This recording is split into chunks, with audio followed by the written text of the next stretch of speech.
T-minus 90 seconds and counting. All systems are go. We're about 90 seconds from the launch of Space Shuttle Discovery.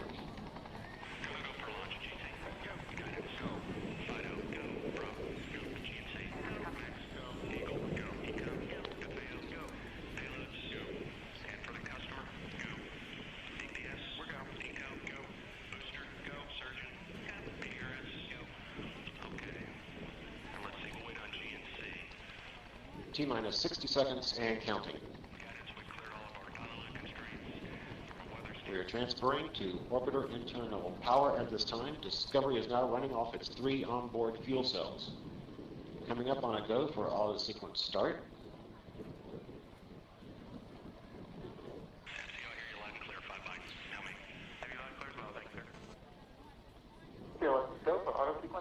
And we have a go for auto sequence start.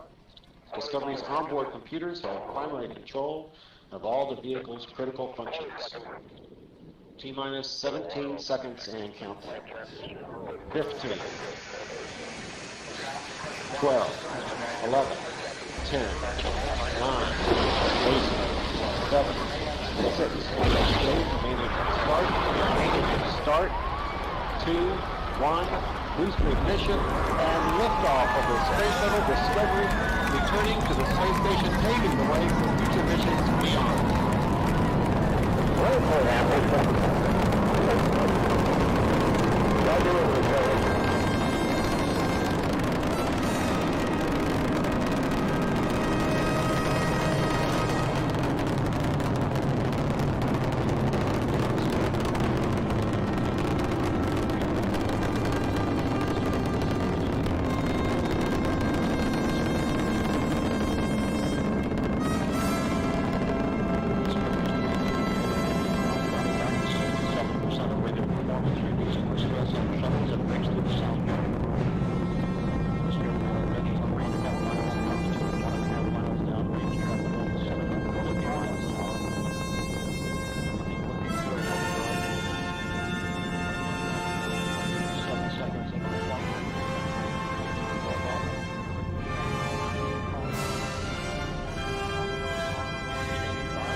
Separation confirmed. Guidance now converging. Discovery's onboard computers commanding the main engine nozzles to swivel, aiming the shuttle for its precise target in space for main engine cutoff. Should have a good forward leg now on SM. Okay, you sound good.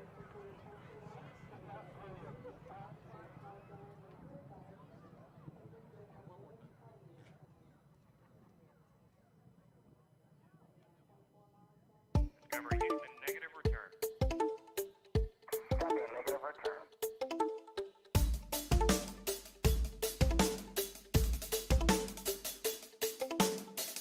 They say in your lane, boy, and we go where we want to. They think this thing is a highway,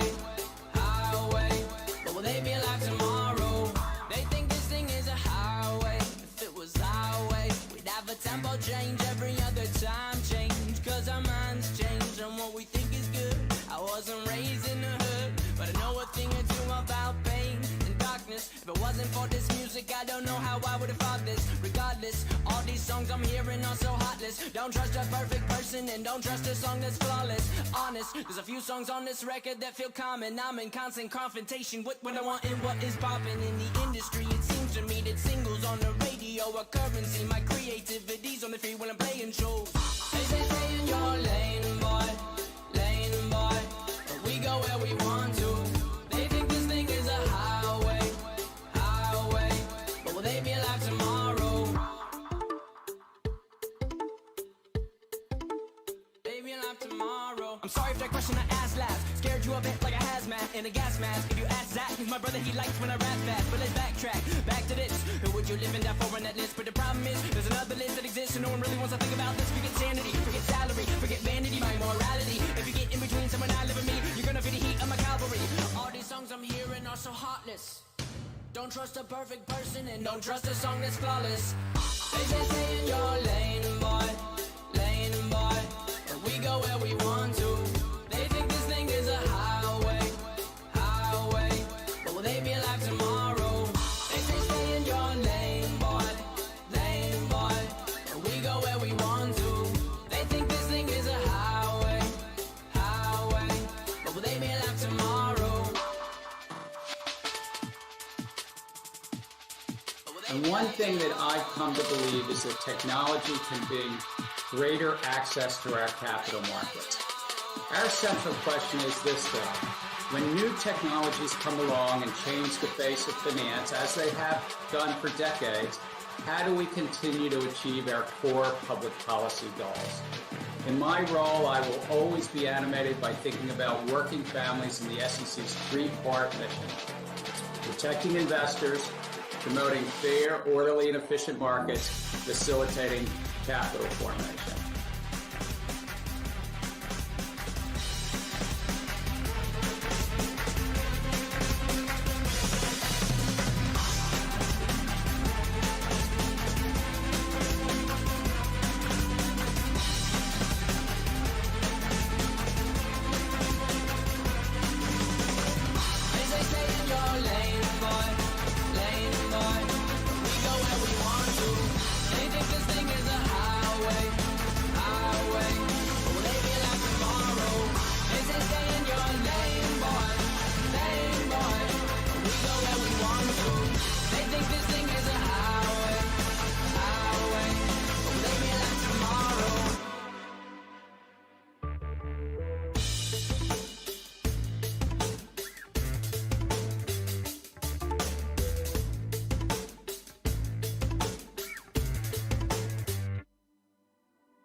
Good morning, you filthy apes. Welcome to AMC and ADD, where we buy, we hold, and we screw the hedgie.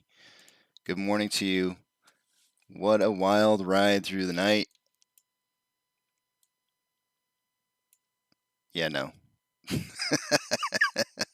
Some of the most flattest barcoding you could possibly imagine. AMC. It's not our stock. My goodness, though. Look at this barcoding.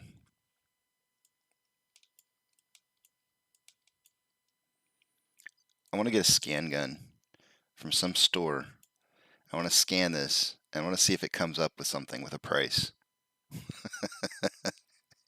And then we're going to just run with that. That's what we're going to run with. I don't know what it is. I don't know what this price is going to be, but it's long. Good morning, guys. It's another good day. It's another good day because it's a day, right? It's another day where we get to live through this. And this is history. We are making history. I got my coffee this morning. I don't know if you can see this or not. It's my cup of cozy. I got my cup of coffee going. I don't have. I ran out of my my normal drinks, my cold coffee. So I'm sporting the real coffee this morning, and it's causing my tongue to shrivel up. I think I got bitter water or something.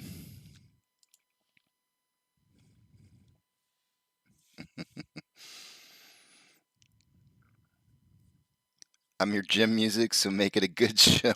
Okay. All right. Good morning, Jamie. Good morning, JP. If I miss you guys when I say good morning, I apologize. You know, we're gonna get bigger and bigger and bigger, and eventually I can't say good morning to everybody. But you know, right now we're a good family, and I can say good morning, so I do. Let's take a look at some stuff here. Let's check out what's going on. Oh man, I'm holding on to my cup of coffee here, and I don't want to let go of my cup of cozy. Cup of cozy.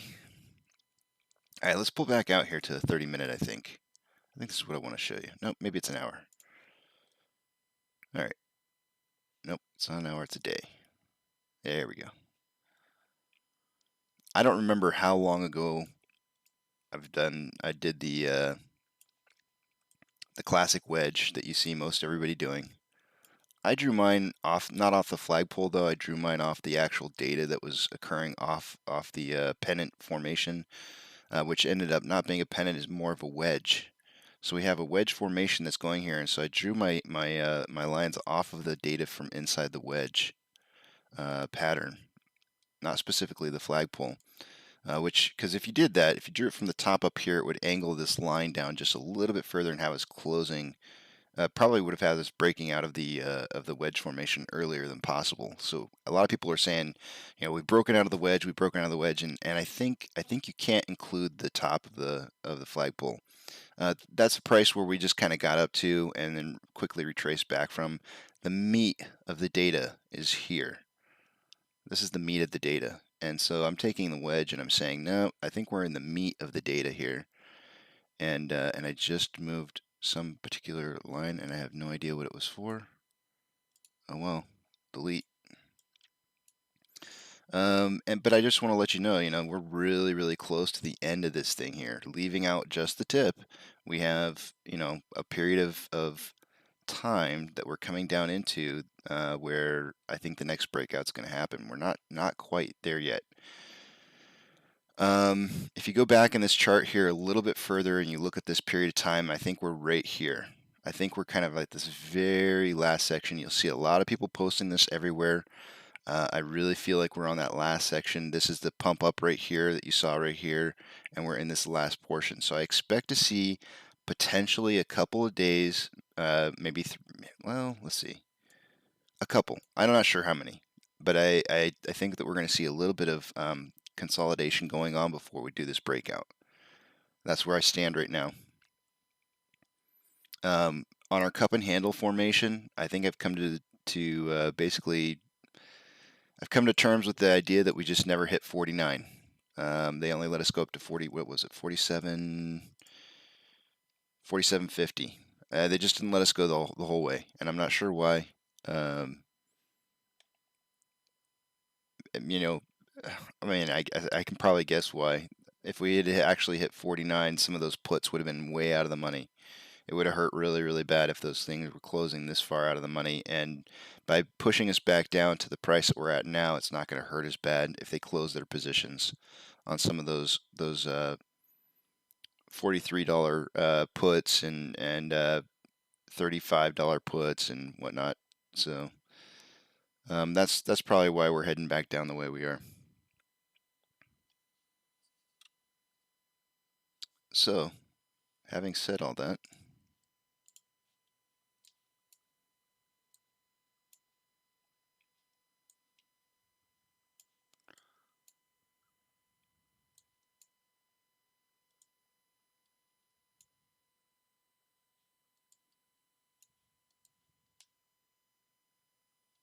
wait, there's no way that's today's data. Hold on a second. Something's going on here. Webull's acting up on me.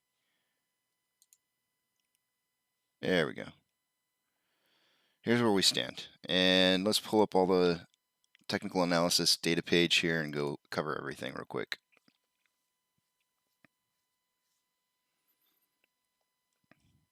I'm going to have to log into Fidelity first, of course, because I never do it beforehand. I'm going to throw you guys on the other page and blind you.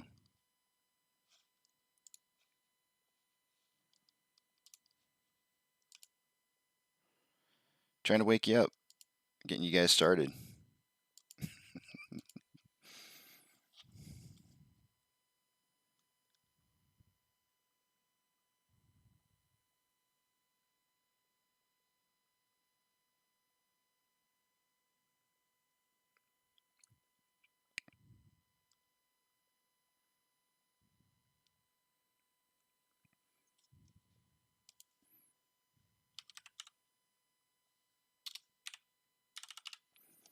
That's, if you guys decide to set up two-factor authentication on your broker, make sure you know how long that takes you to log into.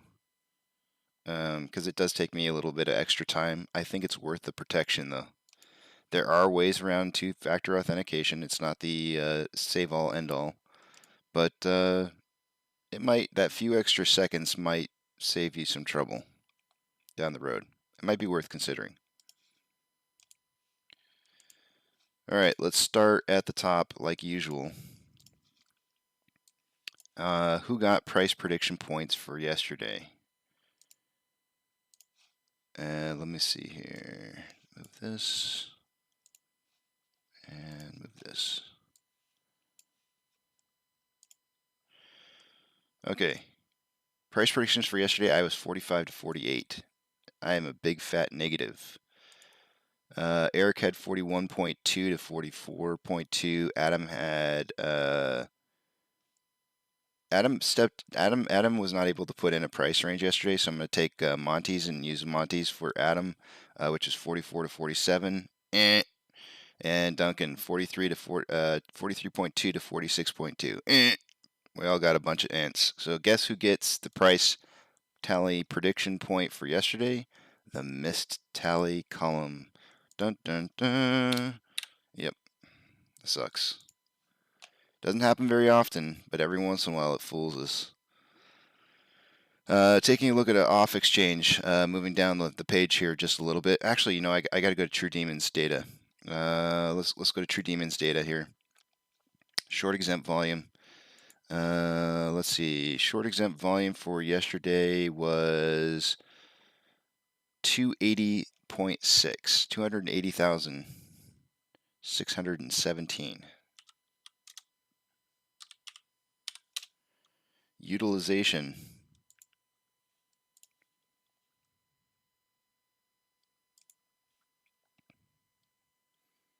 Okay, I'm still getting a report of 85.77, so I'm not getting updated data, so we'll have to come back and remodify that later when Ortex is actually reporting correctly.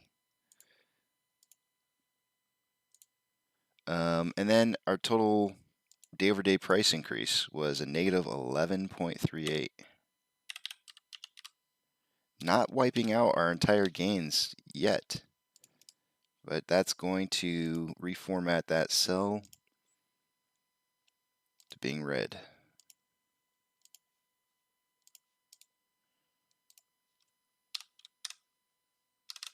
Okay, now moving down to off exchange. Looks like yesterday in off exchange there was a total of 56.94% traded.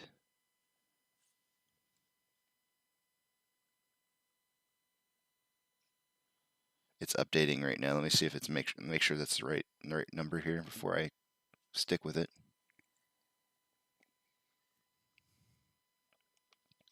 And cups of coffee just don't. I've got myself my cup, my usual water cup, but I hate putting coffee in it because it taints it. I don't like my water tasting like coffee. I need to get myself one of those really hot mugs that keeps the coffee hot. Yeah, 56.94. Ortex data, like I said, it's not updating. It hasn't updated as of yet. The data is still yesterday's information. So we'll go ahead and wait for that to report. Sometimes it doesn't change up until, it may not change for another 10 minutes.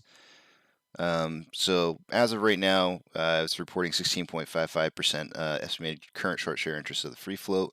The amount of borrowed shares changed, dropped back underneath 3 in the later hours of the day. So, you know, I always tell you guys, if it gets over 3, you're going to see fireworks. It actually dropped underneath 3. It went down to like 2.86 when I had seen it last.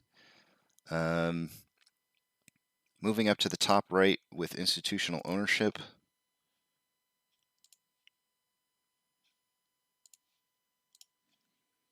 Institutional ownership yesterday was 142.9. Let's refresh it.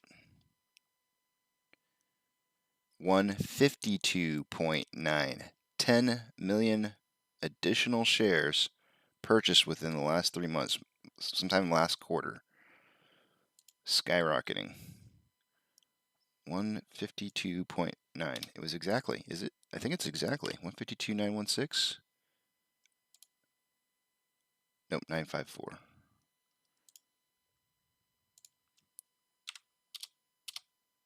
Let's look at that. I think that's. I'm gonna pull Fintel over to the side, and I want to look at that one. I think that's kind of interesting.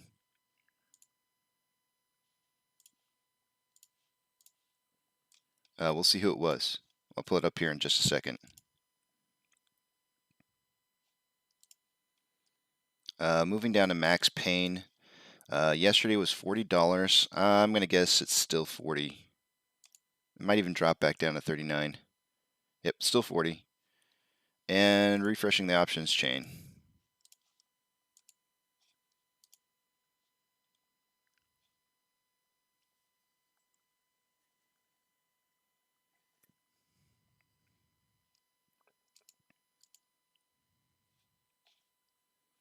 All right, scrolling down just to the bottom so I can see the $85 strike price open interest.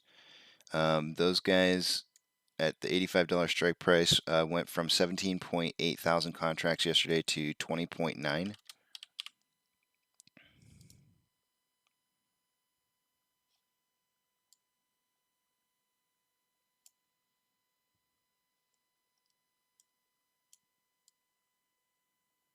I hope you can see this. Let me see if I can. I can't get it onto the page to where you guys can see everything because the spread on the options is so wide. But we still have an open interest. Our call strike price is still 50. But however, it's changed.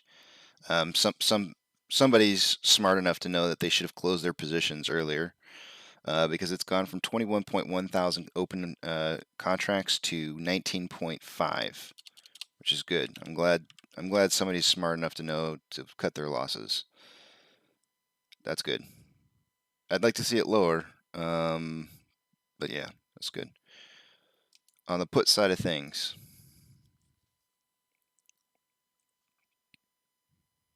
oof, quick scan.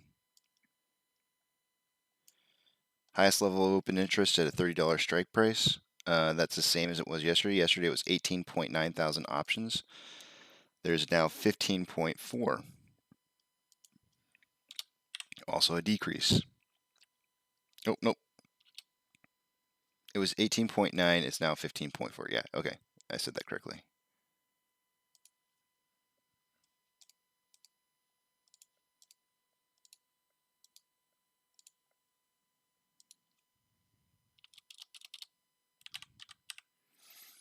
So puts also closing out some of their positions as well.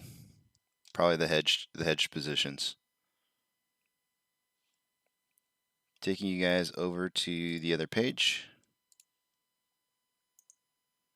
Let's look at Fintel and see real quick here. Who was it? Who was it?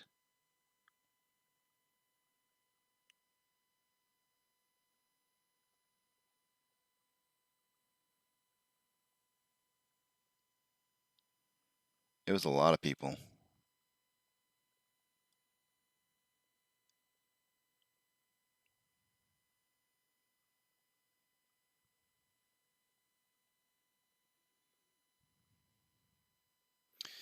There's a lot, excuse me, there's a lot of action in here. 11.9, the reportings from 11.9 is pretty extensive here. We've got Pro Equities Incorporated having a long position, but they also they put out they hedged with a put and call. There's a lot of action in here.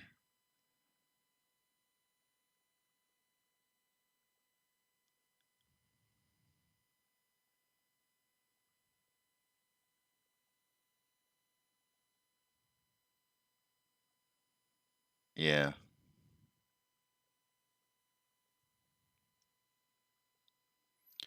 BlackRock's in here. Look at this. Teacher Retirement System of Texas. Teacher Retirement System. It's funny. If you want to, if you type in school or teacher or something like that into here, those boards have people who sit on them, who have connections to people who run their state. And more than likely, there are people in Congress who are telling people, "Hey, have you looked into AMC?" Because I can guarantee you, people up there and sitting on the hill, they know what's going on. They know what's going on, and I can guarantee you they're reporting back. If you could think about this for a second, if you were a constituent for your state, and your school board system was struggling with their pension funds or retirements or whatever it is, and you had a way, to be able to help that or fix that by just dropping a piece of information to somebody that, hey, you could go invest in, think about maybe investing in this. That's, I mean, it's pretty straightforward. When you start seeing retirement systems investing in your company, something's going to happen. It is, like Trey says, it's not a dead cat. It's definitely not a dead cat.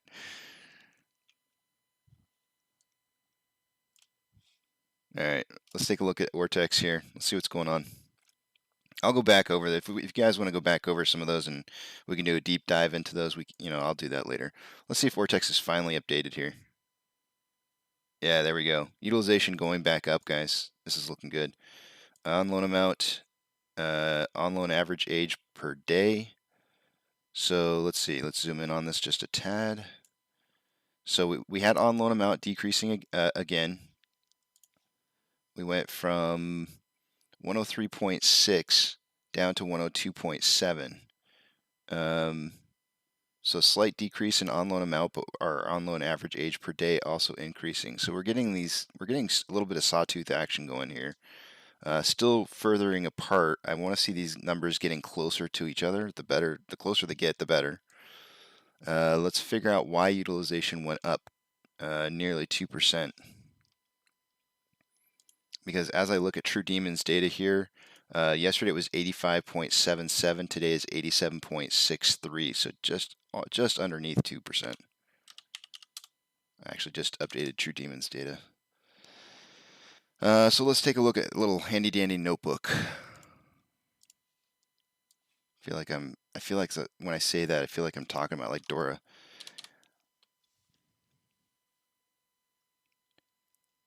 Let's see here. 102.77 million shares on loan divided by our utilization,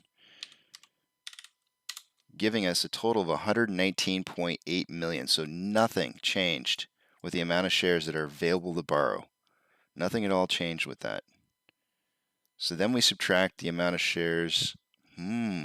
This is interesting, guys. Now I'm going to subtract. This is very, very interesting. I'm going to subtract the amount of shares that are on loan. Oops. And I get 17. I get the same exact number. Wait a minute. Oh, no wonder I get the same exact number. I was looking at the wrong one over here. I said 8763. It's 85. It hasn't updated. No wonder I'm getting the same exact number. I'm like, how in the world could utilization go up and your shares on loan? Ugh. I feel duped. It hasn't updated yet. I'm like, something's not right here. Okay, we'll come back to Ortex. Ortex is still not updated. What a duping. Oh, blinding you. Orders by Fidelity customers. AMC currently in 8th position with a total of, it's healthy. It's looking good. With a total of 62% buys to 38% sales. GME, let's see. GME currently in 19th position with a very healthy 70% buy over 30% sales. Those look good. Super, super good.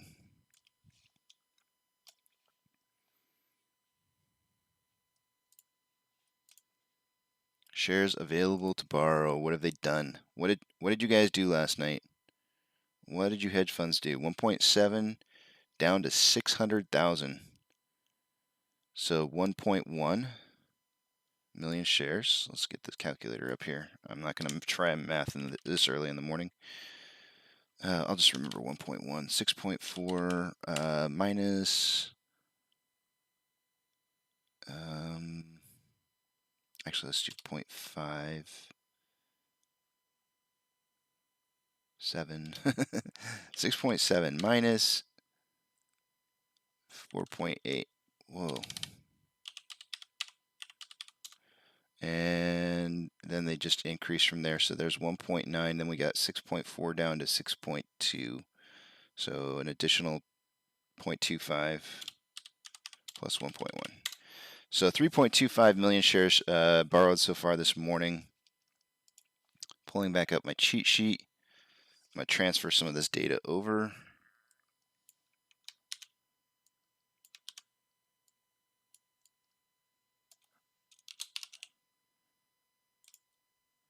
We're already over the amount of shares borrowed from yesterday.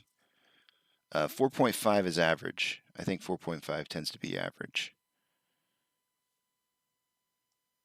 We're going to have to come back and update these other numbers here once Ortex updates. Moving down the page, 11.6 thousand contracts in the money on the calls, 85.3 thousand contracts out of the money on the puts, 171. Let's get this under 100K. All right, so if price does just kind of level out, and we begin to see like a period of time where price levels out, maybe does a slight decline, and volume starts drying back up again, that's going to be basically why you see what the title for the show is today. The title for the show is Return You to Your Regularly Scheduled Program.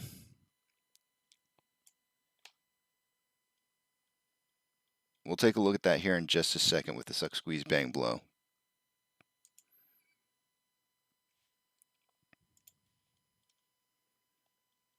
What I'm trying to say is that I don't think those contracts are ever going to go in the money. NASDAQ, not before this Friday anyways. NASDAQ is down negative 0.6. Oh, I'm sorry. That's yesterday's data. FTSE China is down negative 0.93 from last night, and Shenzhen was down 0.38. In the pre-market hours, Robinhood is down 1.14, Amazon is up 0.04, Cinemark is up 0.51, Doge is down 1.2, GME is down 0.35, and we are down almost 2%. Yesterday's inflow versus outflow, 20-point spread. And so far, our volume for this morning is 56.55 thousand shares traded. If we get our 7 a.m. pokey stick of volume in there, that'll push us just slightly over 100K, which is another 30 minutes from now. 10 to 30 million is as much as I can guess on volume. As it stands right now, that's the highest I can go. Today might be a day, guys. Today's one of those days where you might want to just walk away, because there ain't gonna be nothing happening. And if it does, it'll be a real quick spike, and you'll probably get some kind of alarm on your phone. You'll probably get some kind of notification. We are ever getting closer to that $38.25, which I told you guys is the synthetic price failure mark. That's what hedge funds like to push down to, 20%. This is actually 19.5 from the last upwards movement. So our last high price was 47.50. 19.5% down from 47.50 would be this 38.25. I can almost assuredly bet you that we're going to get down there. If we hit this 37.28, this red line, there were some paper hands in there somewhere. And I can almost guarantee you that we had some day traders that hit us up on Friday and sold on yesterday. All the indicators were there for day trades to happen. And that's going to happen. It's just going to happen. You have to expect. I mean, you can't just sit there and say that we're all diamond hands. There are definitely people who are day traders out there, and they can't refuse to miss good opportunities. The nice thing about it is that they're always there for us. So every time we ever need that push, they're always going to be there to help out. So they come and go as they please. The problem is for them is they're never going to hit the MOASS. Not with the money that they have moving.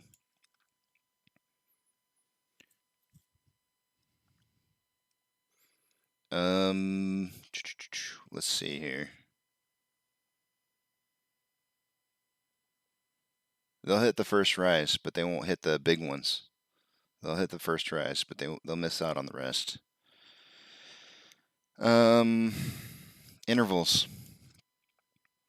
On a 1 hour interval, More buying pressure than selling pressure with RSI at 30.56. It's looking very good. On a 30-minute interval, more selling pressure than buying pressure. RSI really low at 30.04. On a 5-minute interval, more selling pressure than buying pressure. RSI very, very low at 22.04. And with that, I am done.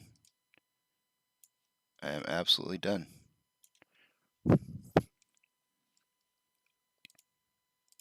Let's see what you guys are saying here. Man, I tell you what, I hate this beard hair. It tickles my nose so bad.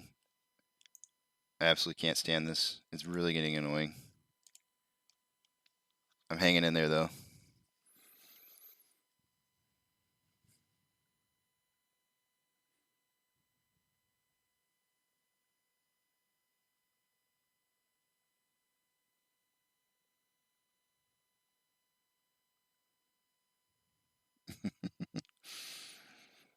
Bondar. I didn't know being first on here was a thing to do.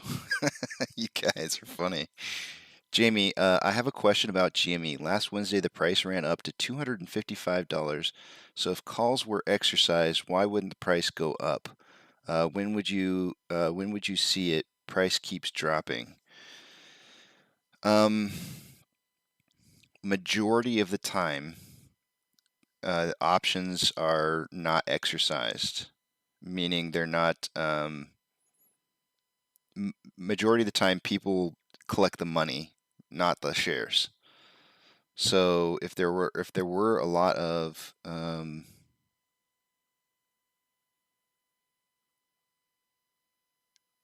so I mean, here's the thing. The way the options work is if you have a long call position, each one of your contracts is worth 100 shares. So as an example, if I don't know what the closing price of GME was last Friday, we can look at it real quick. But I'm just going to assume that the price was 255 since that's what you're saying. Looks like it was this Friday? 11/8? No, that's not Friday. This is Friday. Right? Wasn't 11/5 Friday? What day was Friday? Yeah, 5. So here's the price that you're talking about here in the pre-market hours. In the aftermarket, when it closed or sometime during the day here, if they would have had calls that were in the money, let's actually drive back because I think you're probably thinking more about Thursday. So these, in order for them to collect their shares, these would have to expire in the money. So the only way that they would have been able to do that would have been, I believe that's the case. Don't quote me on that, but I believe that they have to expire in order for them to collect on those shares. So if that's the case, to exercise those options, I might be wrong on that, but I'll have to check into it. But in order for them to exercise their options and to actually collect the options, they're going to be paying the price that the strike is for those times 100. So let's just assume that they had a strike price of 205. Oh, my dog's outside and I forgot about him. Oh, I'm gonna get in trouble. He's barking. 205. Let's just say that you had a strike price of 205, and it's, oops. You'd end up paying for one contract $20,500 for those 100 shares. I mean, there's probably people out there who have that kind of money, but I don't know. I mean, quite frankly, they probably would rather just wait until the price goes down some more and they can just buy the shares for a cheaper price. So what they do is they actually collect the money instead. They collect the money and then maybe they push it forward, trying to play some more call options in the future. But you're right though. You're right in the fact that if they had exercised those options and collected those shares, it would have forced market makers to go out and find the shares to be able to deliver. So they would have to collect the shares, and that doesn't happen very often in the options. Maybe at lower prices like where we're at, it's maybe a little more feasible, but still, man, what is going on, Webull?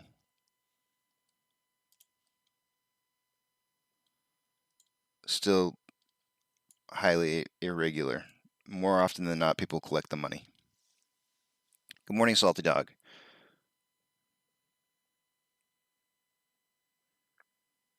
I haven't gone through the news yet, Roberto. Evergrande teeters on the edge of default at 148. Minimum payment Payment fails due. Yeah. Aussie experts are growing increasingly concerned about the Chinese property giant after it missed yet another payment as more key deadlines loom. Dun dun dun. It's amazing how a property builder in China can affect every other market in the world. I love how everybody wants to point at that as being the looming force for the cause of the crash. And I'm going to point to America. I hate to say it, but I'm going to point to America. You know, I interviewed Duncan a long, long time ago before Duncan. Well, actually, I think right after I made him an admin, and Duncan's over in Denmark. And one of the things that his insight was extremely eye-opening to me. A lot of other countries' markets are impacted by the United States. So if the United States has a downturn, it affects everybody. And one of the reasons that a lot of other countries are invested in this play is because they know that there's going to be a potential fallout from the American economy crashing.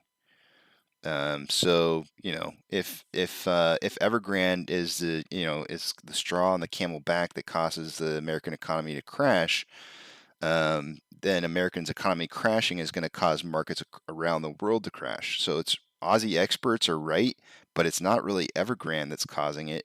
It's the American economy that got to the way, being so fragile as it is, that really is the cause. Because basically a building company in China should have no effect on the American economy. It just shouldn't. Good morning, Fish Killer.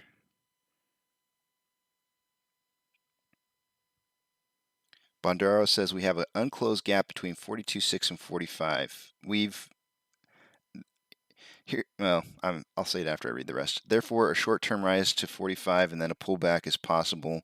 My conservative prediction for today is 39.6 to 42.6. Maji says my prediction is 38.75 to 41.75, and Roberto says, Casey, you think if Evergrande defaults or market crash, AMC is gonna moon? Yes, but so there's a lot of debate out there. What comes first, the chicken or the egg, right? I think that I'm trying to decide which one I want to call which. I'm going to call the egg AMC, and I'm going to call the chicken the market crash. And I think that the chicken comes first. And the eternal debate of how in the world do you get a chicken before an egg? It's creation. So I believe that a market crash has to happen first before AMC moons. The only way that the money that we're going to be receiving has to come from somewhere. And the only place that it can come from is the hedge funds who have hedged against AMC. In order for them to cover their positions, either forced or unforcefully, which I believe that it will be 100% forced, that none of the hedge funds have any. There's no way that they are going to cover. They never planned on covering. They never. It's not even in their business model to make a covering on this. They will fail before they'll cover for this. They will absolutely fail. Maybe not all of them, but a lot of them will fail before they give in to this. And so therefore what ends up happening is the market has to crash. Then you have forced liquidation of maybe some of the smaller hedge funds, and then you just kind of get this spiraling snowball effect where price starts shooting up. More and more puts become further and further out of the money, and then we start capturing a lot of the other hedge funds that are caught up in the leveraging against AMC. So market crash first, then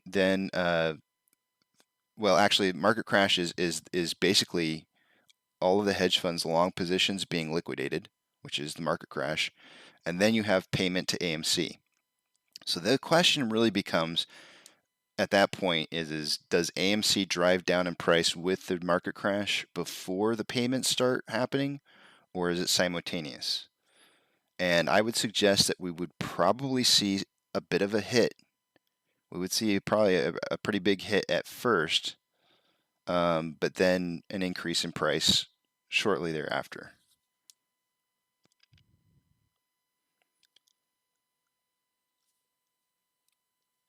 Roberto, I'm going to tell you the same thing I tell everybody. I don't know how long you've been in this, but if you've been in this, I'm going to pull up a page. Hold on a second.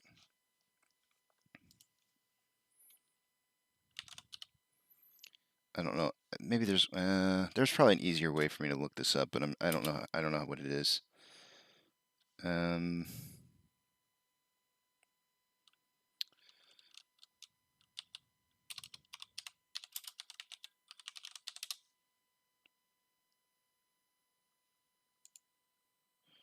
So just go to like Yahoo. It's probably fine.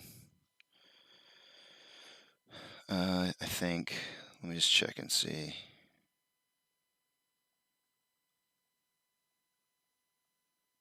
That's not the one I wanted. 1 second. Let me find it.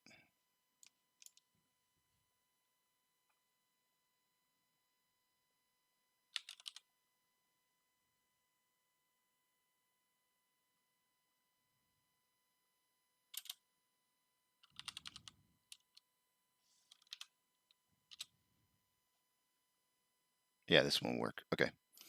Here we go. On this page here, let me get rid of my junk. What I want you to see here is if you click on any one of these, this is, what is this? What do I have open here? I just typed in AMC price history into Google, and it just automatically pops up on here. And this is a market summary. I'm not even sure how they do this exactly, but what I'm going to do is I'm going to click on 1 month. If you've been invested in AMC for 1 month, you are up 7.19%. Those are not bad gains. Those are not bad gains at all. 7.19% up over a 1 month period of time is pretty impressive. If you click on 6 months, if you've been in this for 6 months, you have made 309.96%. That is amazing. That is amazing. You probably could be in the stock market for a decade and not make those kind of earnings. There are plenty of people out there who have not made 309% in a decade, 10 years, and you've made it in 6 months. If I click on year to date, it is up 1,886.57%. Not all of us was in this for year to date, so there's very few of us who actually have this. What am I trying to get at, Roberto? I'm trying to get at is that you're invested right now in probably one of the biggest earners that you could possibly imagine in your lifetime. Okay? Patience. Don't worry about how long is this going to take, because if you've put so much money into this to where it's hurting you, you're gonna eventually at some point you're gonna start stressing over time. But I'm showing you right here. 1 month you're already up 7.19%. 6 months you're up over 300%, and year to date over 1,000, almost 2,000%. So yeah, man, rest easy. Rest easy, because this is easy money. I know it seems painful because of the time. I know it does.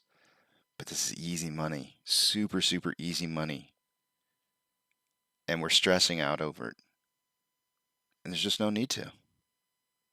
Stop looking at price. You know what I'm saying?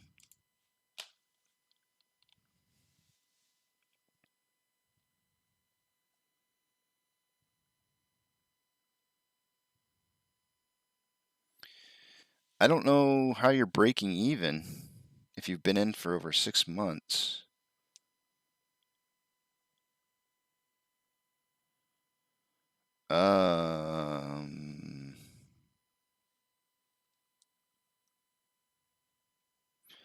Yeah, see, if you're averaging up you should still. I mean, if you've bought some, if majority of the shares that you've bought are at some of the higher levels in price, then that's going to be part of the reason why. But the thing is that you're making good money. Especially like if you bought something like the $50 and $60 range, then yeah, your numbers are going to look a little bit worse.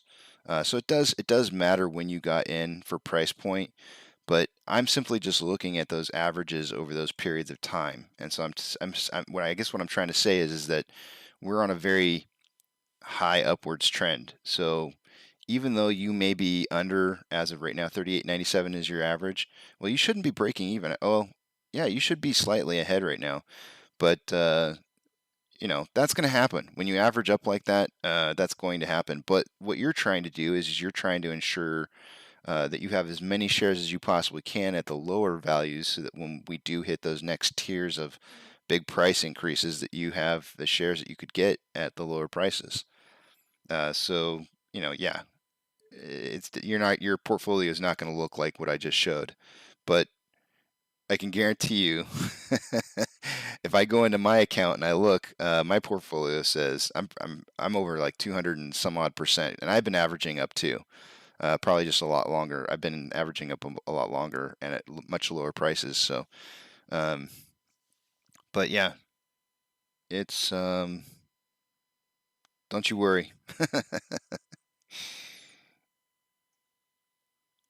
I mean, that's really what it comes down to, Jamie, right? The more shares you can gobble up now, the better off you're going to be. That's why when I always tell people go like, "Well, should I buy now? Should I buy now? What's the lowest it's going to get to?" And I go like, "This isn't about that. This isn't about I know you want to try to get the most shares you possibly can for your money, but what you really should be thinking to yourself is I should just be trying to get as many shares as I possibly can before this thing takes off." That's a better way to look at it because, trying to time some of these dips and stuff like that is like nearly impossible. It's really hard to say where it's going to go in price. Um, if you want to look at cycle theory, then you can go look at cycle theory and maybe kind of come up with an idea when price is going to be dipping. I have a feeling we're going to be seeing a little bit of a dip in price, maybe down to 38 or $37 within this week. But I don't want to tell you that, after that this is just going to skyrocket because I don't know that for a fact. And I don't even know if that's the lowest it can go. I'd like to be able to tell you that, but I can't.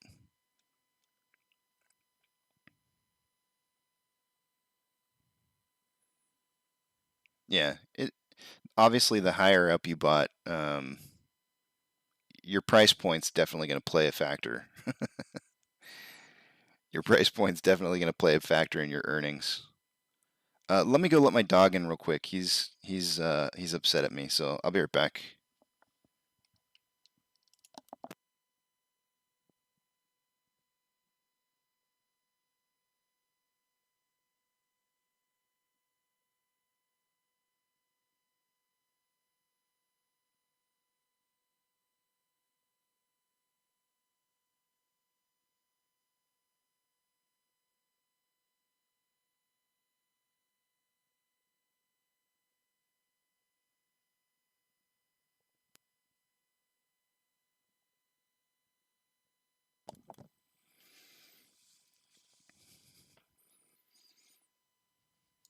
Okay.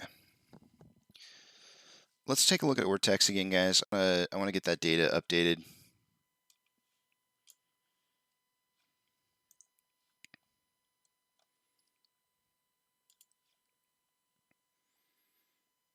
Still saying they still have not updated.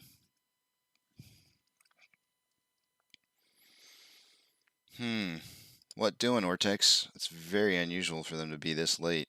I guess I'll have to wait some more.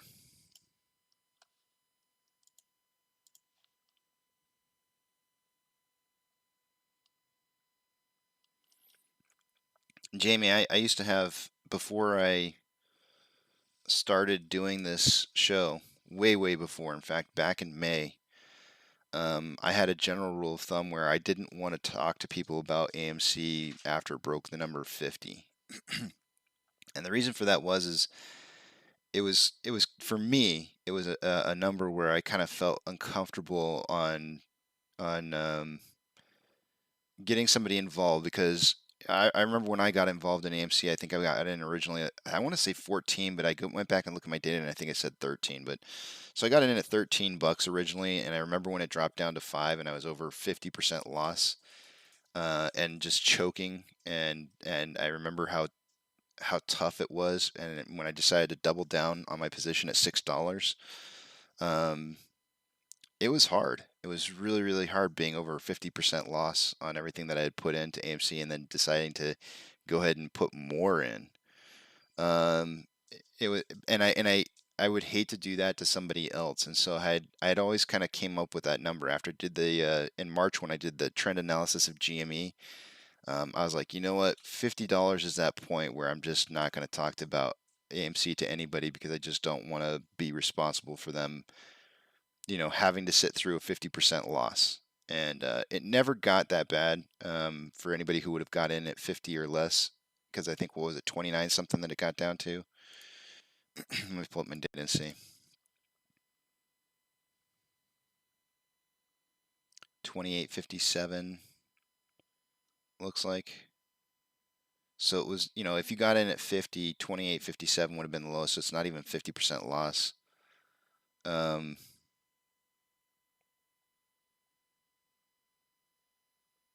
if you got in at 60, it is, right? If you got in at $60, it's a 50% loss. So I always had that number in my head that I just really just didn't want to talk to people about AMC. And of course, this is way back in March that I came up with that rule for myself. But I mean, that's the thing. Every time you talk to somebody about AMC, or you even think about doing investing yourself, you should have like limitations. Points of price where you just kind of have limitations. And I think we see it. I keep telling you guys about the gray zone between 40 and 45, and then the other gray zone being between 49 and 54. Those are the gray zones. I said 50. The gray zone is 49 to 54. I think a lot of people agree with me. The other gray zone is 40 to 45. There's probably a really large percentage of the population out there who just is not willing to invest in AMC anything over $40 to $45. But then FOMO hits. If we drive up in price really hard through that range, they don't care what the price is, because all I see is green. And so that's where those gray zones are.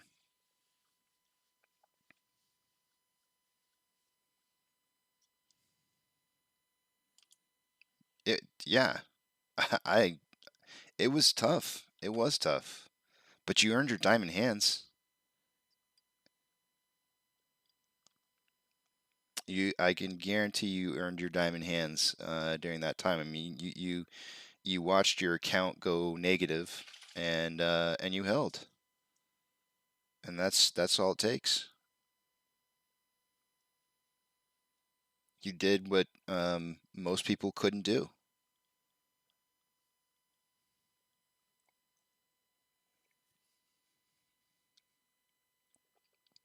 I wish I knew this kind of stuff when I was a kid. When I was in my early 20s investing in the stock market, I wish I had known this stuff. I wish somebody had sat me down and said, look, just even if you're upside down by 50%, just hold it. You still have 40 years left before you can even 45 years before you can even retire. Just hold it. I wish somebody had said that. Good morning, Sean. I really do. I really wish somebody had just said, dude, just hold on and wait. Because if somebody had told me that, I would be so much more wealthy than I am now.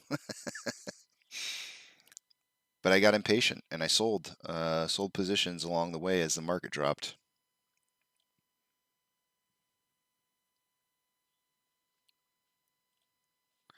Okay, we have our 7 a.m. pokey stick of volume. So far, it is just slightly underneath doubling. We went from 68 to 119 so far. The minute's not over yet. really close to doubling, but just slightly under. So, yep, my prediction doesn't change at all. 10 to 30 million. The volume's going to be low today, unless there's some unforeseen crazy thing that happens where volume just absolutely spikes in the middle of the day, some kind of buying rush that kicks in.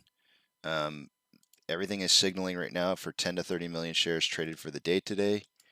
And as I always say, when you have low volume, prices both manipulated both up and down equally. So drops.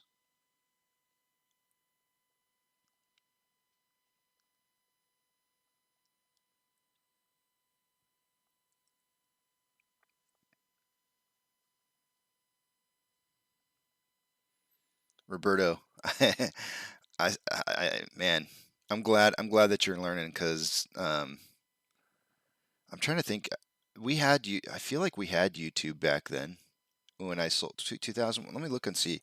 I feel like YouTube was a thing back in 2001, or if it wasn't, it was really close to then. Let me see.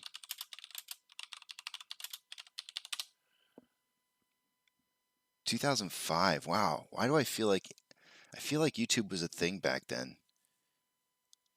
I wonder if it was MySpace that I would look at videos on. It could have been MySpace. I don't remember. I just know that the kind of access that we have to information now was not the same as it was back in 2001 when I made my mistakes in the market, some of my biggest mistakes in the market, and the wealth of knowledge that's readily accessible to just everybody on the within a few keystrokes on your keyboard is absolutely amazing. Absolutely amazing. I mean, there used to be a point in time where people used to talk about things and debate things, and now like there's no even need for that anymore. Like you get into an argument with somebody, and you just pull up your phone and you look up the answer. It's like, no, you're wrong. See, you couldn't do that in the past. But yeah, I mean, there's a massive wealth of knowledge that's out there at your fingertips. And one thing I want to say, Roberto, is don't ever take just one person's word for it. Don't ever take my word for it. Don't ever take any other YouTuber's word for it. Don't take any just one piece of information. Make sure you get multiple sources of information and come to the same conclusion, because you don't want to get stuck in an echo chamber. And that's what we kind of have going on in YouTube a little bit. Actually, everywhere. It doesn't matter where you go. You can go to YouTube, you can go to Reddit, you can go to Twitter, you can go to Discord. You can go to a lot of these different places and get stuck in an echo chamber. Try to get outside those echo chambers and explore. Don't just rely on all your information from one spot.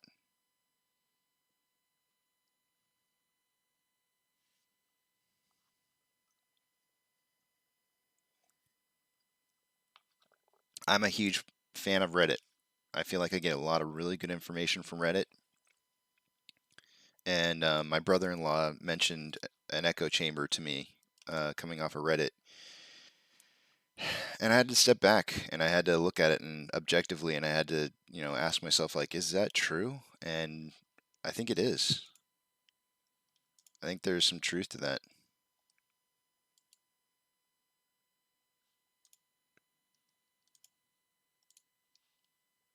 There's a little bit of a problem.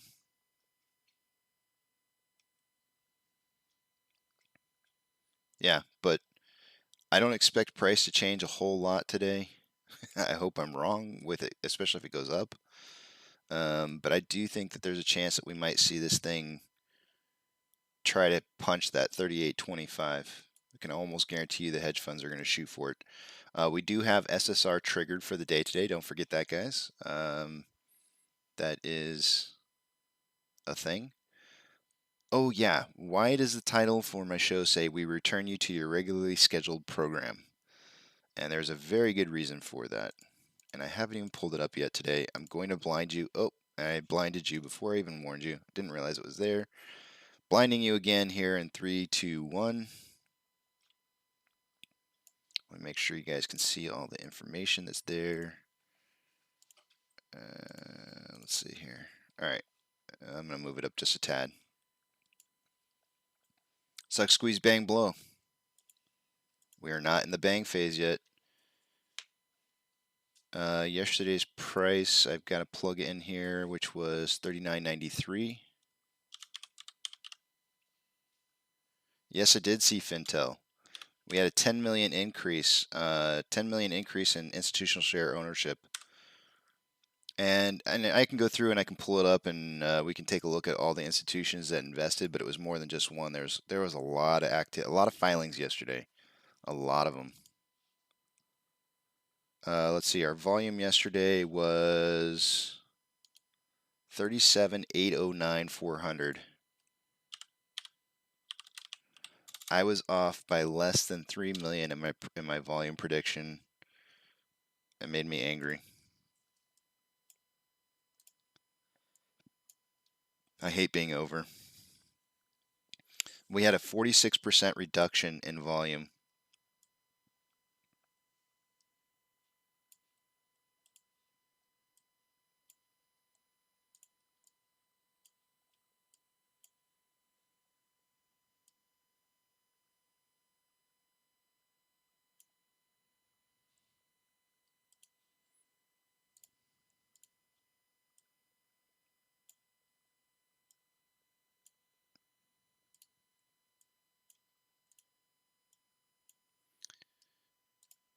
So I'm thinking volume less than yesterday, maybe around like 25 to 30 million, exactly, like in that range. Like I know I said 10 to 30 million, but it'll probably be around 25 to 30, without some kind of like, crazy thing that happens in the middle of the day today.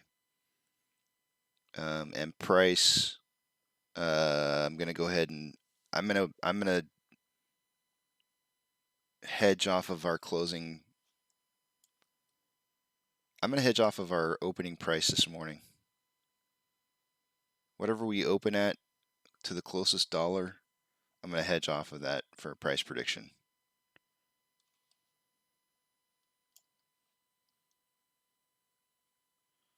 So if we open up at 39.50, I'll just do $1.50 on either side of that amount.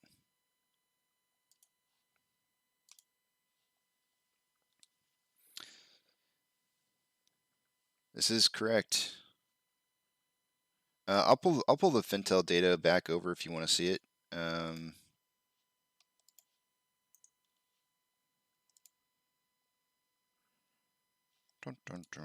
we go. There's a lot. I mean, and one of the things that I think is actually, Sean, I know that you're touching on BlackRock, but this is the better one. Teacher Retirement System of Texas, right? How do these guys know that something is coming? And it's because their constituents are telling them. Am I saying the right word? I don't think I'm telling. I think I'm saying the wrong word. It's not constituents. It's the people on the Hill. It's their representatives. We're the constituents. The representatives are telling them. They're saying, "Hey guys, you might want to look into AMC. There's something going on over there. I think we might be able to fix our budget in our retirement system." And then the people on the board of the retirement system of Texas goes, "Oh, really? Hey, thanks for the buddy info." Like retails the people who are out there that are talking, right? Look at that. Like I can just type in here. School, right? I'll just type in school, or not school, teaching, teacher.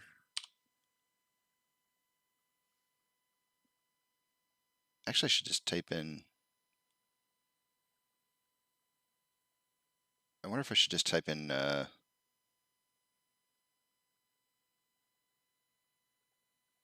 I'll just type in teacher. Teach is actually enough.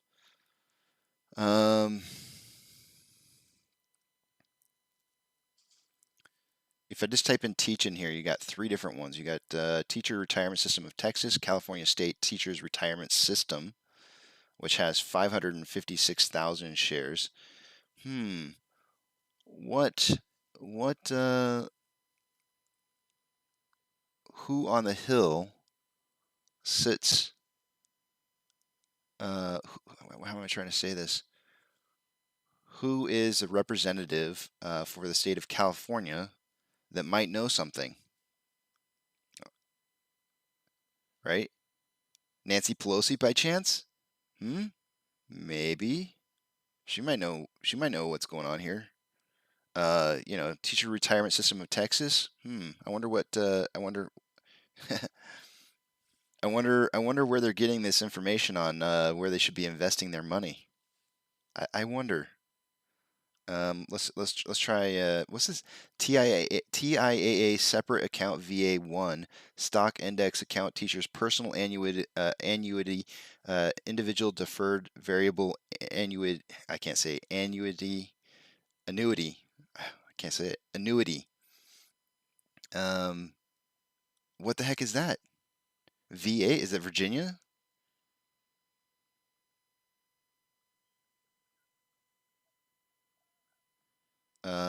Whether you're saying I should type in Maxine Waters retirement. I'm just gonna type in retirement.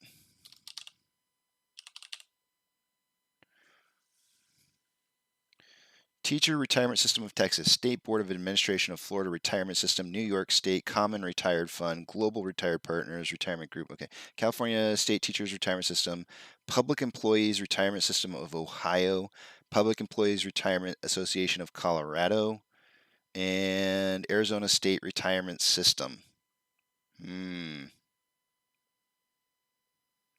Interesting. I don't know. That to me that tells me everything.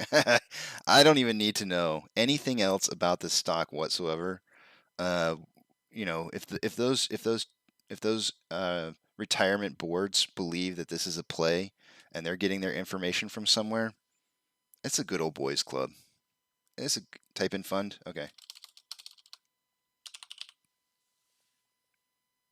Oh geez, there's so many. There's so many.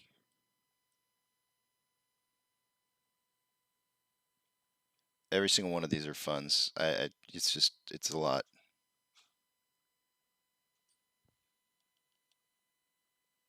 New Jersey. Typing in fund gives a pretty big result here.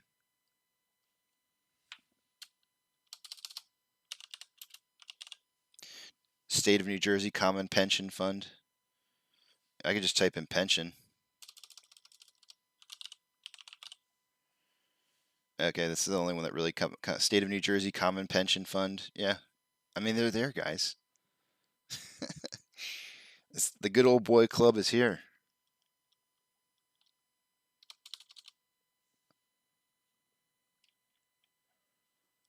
They plan on fixing their retirement systems off of AMC.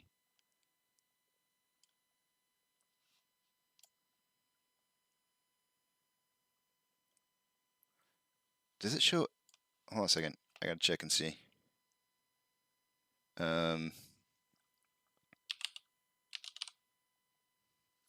Oh, you know what I love about this? The Teacher Retirement System of Texas got in at 47. They bought 80,000 shares at $47.37. If that doesn't jack your tits, I don't know what does. They're out of the money right now. If you bought at $50, the Teacher Retirement System of Texas is in the same boat as you.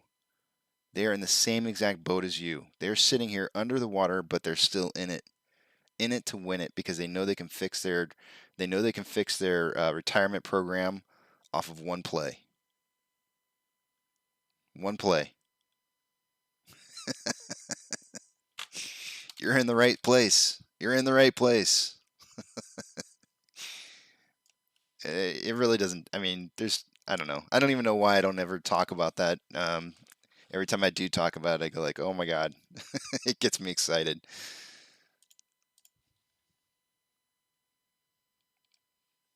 Yeah, man. I want to see I don't want to see. I would hate to see a lot of teachers' retirements getting lost in the stock market.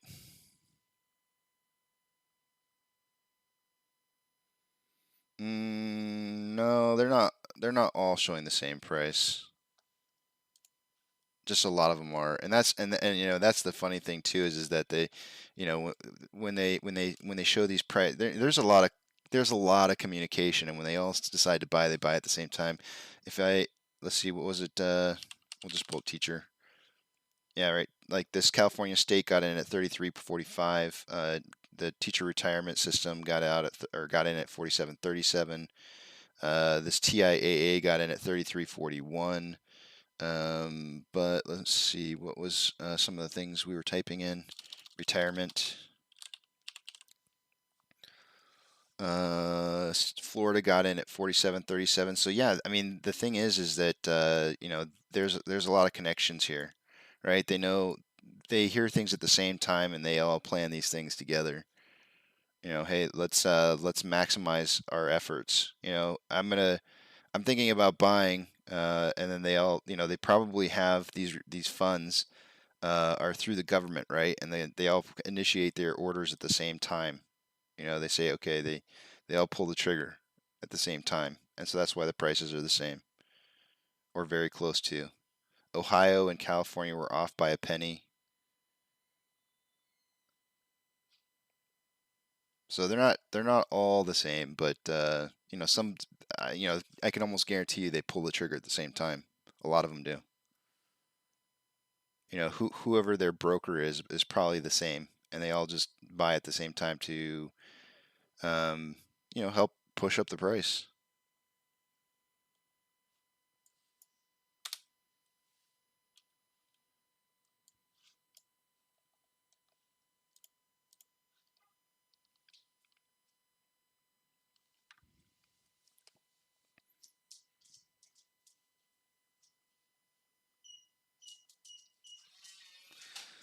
Uh, IPOF.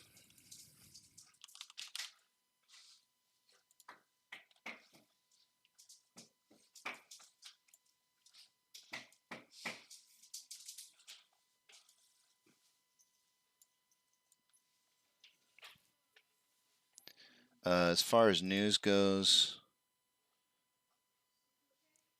SPAC market. Why Kameth? I can't even say that word. Philip. I'm not gonna try. Is welcoming the SPAC market correction. Um,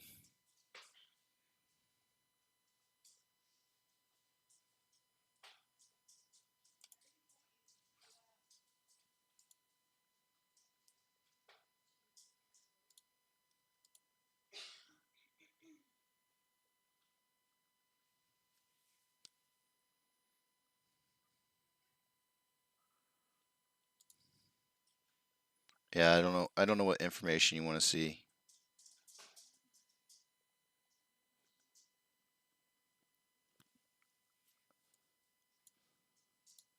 If there's something specific that you want to see on this, just let me know.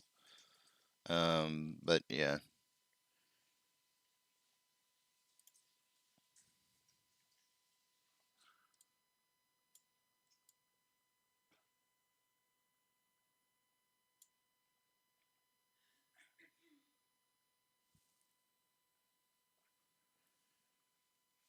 Other than me typing in what you can type in Google, I probably don't have. I mean, the news that's showing up here on the charts don't say anything really specific about it.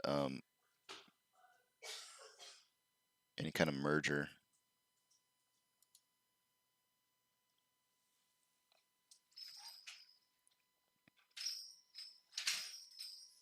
Whitebox Advisors LLC buys Valaris.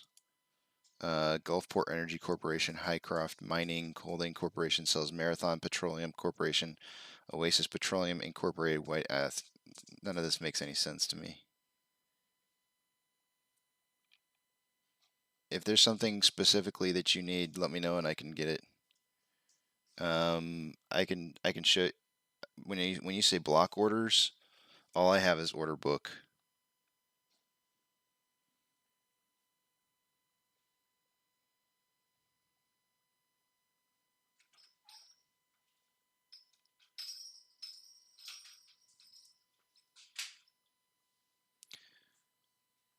If there's something specifically, I don't have any. I don't have block orders listed here other than this. Other than order book is the lit market. If you want to see something else, let me know.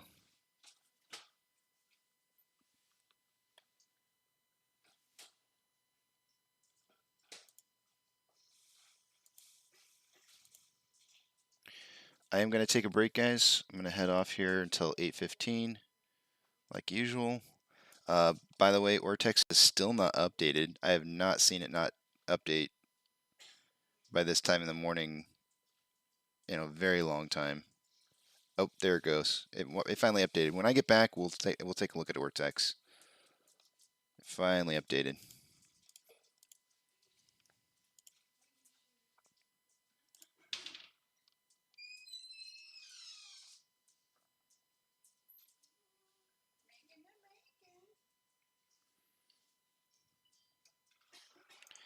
Let me cue up the music for you guys, and I'll take off here, and I'll see you guys in a bit.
Alrighty guys, I'm back. Got a trampoline set up here.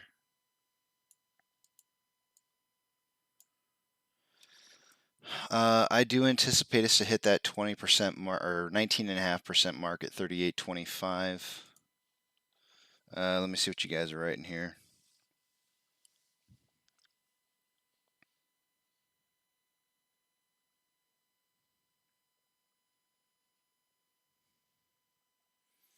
Inflation rose to Monty's saying inflation rose to 6.2% in October, the highest since November of 1990 with Evergrande about to default. We are sitting pretty good right now. A bullish Bondaro says a bullish direct divergence on the RSI Class A was detected on the hourly time frame. Expect a trend reversal to an uptrend. And JP saying hopefully. I'm putting down my trampoline down here. I have my reasons. Actually, I kind of want to move it just a tad.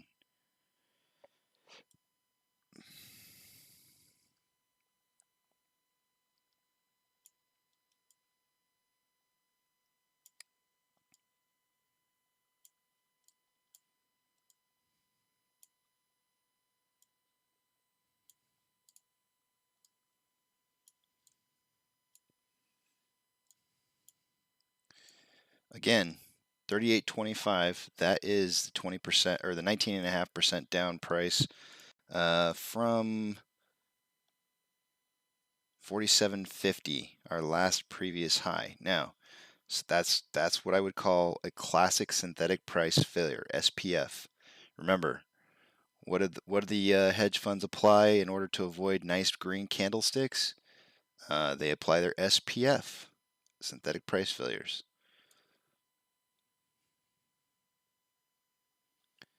So if we hit that line, then they've achieved their goal. If we hit the red line, that's 21.5% down. The red line indicates that there were paper hands along the way, making it profitable for them to go ahead and push beyond that point just to slight bit further. 20% is the ideal mark, though. 20% really is the ideal mark, but I start counting synthetic price failures as close as 19.5 because there have been some times in the past where they don't quite make it to 20%. So I count those 19.5s just as equally as I do the 20% or more. And these are gaps. These are what I call the gaps. These synthetic price failures. They're not natural. They're just not natural. They're induced price failures to get us down to areas that there's multiple reasons why they happen. One of them being, potentially triggering SSR.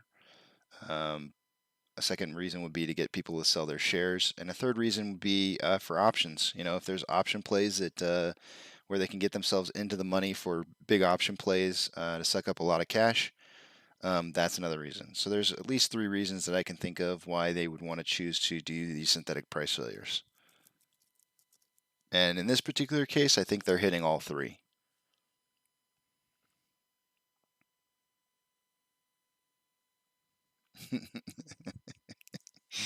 I like your attitude, Israel. I love your attitude, man. Cue the music for the limbo. How low can we go? I saw a Twitter post while I was on break, and I think I retweeted it if I'm not mistaken. But it was this I don't know who she is, but she did a song, an AMC related song. It was kind of cool.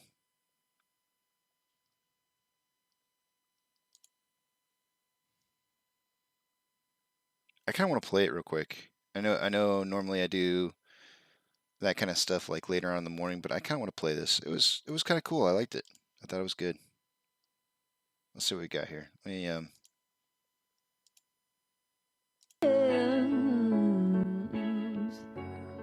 don't know how to get it to rewind.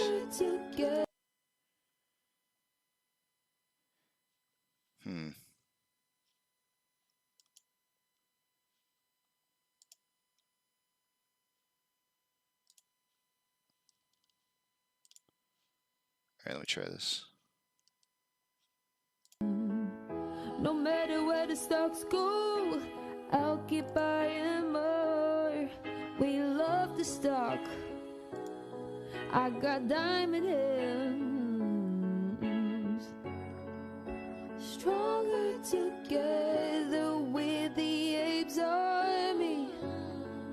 With our paper hands. AMC to the moon. The hedges are the fruits.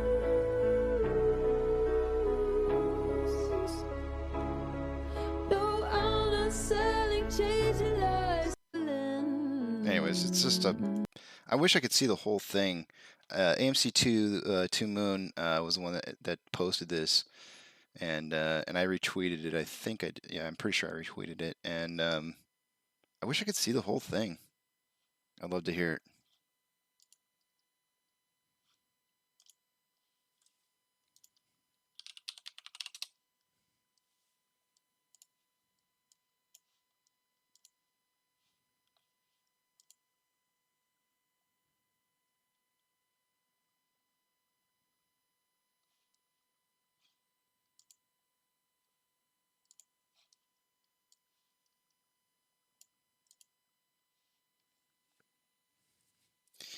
Yeah, I liked it. I thought it was a good song. I actually have been I've been working on my own song. I've kind of got in the works, but I'll probably never put it out. So Monty saying 26 shares at 38.25. It could go lower, Monty. It really could. It could go for that 37.28 level. I do believe that there were shares that were sold on this downwards trend. Remember, 40 to 45 bucks is definitely that area where it's the gray zone. We get a lot of people who sell shares. So if that's the case, if they try to push the price down today, and they don't have any resistance, they'll keep pushing, especially if it's profitable on their side. So it could legitimately go lower than 38.25. I know it doesn't seem possible, but I'm not saying we close at those kind of prices. I'm just saying where we could go.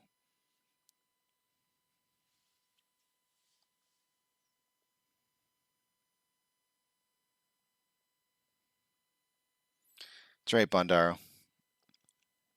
Smile and wave. Smile and wave. It really doesn't cost us anything to hold.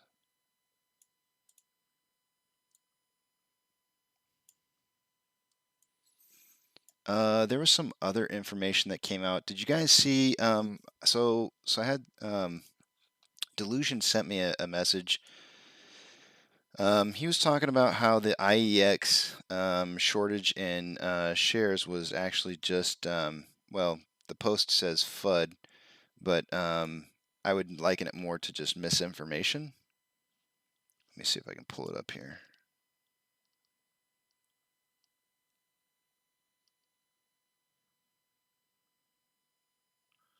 Oh no, I'm sorry. It wasn't. It was somebody else that actually posted this to me, and I can't. I don't know if I don't have permission to say who it is. So,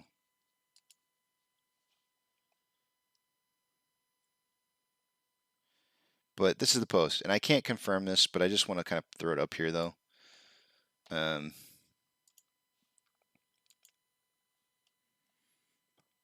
All these posts saying there are no shares left on Fidelity IEX are FUD aimed at getting AP3S to stop buying their apes, is what they're saying. I just got off the phone with Fidelity. They have shares on IEX. If they didn't, they wouldn't announce it on their pages on Reddit and Facebook. They have not done so. Don't be duped. I mean, I don't know if I wouldn't call that FUD. If anything, it was the opposite. Most of us were freaking out, going like, "Oh, this is amazing." But irregardless, whether or not it was fake information or real information, that's it doesn't really matter. It would be nice to know the correct information, but I do believe that there were people on the show that were saying that they were getting those kind of messages from their brokers, because that was this particular post says Fidelity. I know Yishin was actually talking about Robinhood, so there's that. It may have been okay on Fidelity, but on Robinhood there were issues. Okay, Ollie, sorry, and I just showed your information anyways. I didn't realize when I pulled it over that I had all your information up there. Oh, I guess it might have been kind of covered by my face. Anyways, guys, it's time. It's time to start the morning show. So let's do this, and I'll see you guys on the opening side.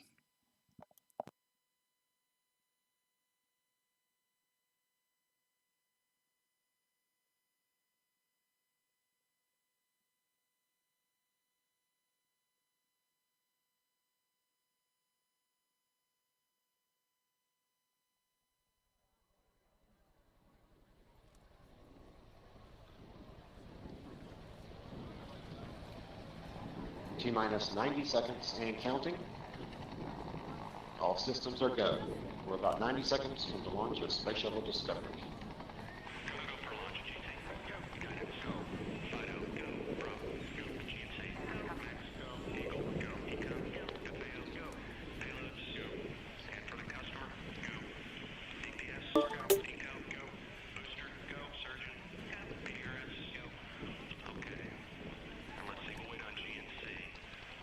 T-minus 60 seconds and counting. We are transferring to orbiter internal power at this time. Discovery is now running off its 3 onboard fuel cells. Coming up on a go for auto sequence start.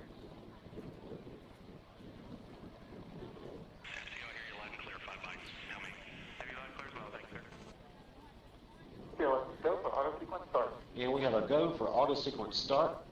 Discovery's onboard computers have primary control of all the vehicle's critical functions. T-minus 17 seconds and counting. 15, 12, 11, 10, 9, 8, 7, 6, start, 2, 1, booster ignition, and liftoff of the Space Shuttle Discovery, returning to the space station, paving the way for future missions beyond.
Separation confirmed. Guidance now converging. Discovery's onboard computers commanding the main engine nozzles to swivel, aiming the shuttle for its precise target in space for main engine cutoff. Should have a good forward leg now and estimate. Dan, you sound good.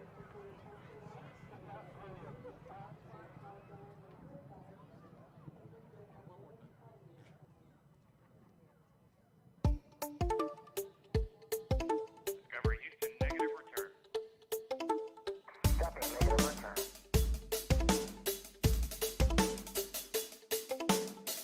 Say it's your lane, boy, and we go where we want to. They think this thing is a highway, but will they be alive tomorrow?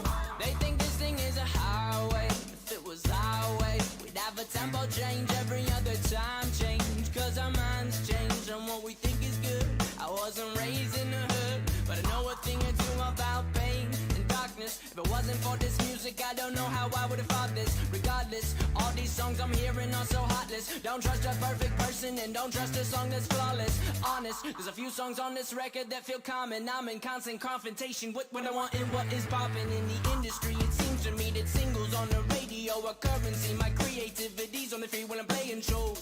They say stay in your lane, boy, lane, boy. But we go where we want to. They think this thing is a highway, highway. But will they be alive tomorrow? Baby, alive tomorrow. I'm sorry if that question I asked last scared you a bit like a hazmat in a gas mask. If you ask Zach, he's my brother, he likes when I rap fast. But let's backtrack, back to this. Who would you live in that for on that list? But the problem is, there's another list that exists and no one really wants to think about this. Forget sanity, forget salary, forget vanity, my morality. If you get in between someone I live and me, you're gonna feel the heat of my cavalry. All these songs I'm hearing are so heartless. Don't trust a perfect person and don't trust a song that's flawless. They say stay in your lane, boy, lane, boy. And we go where we want to. They think this thing is a highway, highway. But will they be alive tomorrow? They say stay in your lane, boy, lane, boy. And we go where we want to. They think this thing is a highway, highway. But will they be alive tomorrow? And one thing that I've come to believe is that technology can bring greater access to our capital markets. Our central question is this, though. When new technologies come along and change the face of finance, as they have done for decades, how do we continue to achieve our core public policy goals? In my role, I will always be animated by thinking about working families in the SEC's three-part mission: protecting investors, promoting fair, orderly, and efficient markets, facilitating capital formation.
Morning, you filthy apes. Welcome to AMC and ADD, where we buy, we hold, and we screw the hedgies.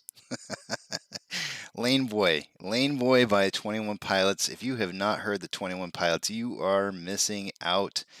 I know that had a little bit of it felt like a little bit of rap, a little bit of techno, a little bit of reggae. I mean, it had a bunch of different feels in there, but you go and listen to some of their other music, and these guys have such a range. Such a range. Two guys. Two guys. Man, I love that. I love those guys. Yep. That is good stuff. I've gone to maybe 3 or 4 of their concerts. I can't remember if it's been 3 or 4. But I'm not a huge regular concert goer. My wife's been going probably to concerts her whole life. And she said hands down their concert was one of the best concerts she's ever been to. And I mean, I feel blessed to have seen one of their concerts because, man, I tell you what, it is something else. It is really something else. You got a magic show. You got songs. It was everything. It was everything. Everybody looks like they're on fire this morning. The fire is cooking. Red all the way down the left-hand side of the page over there. I couldn't, the AMKC symbol couldn't be any more correct with the merging of red. Just on fire.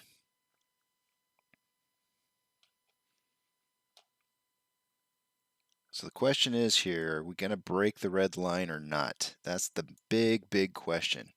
I threw my trampoline down on here for a reason where I put it. If they try to get it down there, my guess is that we'll see it spike off of it pretty hard.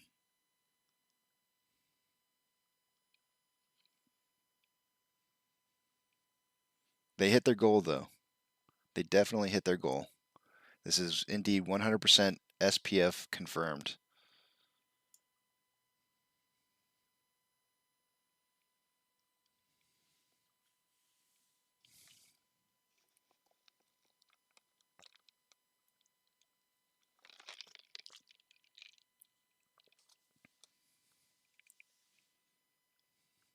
Congrats, Monty, on your order fill.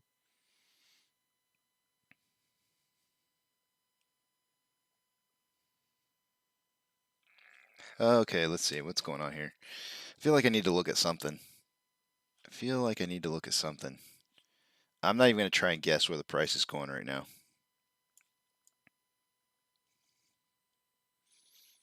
Let's see, we're about 10 minutes into this with about 3.41 million shares traded so far.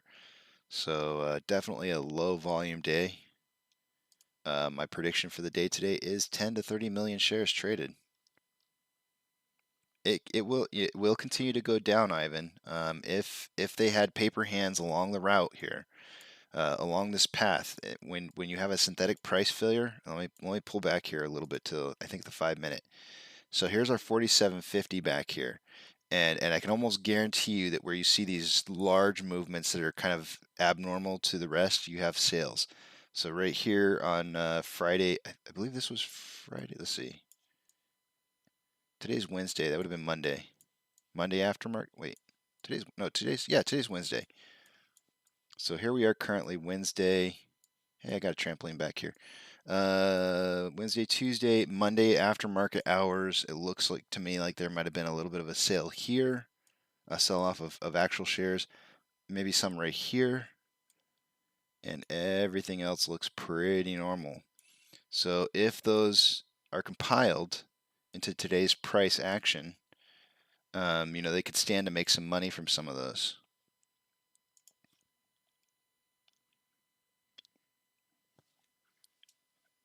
If we don't hit this red line, then I would suggest to you that there's so much buying pressure right now that they can't possibly. They're gonna test this. So the way this works is they drop the price, they release to see if the price will continue further down on its own.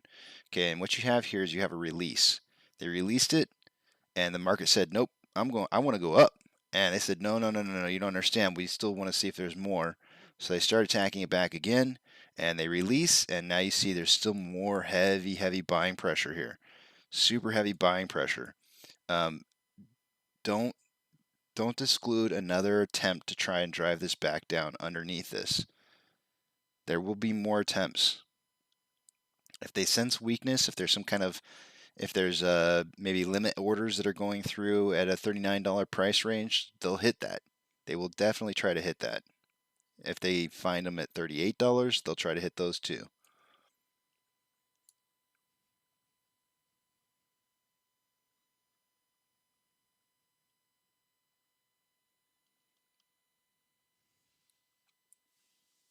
No, absolutely not, Sean. Absolutely not. I would say no. What do you think of the inflation rate for October of 6.2%? I don't know what to think, Max.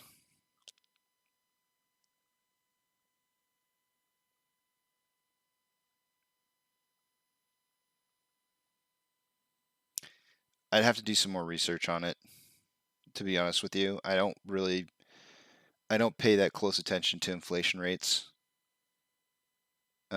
If you wanted me to, I can look at it and see and kind of give you my opinion, but I'm really not heavily looking at inflation rates. I actually should say it all. I'm not looking at it at all.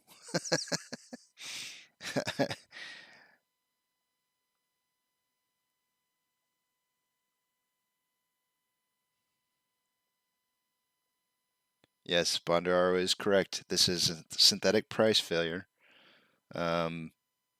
low volume means manipulation in both directions is easy. And when I say manipulation, that's the wrong word to use. Price fluctuation when there's low volume is super, super easy. It can go both directions really, really fast.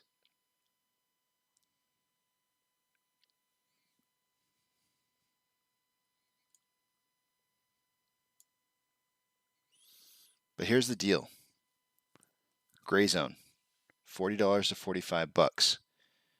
If we bounce off this $38.25 and make it back up into that $40 price point, where you're going to see it stall out because it's the gray zone. We got up to $39.38. Investors, when they see that $40 mark hit, it's a trigger. It's a trigger, and they clam up. They clam up, and they just don't want to buy anymore. It's a magic number. So really, consolidation just underneath 40 and then popping through 40 to 45 is ideal. So seeing consolidation right here just underneath $40 is not bad. This is actually a really good thing. We get a little bit of consolidation in here, and then we can get a bunch of buyers who buy at somewhere between $39 and $40, and next thing you know, we're driving up to 45 really, really quickly. But staying out of that $40 to $45 range is really what we need to do.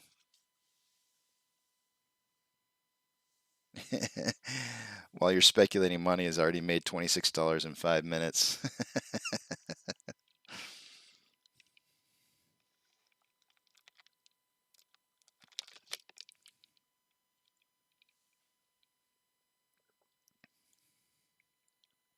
I don't have any Fibonacci's up here, guys. I really need to get some Fibonacci's up. Let me back out here. We got about 15 more minutes before I do first technical analysis of the morning. I have price predictions from everybody but Duncan, or sorry, not Duncan, but everybody but Adam. And so if Adam doesn't respond today, Monty, I'll be using your price prediction again. 15-minute chart divergence on MACD, CCI, RSI, DMA. That's pretty big. Capitulation.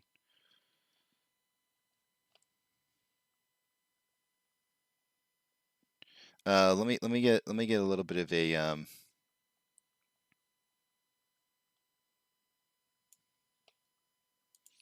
me do a little Fibonacci here.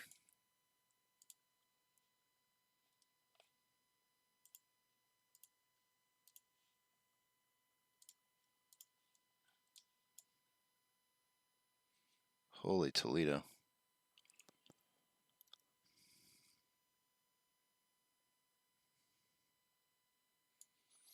Okay, so here it is right here. The next level of resistance is at $40.15. That's going to be the point where you may see a turnaround.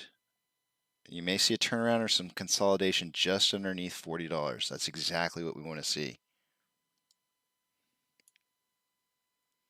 Really let people make that final choice. Do I want to get in on this stock or not? Let it consolidate there just underneath $40 and let people kind of just decide. Is this something I want to get in on?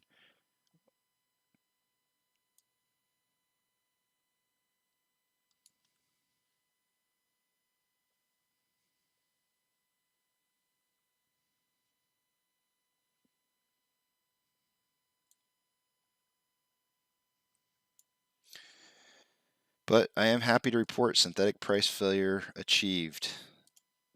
I know that sounds really weird to say, but it's actually really a good thing.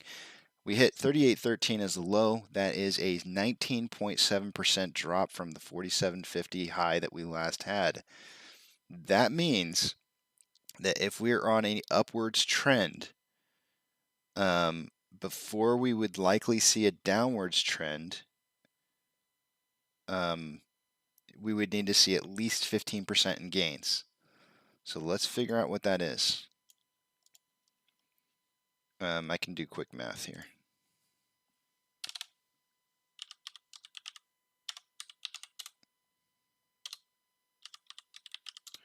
$43.84.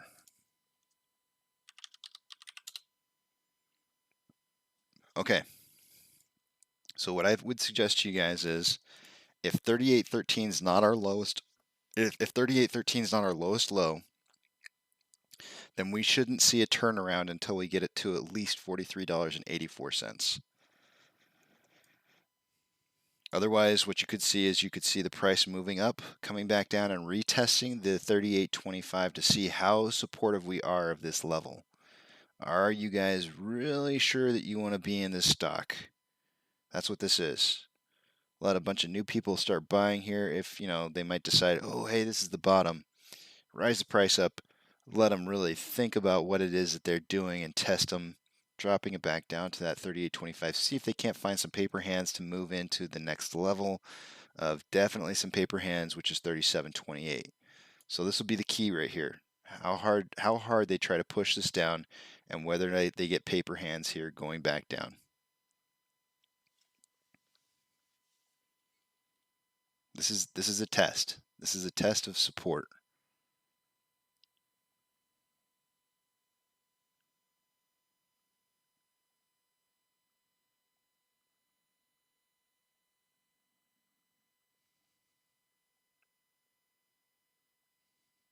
You can definitely see in the order book, you can see small share orders in here. They are short attacking the price in here. These are to close the gaps between the prices. If we have gaps in between our prices, they'll close them with single share orders, single digit share orders.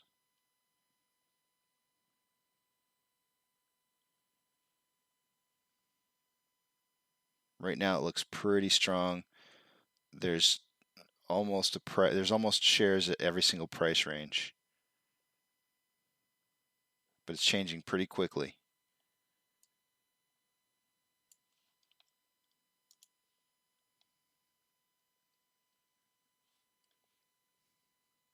Okay, so 39.33 held.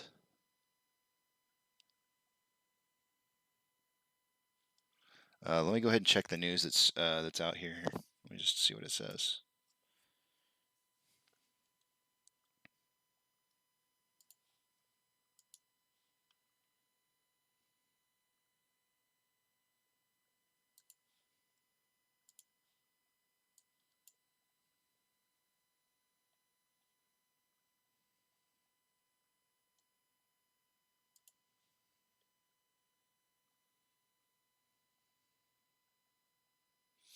Amazon is the only green stock at this point, and they just had some news.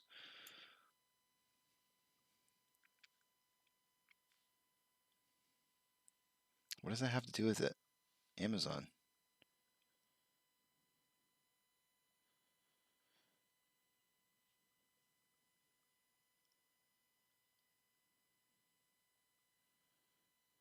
Ford said the F-150 Lightning pickup has already secured over 160,000 potential reservations.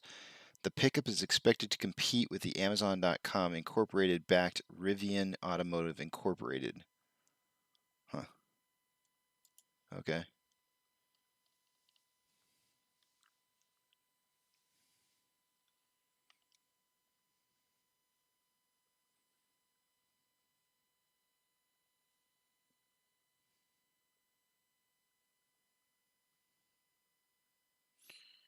Yeah, they're still shorting this. You can see some really small orders in here to try and complete or fill the gaps between the price differences.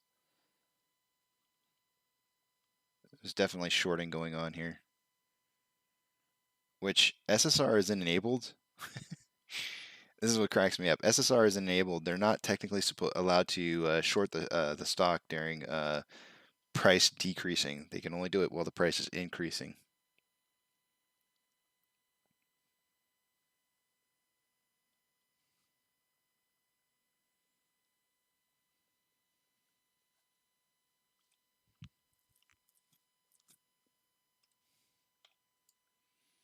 Again, guys, I want to be really clear about what I've kind of seen right now. I don't see massive quantities of pre-market volume or any indicators that would suggest to me that we're going to be launching any time soon. So don't let your expectations exceed what the realm of volume is indicating. you know, unless we have just some abnormality that happens in the middle of the day today, I'm expecting to see very low volume and price relatively remaining about the same. My prediction, the open today was 38.80, so I'm going to go ahead and hedge off of $39. I'm going to go. My price prediction for the day today was is going to be 38.5. Sorry, 37 to 40.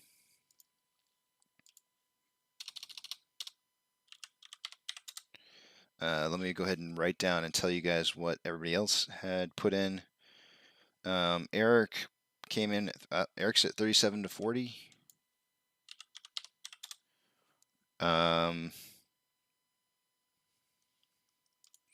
Duncan at 38.5 to 41.5.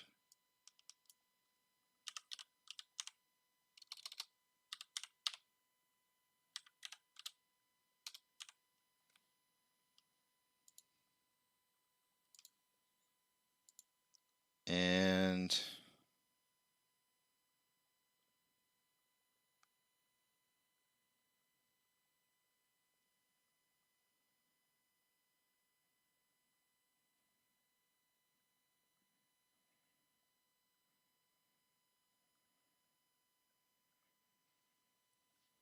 I'm going to find out from Adam real quick here. I haven't heard back from him.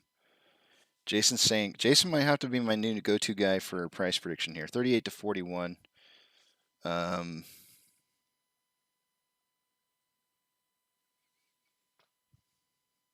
Rivian is the electric. F-150 is not. I would assume so. I can't imagine a Ford F-150 being electric in the future. Probably, I wouldn't put it past them.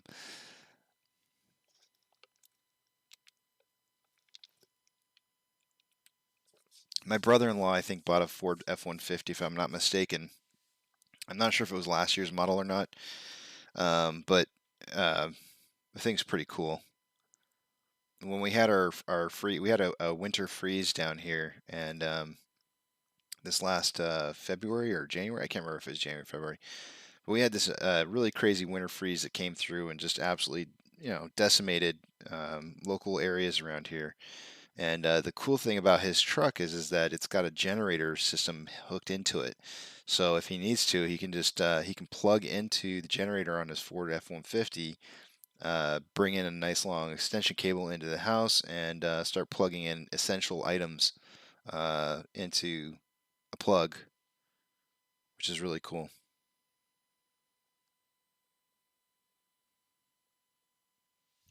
Sean's saying yes, and by the way, by the time we get there, 100-day SMA will be at or about 4120. We open below all these lines, and if close above all of them, it will be very positive. 4120 is definitely in the realm of being relatively close to our opening price in the bank stage, which was $40.07.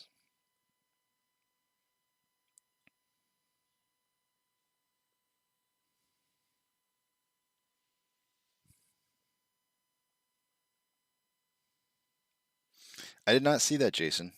I did not watch that. The E Ford 150 is coming out soon. I was part of the project that worked on the transmission and control and the mount and the motors. That's pretty cool.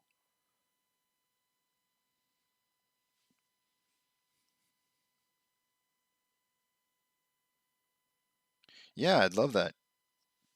Have a good day at work, AP. Thanks for stopping by.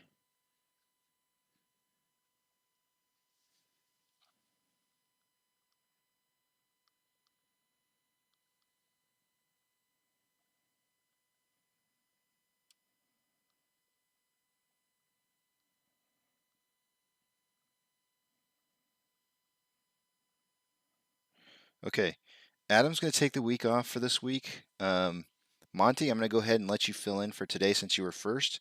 AP, since let me see who put in that price. Jason, since you put in a price prediction, if you want to fill in for Adam for the rest of the week, you're more than welcome to. Today I'm going to use Monty's price prediction though. Monty put in Let me find it.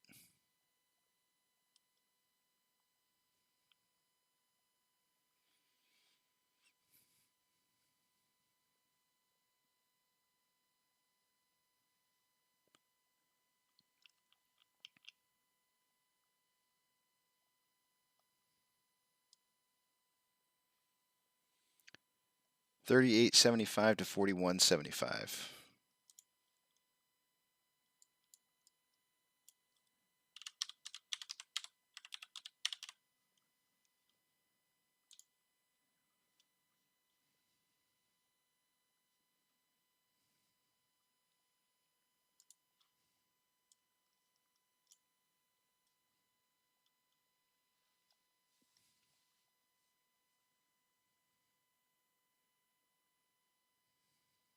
I'm gonna have to check that out. Link it. If you got a link for that, Jason, set it up. It's just about time for technical analysis time. Let me go ahead and start refreshing some screens here while you guys are watching the stock price. I do have today's Wednesday morning. You know what that is? It's when the wife gets off work and we have a nightcap together. So I've got a little bit of rum and Dr. Pepper going on here.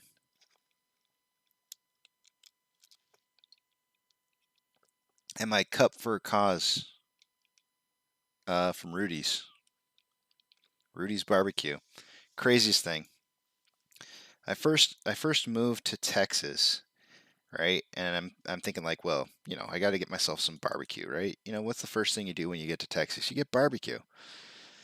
So I ask around to some of the guys. I say, hey guys, what's the some of my new coworkers? I say, what's the best place to go to for barbecue around here? And they say, well, if you just want like fast food barbecue, you just want in and out real quick. There's two places, Salt Lick or Rudy's. And they said Salt Lick is more of a sit down kind of place, but Rudy's is just a grab and go. But you can also sit down. And I'm like, all right, I'll go try it out. So I look up Rudy's on my phone. I'm like, yeah, I'm gonna go check out Rudy's. So I start driving, and I get there, and it's a gas station. And I'm like, barbecue in a gas station? What the heck is going on here? So I walk in, and the flavors just hit you in the face as soon as you. I mean, you don't even have to walk in. You're outside. You get out of your car, and it just hits you in the face, and you're like, wow, that smells really good. And you get inside the gas station, and it's more than just a gas station. It's a restaurant part, and then also gas station. And so I walk over there, and I mean, as soon as you open up the door to the place, it just hits you in the face a second time, harder. And you're like, wow, this is intense. This is really intense. And you get in there, you get in line, you get your food. They sit down. There is no plates. It's just sheets of paper that you have with wax on one side and wax paper. And you eat your food off this wax paper. And there is nothing like it. There's nothing like that. I've been on the East Coast. I've been on the West Coast. I've been everywhere in between. There is nothing like the barbecue that I have had here in Texas. And I'm going to give you a little warning for those of you who have never been to Texas and had barbecue, or maybe even if you go to some of the southern states that have barbecue, be careful of the bark. The bark has bite. You will wake up the next morning if you eat too much bark. It's really tasty and it's tempting to eat, but you will wake up the next morning with some of the worst heartburn you've ever had in your entire life. Got to be super. And I warn people all the time, and they never really seem to listen, but they learn. They do learn. Let's see. Citigroup Incorporated just added 184% more shares.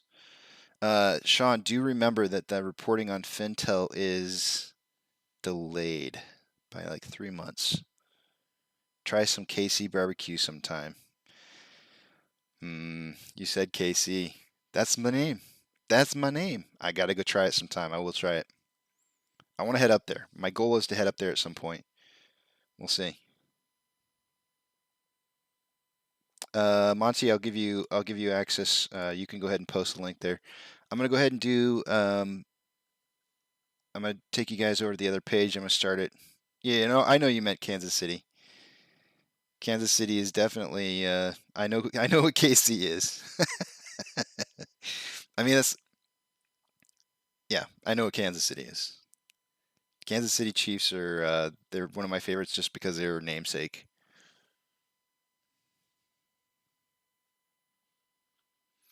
All right, guys. I'm taking you to the other page. I'm going to go ahead and just announce that price prediction tally mark. You'll notice that the missed column has a single tally mark for the week. Every single one of us missed the price target for yesterday, so we lost.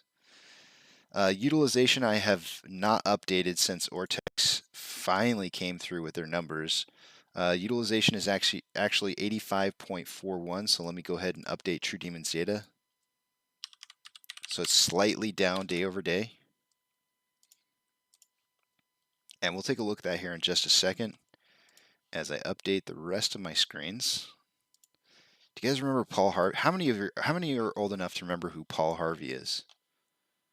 And that is the rest of the story. I used to love that. My dad used to watch 60 Minutes all the time. And I don't know why, but it stuck with me.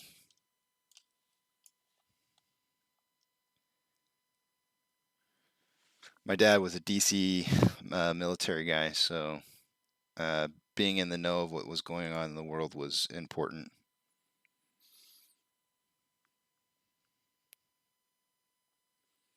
Okay. I'm almost done refreshing screens here. Short exempt volume, 280.6 thousand was slightly down from the previous day. Utilization is down just ever so slightly to 85.41. Day over day price increase was a decrease of 11.38% yesterday. Kind of rough, kind of rough. Updating off exchange, it is at 49.49% into the OTCs currently, with that normally being around 53% at this time, so it's a little bit lower than normal. Borrowed change. Let me update Ortex and just make sure one last time that that is accurate.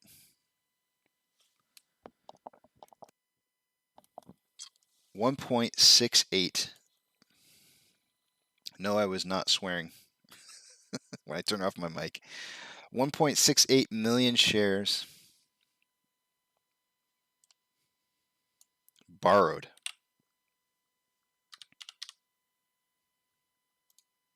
Sorry, I gotta undo something here real quick. Give me a second.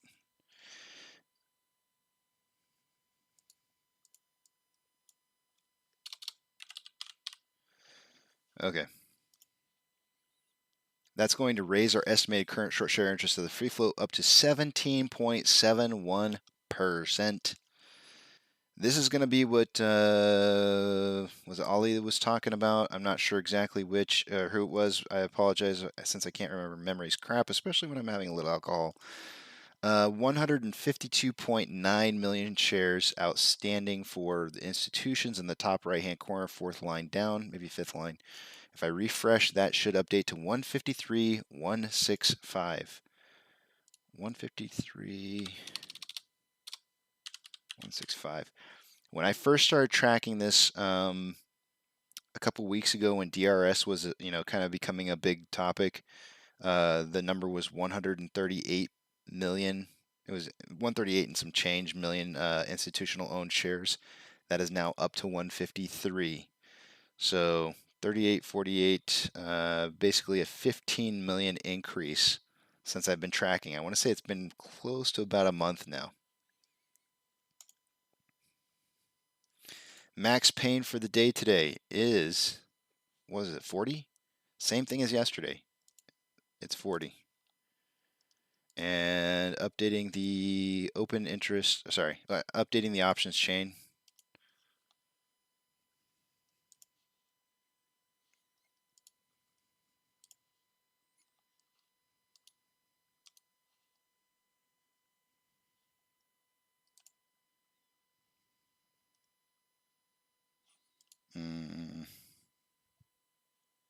Yeah, that's accurate.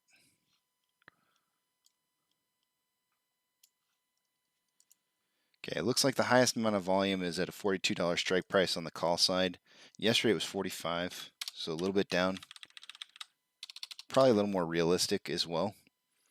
At a $42 strike price, there's 7.2 thousand contracts open.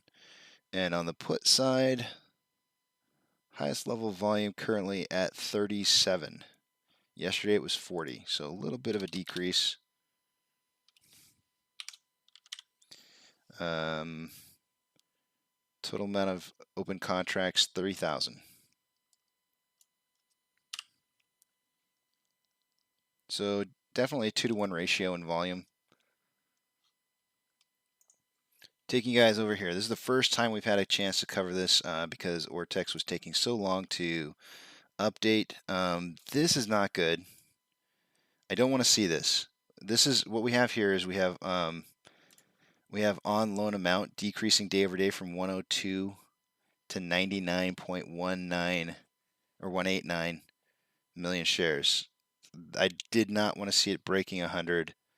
That's bad. It's also bad that the on average loan age per day is dropping from 78 down to 76. Now, what I will say about this is that that's probably due to the fact that we had some paper hands in there. It gave them a chance to be able to close out some of their loans, especially some of their older loans. I expect to see this turn around. I really do expect to see this turn around here within the next maybe week or so. So it's bad right now, but I think it could get better. Shares on loan. I got to do this math because I didn't get to do it earlier because they didn't update earlier. Let's figure out why our utilization went down.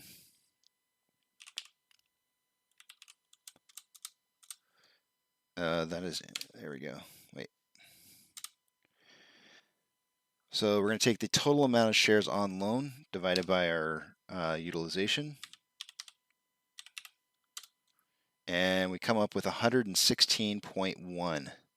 So you remember the 3 million shares yesterday that we saw returned? They were real. We dropped down from 119.8 on loan down to 116.1. Subtract out the total amount of shares on loan, and it tells you what our loan amount available for today is.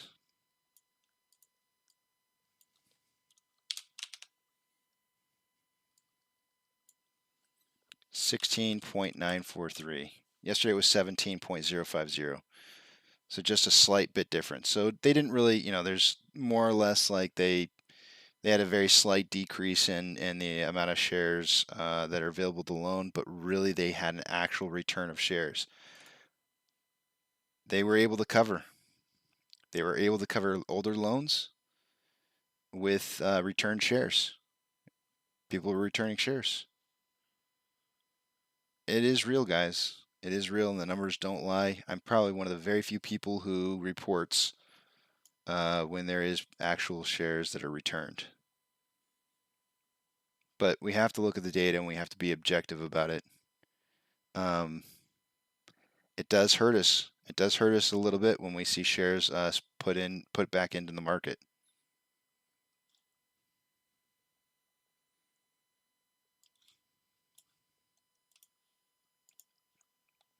Orders by Fidelity customers. AMC not in the top 10 list. We're probably really close though.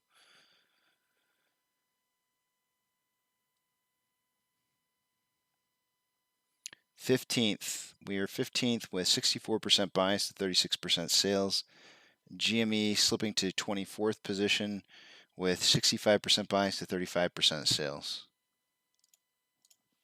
The orders are actually good. I like the numbers. Total shares borrowed. So far for the day today, yesterday they borrowed 3.1 million. Today they borrowed 3.25 already. Let's see. I see 50,000 shares here.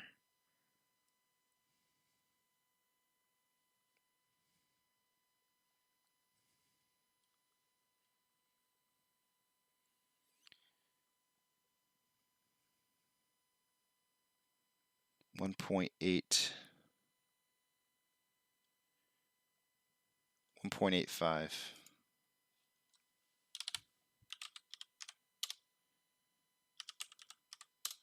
5.1 million shares having been borrowed for the day today. Sorry, I'm shouting into the mic. 5.1 million shares borrowed for the day. That's good. That's a healthy amount. That's healthy in the fact that normally I think an average day would be about 4.5 million. In the money calls, we have 12.1 thousand contracts, 86.3 contracts out of the money on the puts, 179 out of the money on the calls. If you're playing calls, guys, and you're out of the money and you're not making money on calls, switch over to paper trading.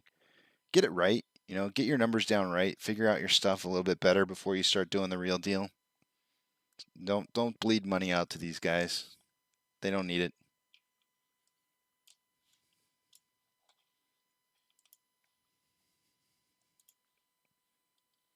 The Nasdaq is down 0.19%. The Dow Jones is down 0.1. The S&P 500 is down 0.08.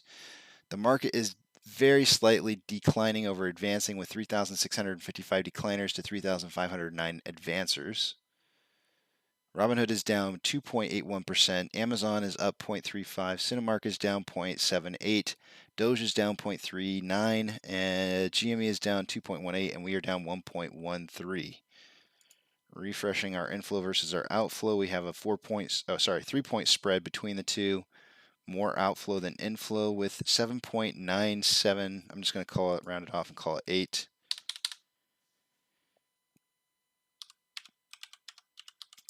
We are on pace for 69.3 million shares traded for the day today, and of course that's going to drop. My volume prediction is 10 to 30 million. We're definitely on pace for that. Definitely on pace. On a 1-hour interval, more buying pressure than selling pressure. RSI at 37.96. Looking good for buying. On a 30-minute interval, more buying pressure than selling pressure. RSI at 42.34, which is below average. On a 5-minute interval, looks like it crossed over. More buying pressure than selling pressure with a crossover about 5 minutes ago. RSI just slightly above average at 54.43. And with that, the alcohol is starting to set in, and it's time to go to the restroom because I'm rushing. I will be back here in just a second, guys.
Whew.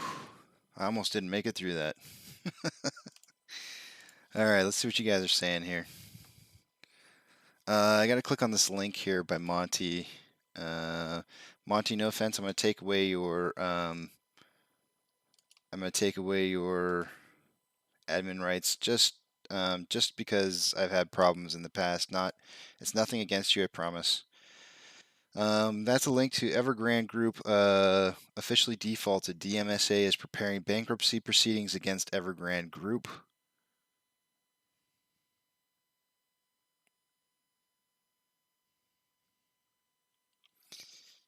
Yep.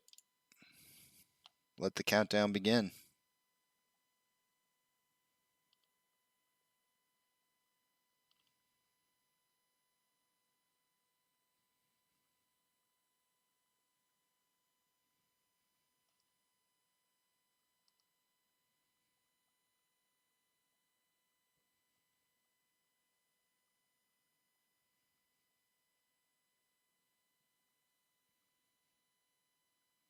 JP, what are you talking about with the 17.7? What's that in reference to?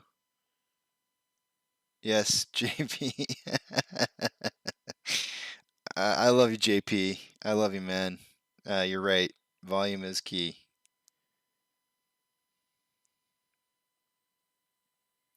Retail ownership of the free float. Who was that? I was asking that. That's Azrul. Azrul. Let me check it here. According to this, it's saying 29.84%, so nearly 30% ownership of the free float. Let me check that. Let me verify this data real quick here. I don't want to give you bad information. First, I'm going to check it compared to total amount of shares.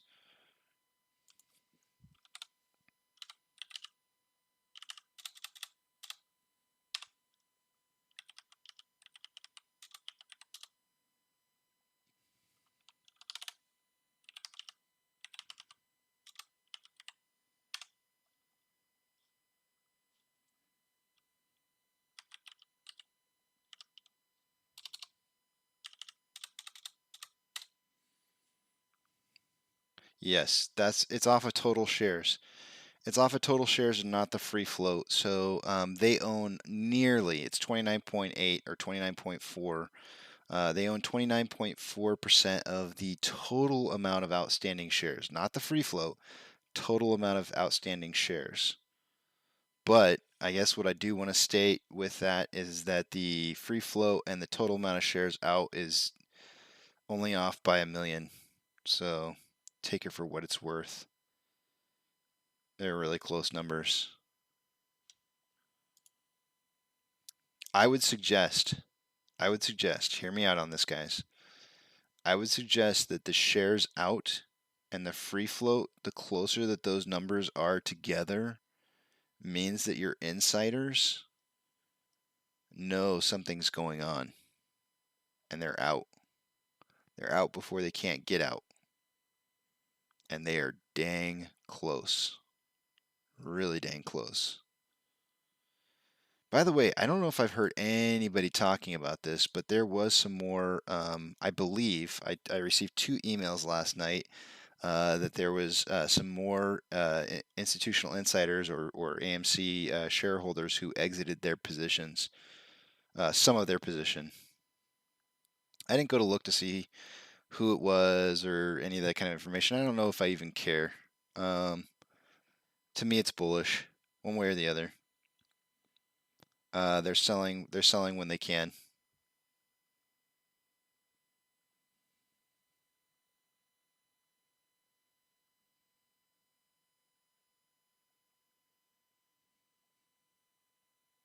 No, Joe, that is incorrect. And I will pull up Fintel so that you can see what it actually is.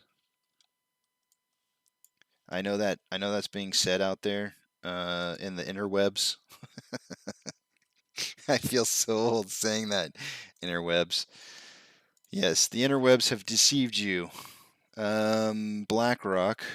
Let's see. Let me make sure I got my right information up here. Owners, institutional owners. Should be accurate. We actually have some filings already today, guys, that are coming through here. Citigroup being one of the bigger ones. They have a total of 174.9 thousand shares, but the share percentage is what you want to look at. Or sorry, the value. Yeah, it should be the shares changed percentage. That'll tell you more accurately how many shares that they increased by. So if we come back down here to BlackRock, who has 40,015, what I can do is I can click on that. We can actually go into the system here and see exactly how many reported shares they had compared to the last reporting. Um,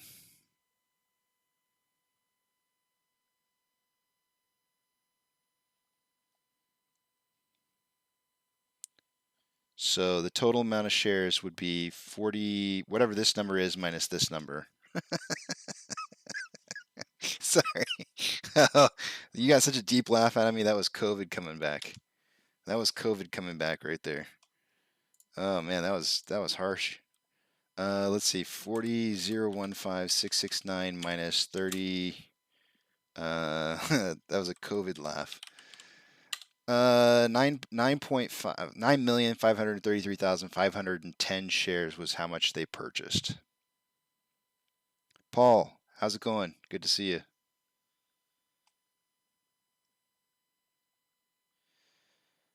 Paul asking, what do you think it will go up to almost 45 this week?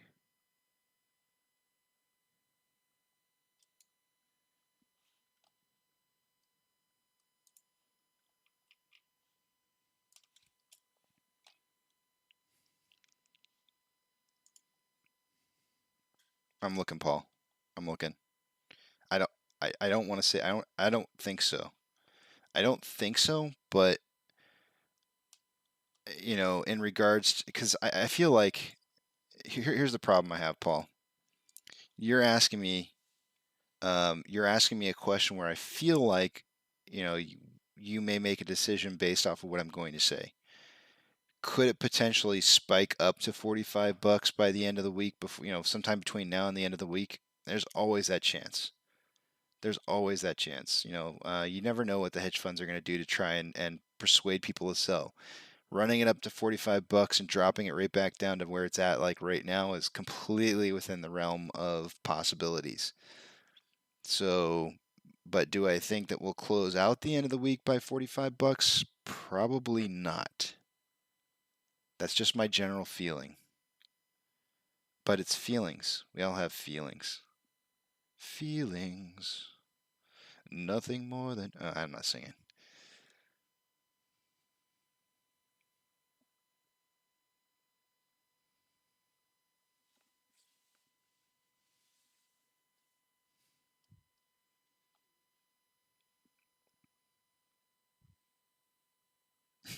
$53.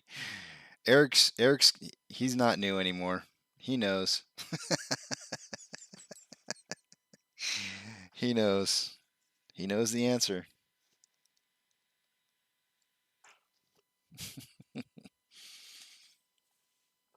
I hosted a space call last night. I got 23 of you watching right now, 24 maybe. I have 24 of you guys watching right now, and if I had to guess, they're probably people who normally watch all the time. And what I'm about to say is between us. I did a space call last night, and I've kind of tippy-toed my way into the Twitter world. And I had quite a few people on the space call last night. People who I don't think are a part of this community, of this YouTube community, this relationship that I have with you guys, and I found myself walking into a different world.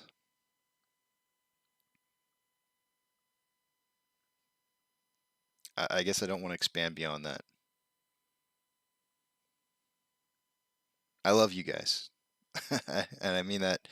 I mean that from the bottom of my heart. We've gone through a lot together, and when I spread myself out and start diving into other things, I realize that the core group of people that I got watching here, that's family, and I like the family. I wish it had been more. I wish it had been more of the people who are family there talking, but it is what it is. That's too bad.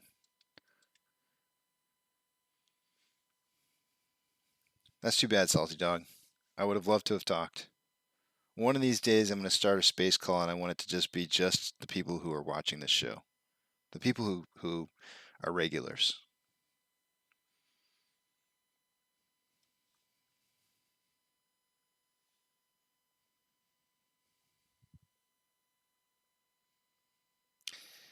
Yes, JP, I saw that. I saw Review Dork said it. I'm going to go ahead and just say who it was. Review Dork said that, and I almost replied to it. JP, you're putting me in a hard between a rock and a hard place. I talked about it yesterday. Day trading AMC makes you a Navy SEAL. You will be put into a situation at some point where some portion of your money will miss out on the MOASS by day trading. Maybe not now, maybe not tomorrow, maybe not 2 weeks from now, maybe not a month from now, but when the main chunk, the meaty, most important chunk of MOASS hits, you will miss out. You'll be the first to die on the field.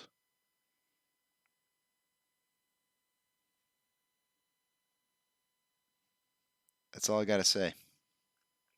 If you're sucking up a lot of the shares that the hedge funds by day trading AMC, if you're sucking up a lot of the shares that the hedge funds want, I applaud you. If you're doing it for your own personal gain and you're skimming off the top, I don't applaud you. Because all you're really doing at that point is just selling the shares back and then pocketing the money. And you're trying to take your money and putting it into your pocket before the MOASS happens. So, but if you're using it to suck up more shares, then I say yes. But you're going to get hurt in the long run. You will get hurt. I promise you.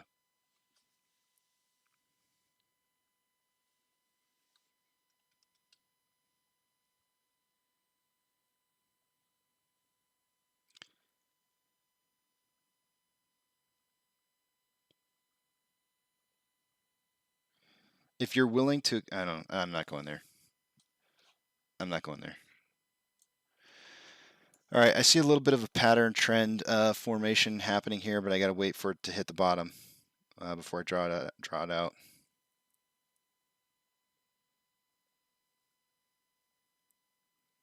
I mean, there's a lot of stuff to consider when you're day trading. You know, for those apes who are day trading, you know, somebody just mentioned, I think, Fish Killer. You're going to have taxes. You're going to have taxes to pay on that money. And where are you going to get that money from? If you're going to get it from your buying and trading of AMC, then that means you're selling shares back to the market. That's shares that go back into hedge funds' pockets. So unless you have money set aside to cover your taxes, that's not a part of your AMC day trading, then you're just screwing us.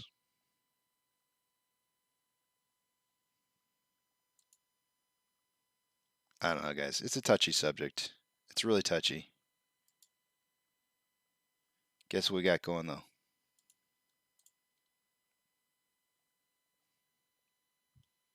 I'm drawing the top part of it. Yes, I agree. I agree 100% with what Andrew's saying right there. And hopefully it's funds that you don't have that are tied up in AMC that you exit out of so that you can go trade those other ones. It should be funds that are separate from AMC. But yeah, I would agree more with what Andrew is saying right there. If you want to go day trade some of these other things that hedge funds, you know, the eye candy that hedge funds are throwing out there for us to chase after. Chase those things. Because they're going to be quick day trades.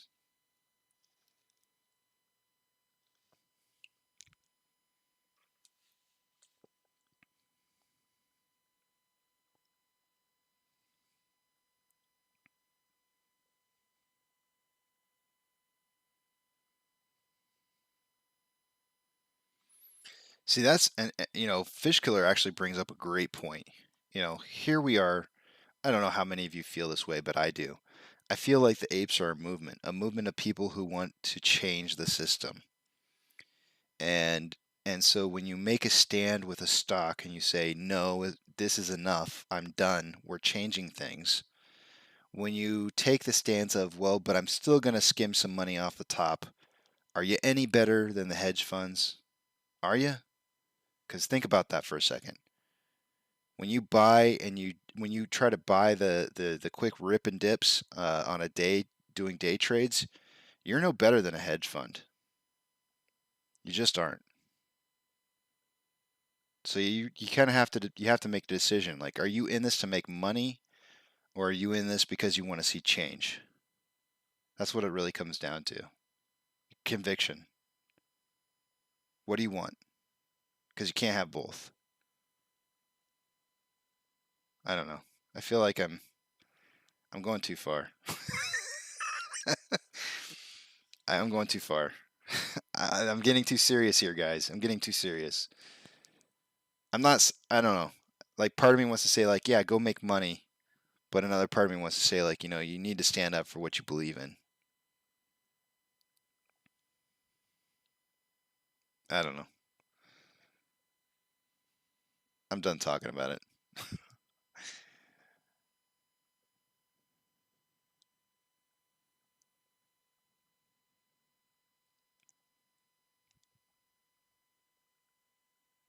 It's hard. It's hard, Ivan. Pick a side.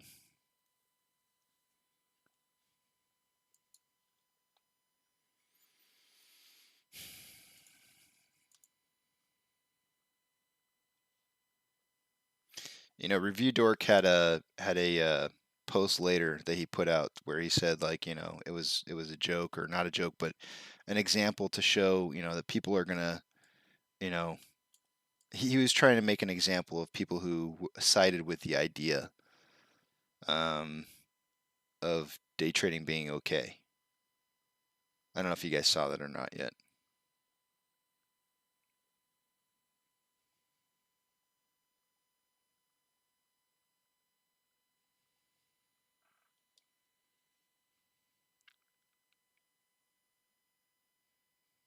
Thanks, Paul. I appreciate it. What I've drawn here, guys, and I had to wait to see the bottom. What I'm drawing here is probably going to break out right as I'm drawing it, because we finally hit the bottom of it. But leaving in just the tip, and only the tip, because that's what we do. It looks to me like we might have a bullish triangle formation, where we have the flat top, the triangle moving down here, so we have a bullish triangle. Anytime your flat side, whatever side your flat side of the triangle is on, is which way the price direction will move. Trey usually says that we have like 3 tops before we break out. It could happen before, it could happen after.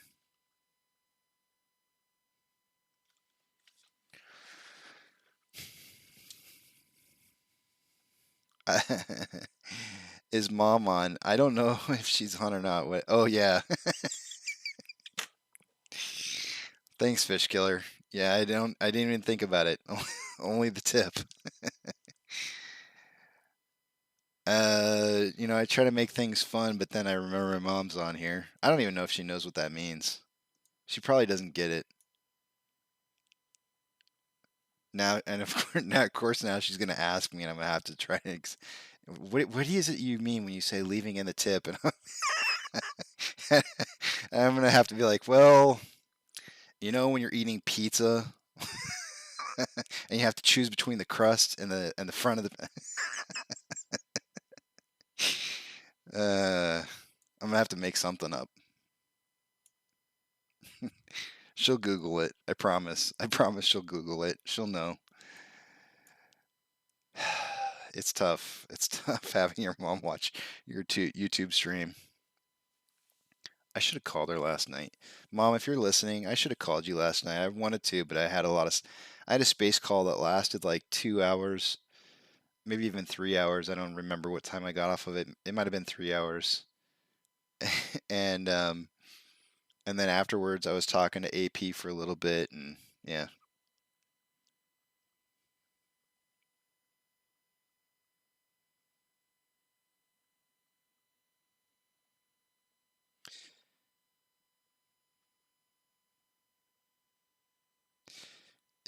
You're right, Eric, she will. somebody will say like, should we order pizza? And she goes, only if you eat the tip.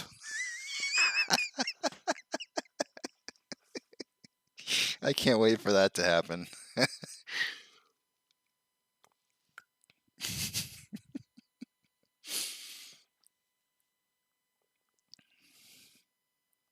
I agree with what you're saying, Bandaro. But I'm also warning you. I'm warning you that, Eric says he only likes the tip. He will only eat the tip of the pizza. Hey, some people do start from the crust. Believe it or not. My kids rip off the crust of the pizza. They rip the crust off of the pizza and they don't eat the crust. I'm like, are you guys insane? Who doesn't eat the... That is so un-American. It is so un-American to not eat the crust of a pizza. I think there's something seriously wrong with our kids these days. That they won't eat the crust of their pizza. Who does that? That's a psychotic thing. I don't get it. Where do you think crazy bread came from? Crazy bread is just nothing but the crust.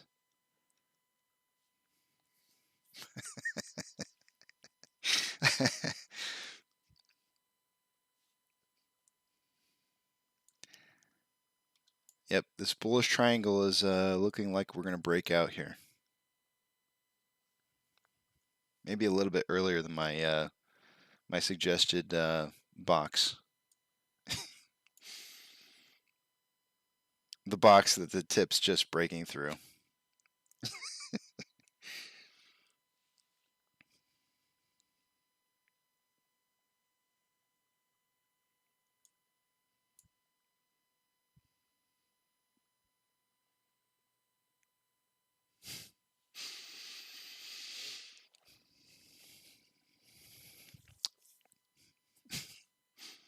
Sorry, I'm still laughing.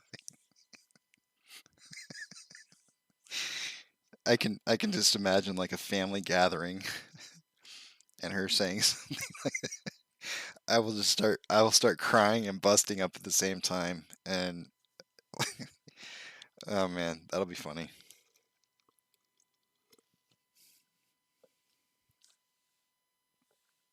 She would have responded if she was listening right now. I'm pretty sure she would have said something by now. And if she says something in the next like minute or so, I'm gonna get all like red in my face. Yes, Ivan, I do. So here's the deal. It all depends on how many paper hands, like I said earlier. If they received a lot of paper hands on the price dip from, let me get the prices right. The Price is Right. I love that show. 47.50 down to 38.13. If they had a lot of paper hands in there, they're going to go back and they'll retest it. They will retest this almost guaranteed. If there was a significant portion of shares that were bled off, you bet your bottom dollar they're going to go back for some more. Absolutely, 100%.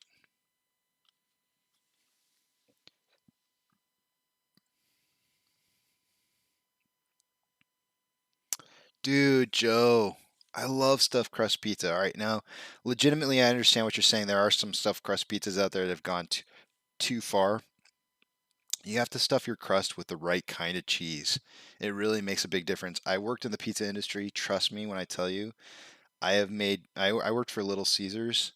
I have made some gourmet pizzas through Little Caesars crust that would absolutely kill you. Like, just you would die. Imagine a Costco pulled chicken barbecue chicken pizza made with Casey Masterpiece barbecue sauce and a Costco pulled chicken with stuffed with cheddar cheese crust filling, like not just like fake cheddar cheese, but like the real good cheddar cheese. It can be really, really, really good. You'd be surprised. And then you slather on that crust with some garlic butter, some herbs, some salt. Oh my gosh, that crust is delicious. And you don't use a red sauce. The Casey Masterpiece barbecue sauce is your sauce. I know, no kidding, right, man? Ugh. I have made some way back in the day when I was a kid. I made some crazy pizzas.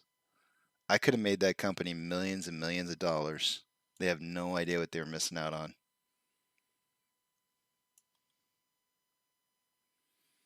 Okay, we still haven't broken outside of this this triangle formation, this bullish triangle. We're getting really close here. We're getting inside the box here. I would suggest we'll probably break out here pretty soon.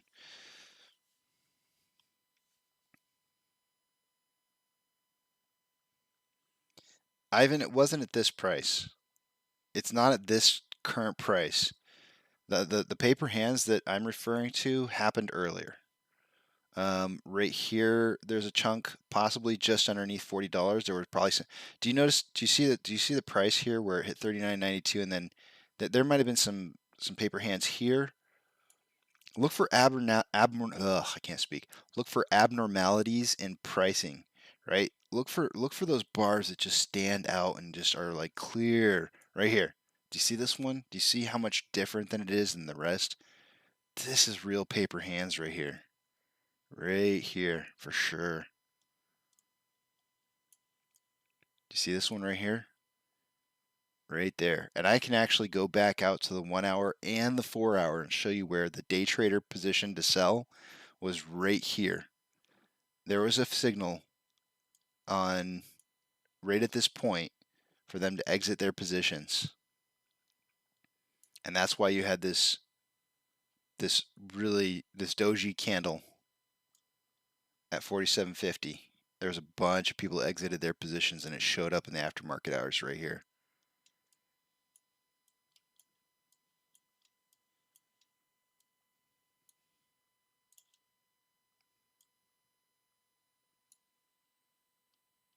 Amanda, I saw Amanda on the space call last night, and like I was telling you guys, there was a whole bunch of people who are not a part of our group here on YouTube that were in there talking, and I really wanted to hear Amanda's voice. I wanted to hear everybody that I recognized from our channel. I wanted to hear their voices. It's your guys' voices, the people who come in here every single day and talk to me. You guys are the ones that I want to hear from the most because I know you're here all the time, and I missed that. I kind of missed it, and it made me a little bit sad.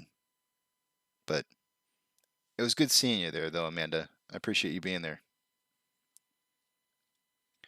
LMAO gourmet Little Caesars. Only a wizard could pull that off. I am telling you, dude. When you work, Joe, in the food industry. I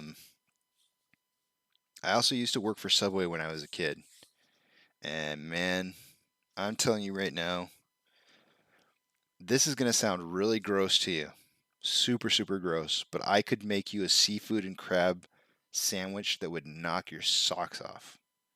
Knock your socks off. And no, like I highly recommend that when you go into Subway, you never buy that. You have to know when to go to Subway. I'm gonna throw out a little. Oh, here you go. Tip of the day.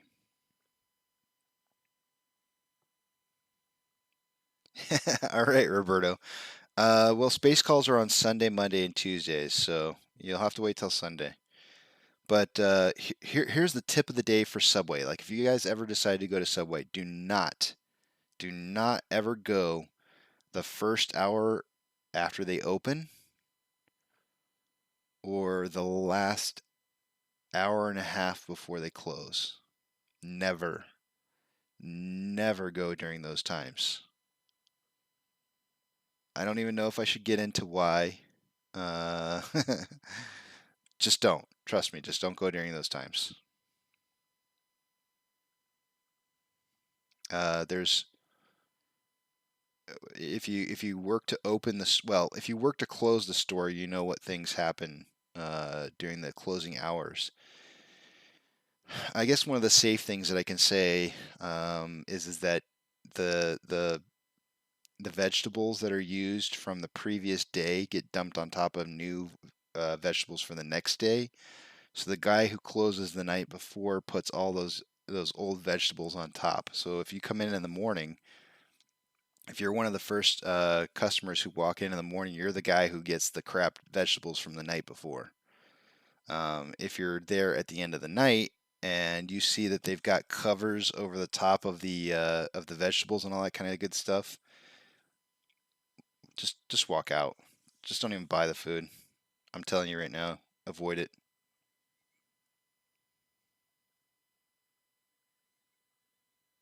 That's your tip of the day. Just the tip.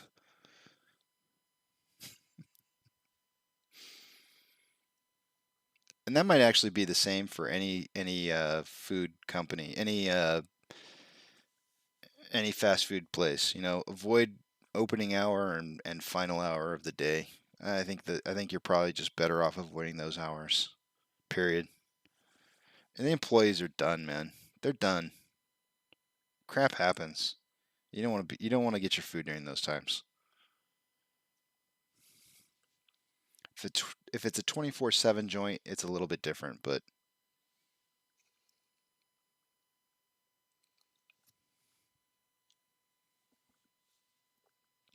we're looking like we're struggling to break out here.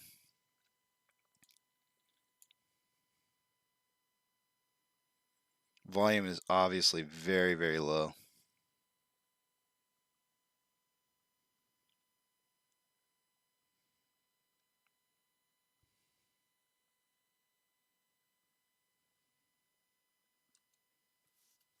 Yeah, I really wanted to hear from you, Amanda.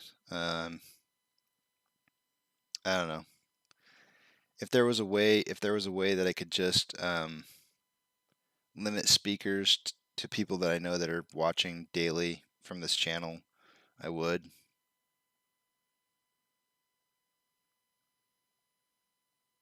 It's you that I want to hear from.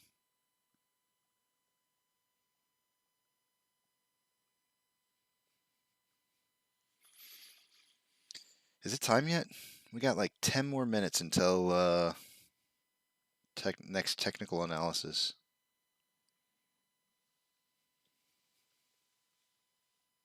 It is so close to breaking out here.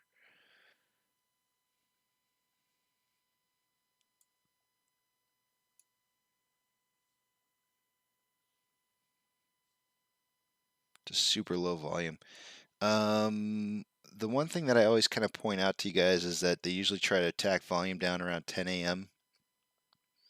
It looks to me like they really started a lot earlier today, about 10 minutes earlier than normal. That's not a lot. That's some. But, I mean, they started about 10 minutes earlier today. And then it's just been kind of even keel across.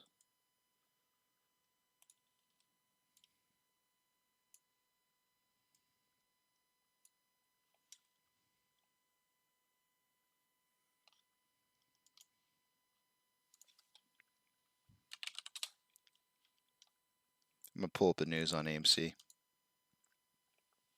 We never got my Motley Fool article that I really wanted to see. Did the Eternal save AMC? I was really disappointed. There's our breakout in the box. Well, not yet. The candlestick's not out.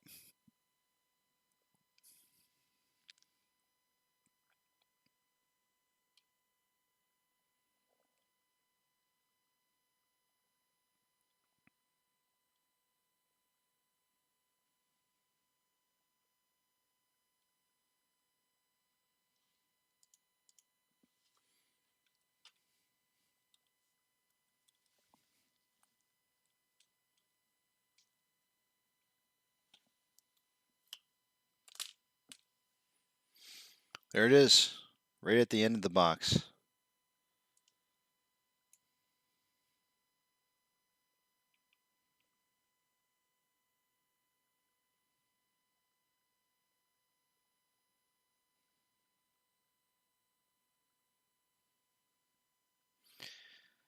All right, guys, we're officially in the gray zone.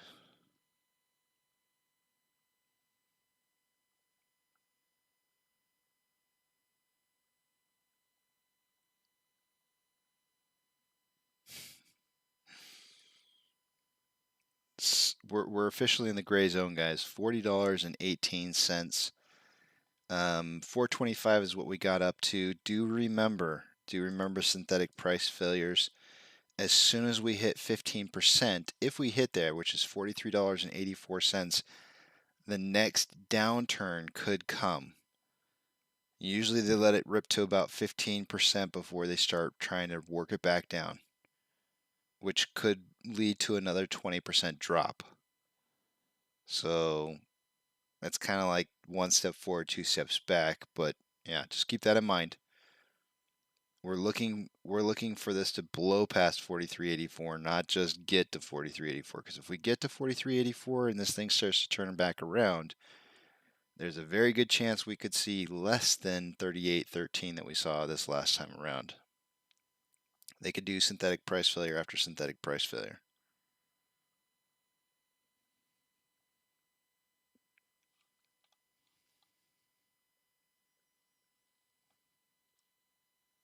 $43.84, just to let you know, is that it's 38.13 was our low right here. We almost hit the trampoline. 38.13 was our low. 15% up from that would be 43.84.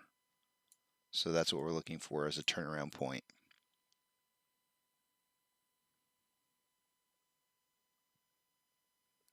No, JP, that's I can just not say these things. I could just not say these things. I know I know where you're going with that. That I wouldn't say that. No. I personally want to achieve MOASS, and so yeah, no. Yeah. Don't go JP, come on, man. Don't go there.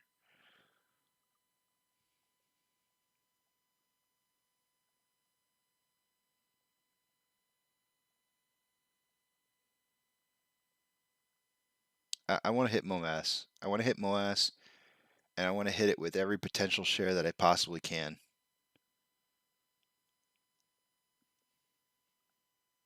That's my desire. Yeah, we do. We do all. Not all. Not all. Some people are just about the money. I think there's been plenty of people on this channel who've talked before who are just in this for the money. I'm in this for change too.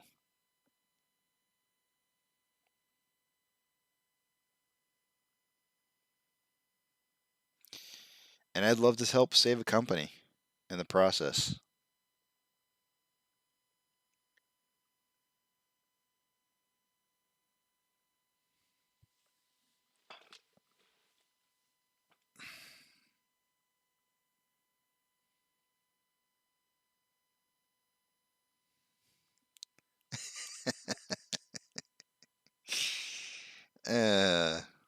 Sorry, Eric.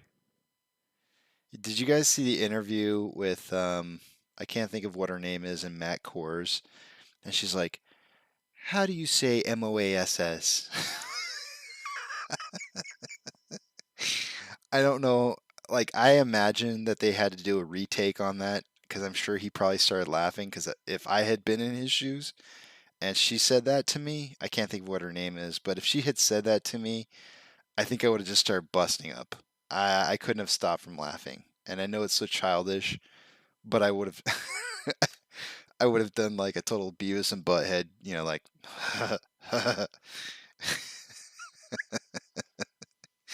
I wouldn't have been able to help myself. Melissa Lee, thank you. Yeah.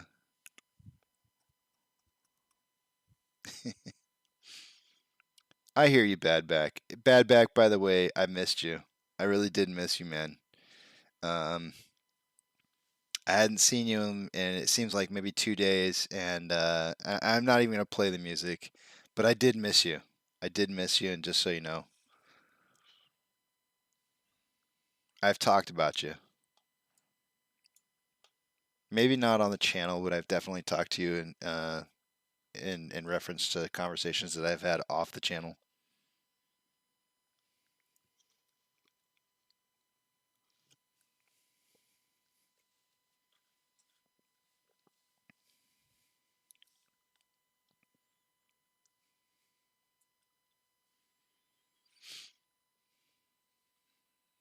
We are in the gray zone.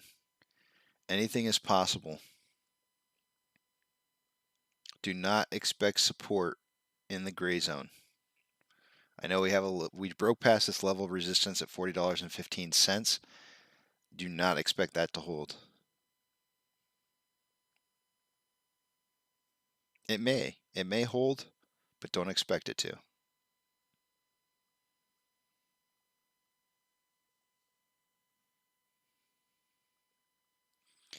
Trey was on TV. Yesterday he was in New York Square. Volume is picked up. Oh, you're right. I hadn't even seen that. Thank you, JP. Volume did pick up. What do we got here? We got 333,000, 143, 210, 250. Over 250 is what we want to see. These are not quite to that level.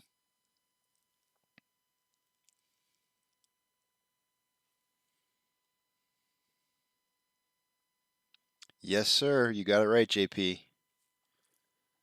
And bullish indeed.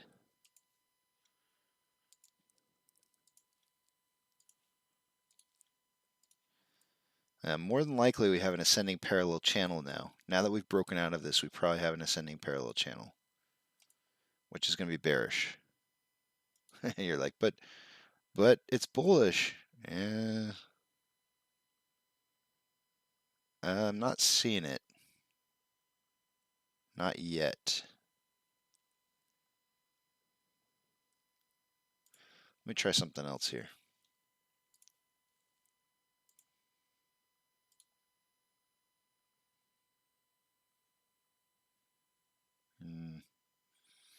I could draw this. I am.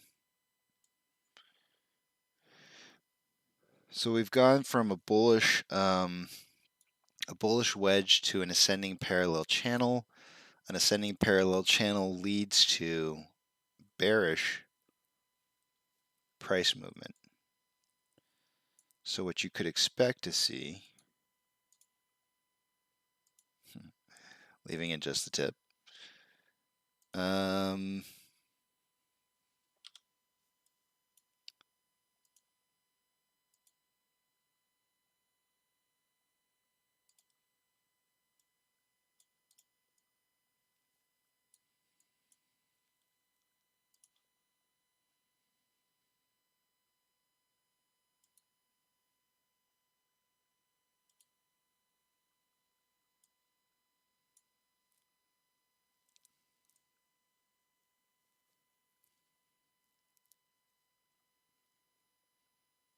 if we hold support at 40.15,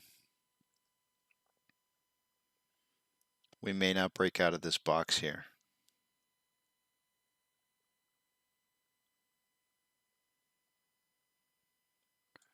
What's been happening a lot lately, this is where, if you guys want to know where trampolines came from, they came from this. Oh, son of a gun.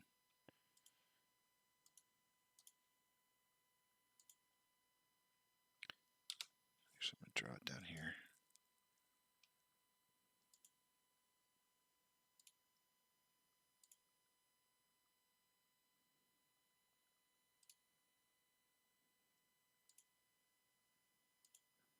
Oh, that's so crappy looking.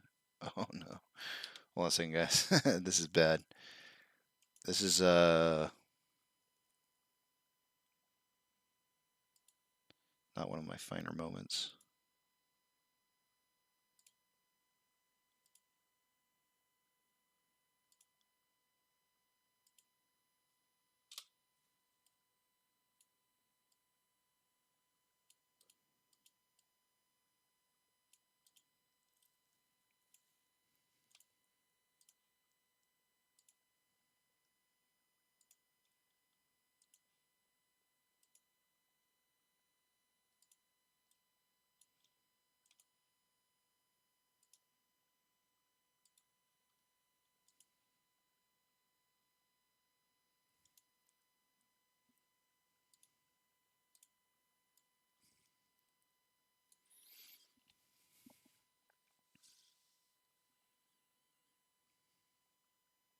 Thanks, Badback. I appreciate it. Of course, he's not going to hear that because he's gone now. Increase in vol. Yes, that is correct. Yeah. We don't have to agree. We don't have to agree on everything, and we can still be friends. You know, there's always two sides to every coin. There's always two differing opinions, and it was one of the things that I learned early on in life. You know what? Never mind. I'm not going to talk about that. I'm going to actually move on to technical analysis because it is time, and I need to get to that.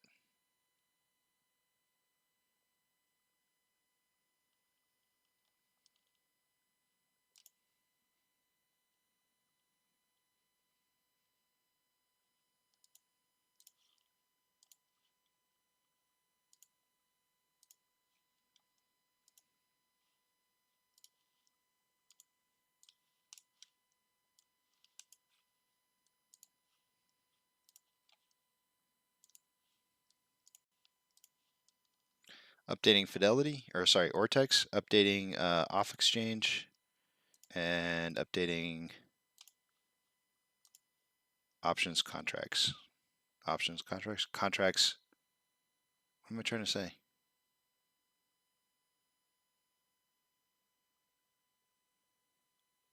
Options chain. It escaped me.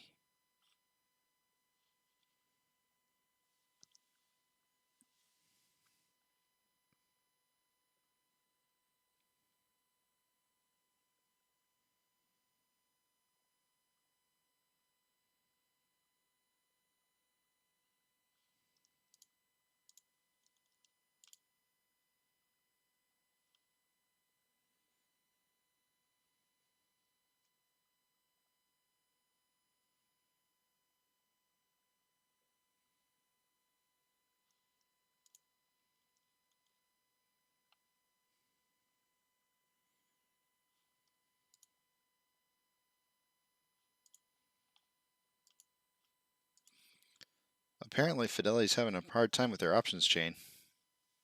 I'm refreshing again. There we go.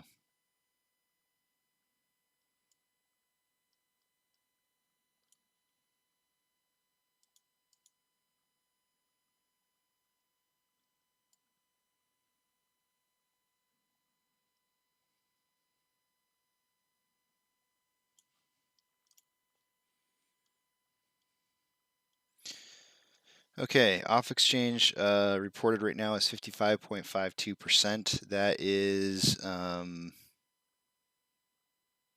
little bit lower than what I'd like to see. I normally like to see about 60, 61% around right now. Borrow change is 1.63 million for the day today. It was 1.68 earlier. So it's dropped a little bit, which is going to decrease the estimated short share interest of the free float to 17.7%.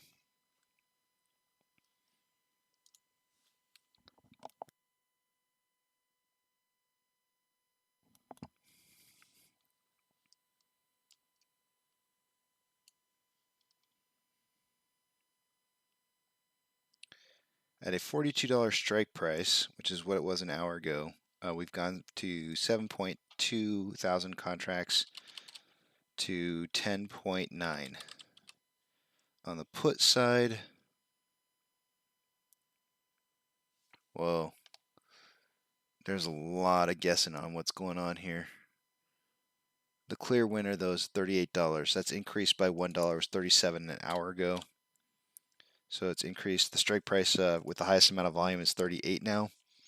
And it's gone from 3,000 at 37 to 5.5 thousand on 38.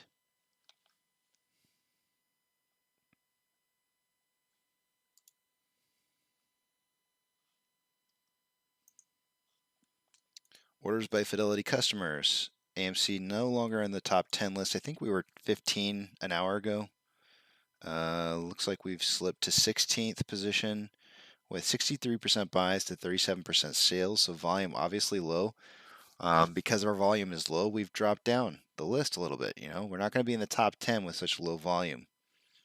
GME, on the other hand, I think they were 24th an hour ago. They've slipped to 27th with 66% buy to 34% sell ratio, which is not bad. It's pretty good numbers. Holy moly. They are converting ETFs to available shares.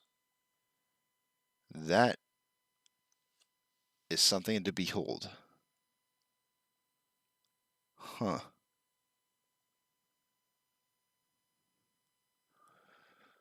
Well, 50,000 more shares right there.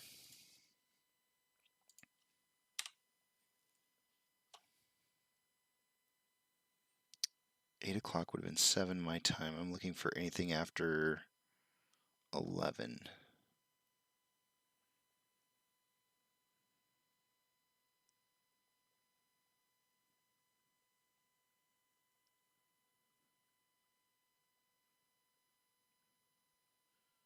Looks like another 100K. All right, so it looks like they've borrowed so far 5.25 million shares today, which is higher than our normal average of 4.5. I'm guesstimating the average. I would say that's higher than normal, though. Yesterday with 3.1 million shares borrowed, but this is what I want you guys to note right here. We haven't had 2.4 million available shares for them to borrow in the available section. This spot right here, this column right here. It's been a long time since we've had that happen. Usually it's over here in the ETFs.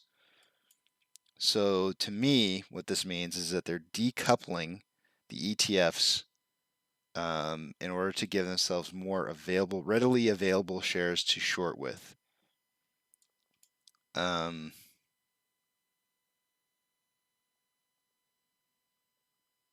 I don't know what to make of this quite yet,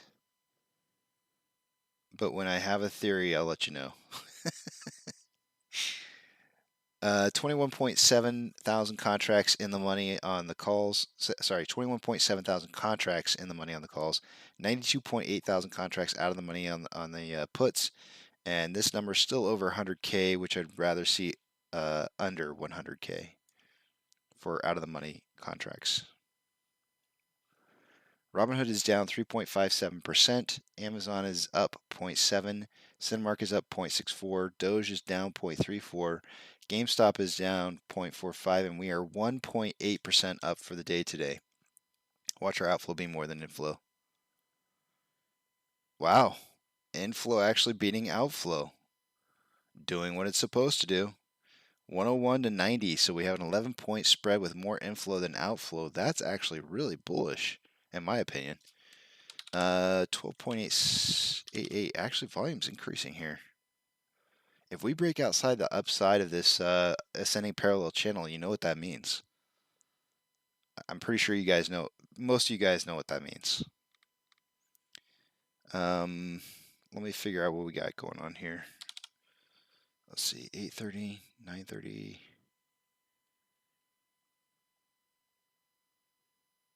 101 minutes.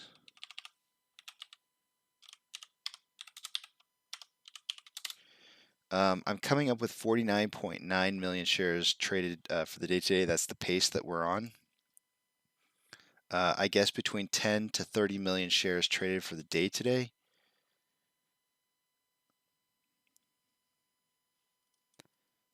On a 1 hour interval, we have more buying pressure. Actually, we have a crossover right now of on the 1 hour interval with more buying pressure than selling pressure. RSI at rated average at 50.71, so plenty of room to move up. On a 30-minute interval, crossover about 30 minutes ago, more buying pressure than selling pressure with an RSI of 57.58.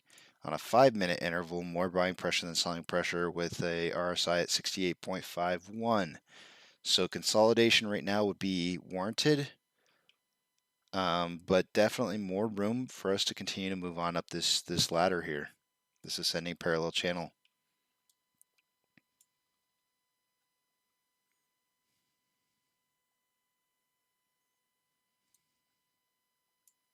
Remember the number, 43.84.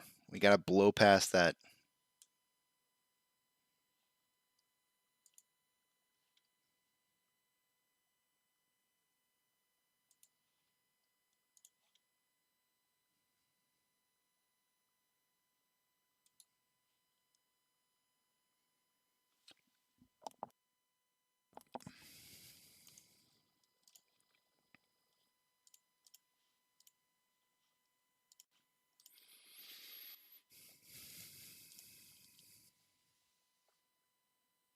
No, Bill. Oh, you're talking to somebody else. Sorry. I'm gonna throw in my 2 cents here, Bill. If you have a margin account, you're in the wrong kind of account.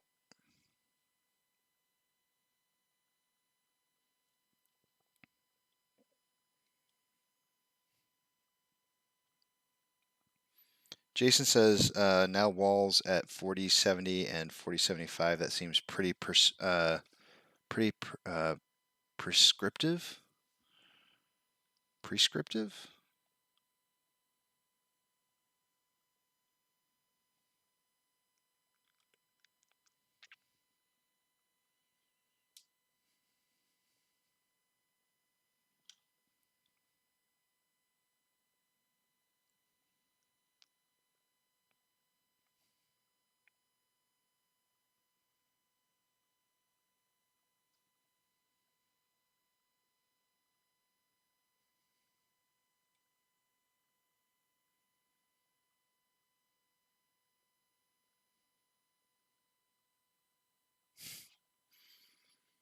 You guys, if you'd been watching me a couple days ago when I put in this blue and red line in here, you'd have said I was crazy. I know. In fact, I got it from you guys. I got it from some of you said there's no way we ever hit that blue line. Go back and look at GME. Learn history. History repeats itself. There are very significant, repeatable actions that hedge funds use. I can link you back to that 2014 article that Mark Mitchell found that confirms the information that I've told you guys in the past that I found from my research on the modeling of the GME squeeze. There are very definitive points at where they decide to make their attacks and their percentages, and you can find the gaps. They're I want to say they're pretty obvious. You just have to look for major turning points and kind of delete the rest of the noise. And it's technically it's 20, 35, and 60. 20, 35, and 60%.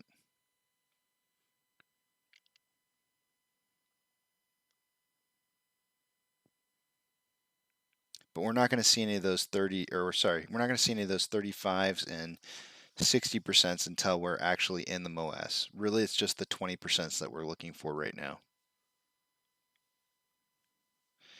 Intentional, not whale day traders, that is, scroll up on the conversation. Okay, hold on a second here.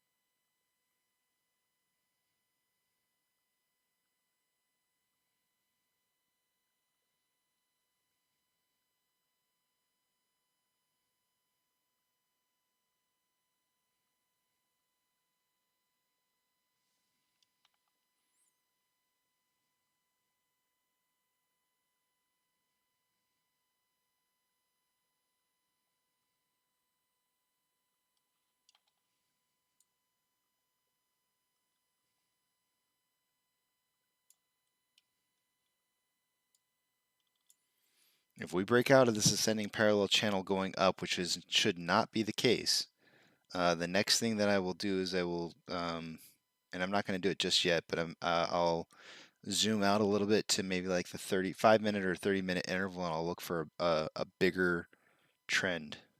Actually, I'm going to go ahead and do it now. Looks like we may do it. Who said J hooks again? Who was it? Who said J hooks?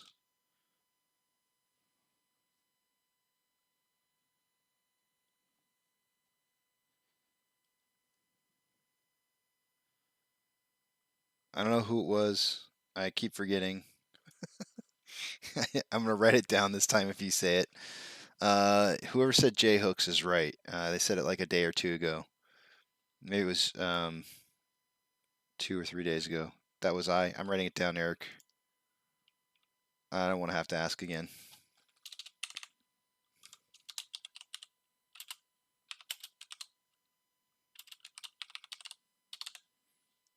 See, it's here. Eric equals J hooks. I think you might be right. I think you might be right.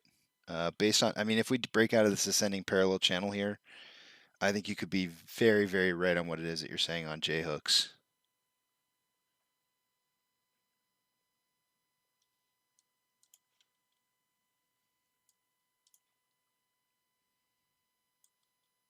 Because quite frankly, with this should not break out of this ascending parallel going up, and it's going to. I know that's like the third or fourth time I've asked you if it was who it was. You gotta understand with the ADD that I have. My mind works like a like a hard drive. It's not like RAM. Like I kind of envision people having memory in like two different methods. Like some people have RAM, some people have hard drives, and then other people have RAM and hard drives. For me, I have a hard drive. As soon as I refresh at night, and I turn off the computer and put it back, if it's not in the hard drive, it doesn't stay, and it just gets refreshed. For other people who have RAM memory, and it stays on forever, it's just always there. So they can just look at something and it's just always there for them. People who have what is it called when they have the ability to remember anything that they've read before? Those are the people that have both RAM and hard drives. When my mind's focused on just the tips, it's hard to remember. It's true. It's true.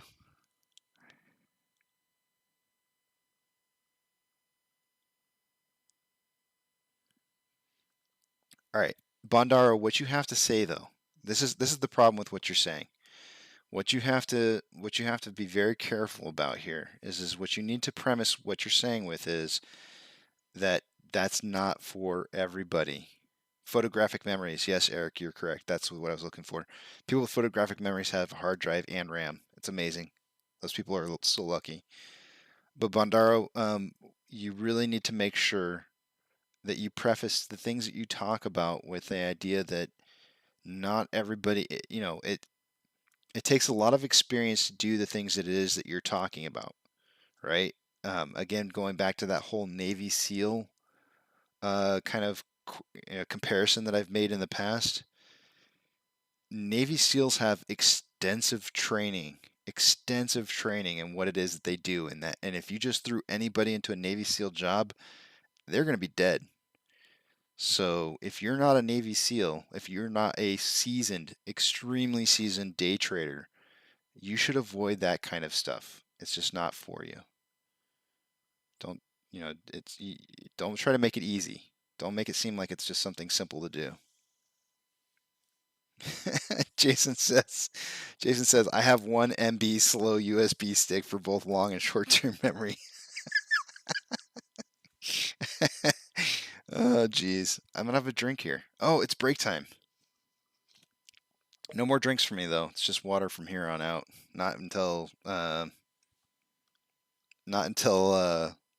power hour. We'll see if we continue to crawl up this thing. It looked like it tried to break out, but didn't quite. No RAM or hard drive. Jason, we've talked enough for me to know that's not true. You're being kind, but it's not true.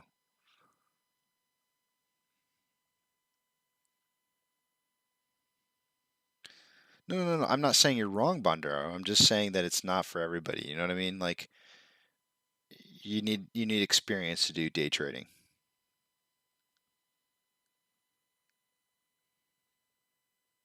Don't just attempt it without a lot of background. Ever.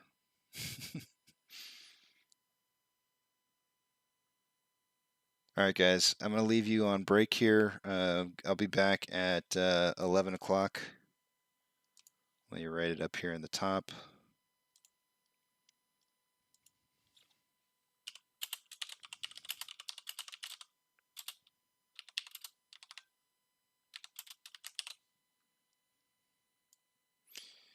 leave you guys with some music, and I'll see you in a bit.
Alrighty, guys, I'm back.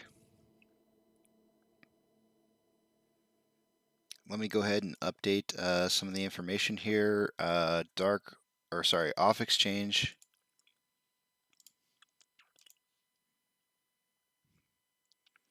Increasing from 55 to 57.76.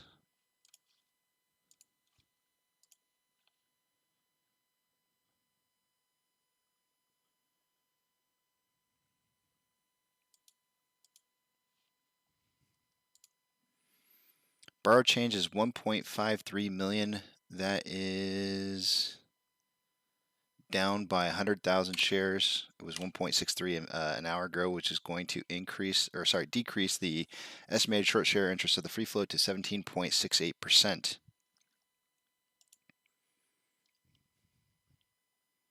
Highest volume, still at $42 for the call options.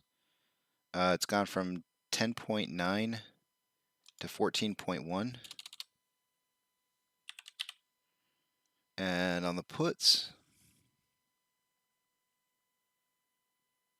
highest level of volume at 38, which is where it was an hour ago. It's gone from 5.5 to 6.3. So just a little over two and a half times the amount of volume on the call side than the put side, with only a $4 spread between the two, 38 to 42. Interestingly enough, $40 being right down the middle, which is our relatively close to staying inside the blow. Oh, sorry, the bang. I said the wrong one. Orders by Fidelity customers. AMC still not in the top 10 list. Obviously, with volume being low, it's going to be hard to make that list. Slipping to 18th position with a very strong 61% buy ratio to 39% sells. GME falling down to 28th position with 66% buys at 34% sales.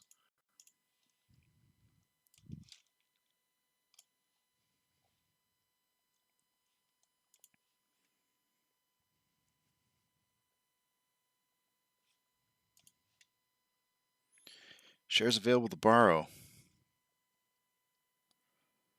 100,000 borrowed in the last hour, bringing them to a total of 5.35 thousand shares, or sorry, million. 5.35 million shares borrowed.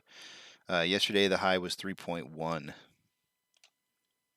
21.7 thousand contracts in the money on the calls, 92.8 thousand contracts out of the money on the puts, 169,000 out of the money calls. I want to see that be under 100 before the end of the week, hopefully.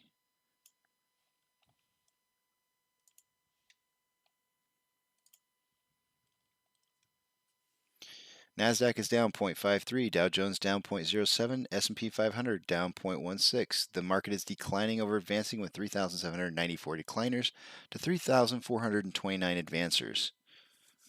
Robinhood is down 4.62, Amazon is up 0.44, Cinemark up 0.97, Doge is down 0.86, GME is down 1.1, and AMC is up 0.64. 10-point spread between inflow and outflow, with more inflow than outflow.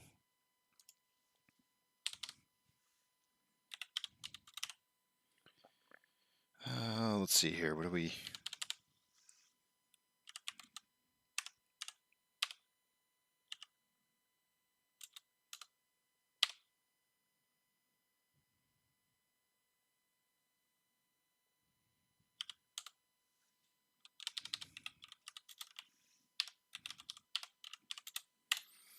We are currently on pace to hit 42 million shares traded for the day today. My prediction is between 10 and 30 million.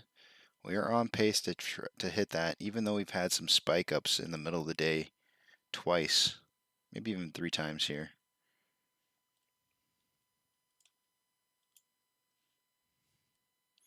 On a 1-hour interval, it's just flipped over in the last hour to more buying than selling pressure.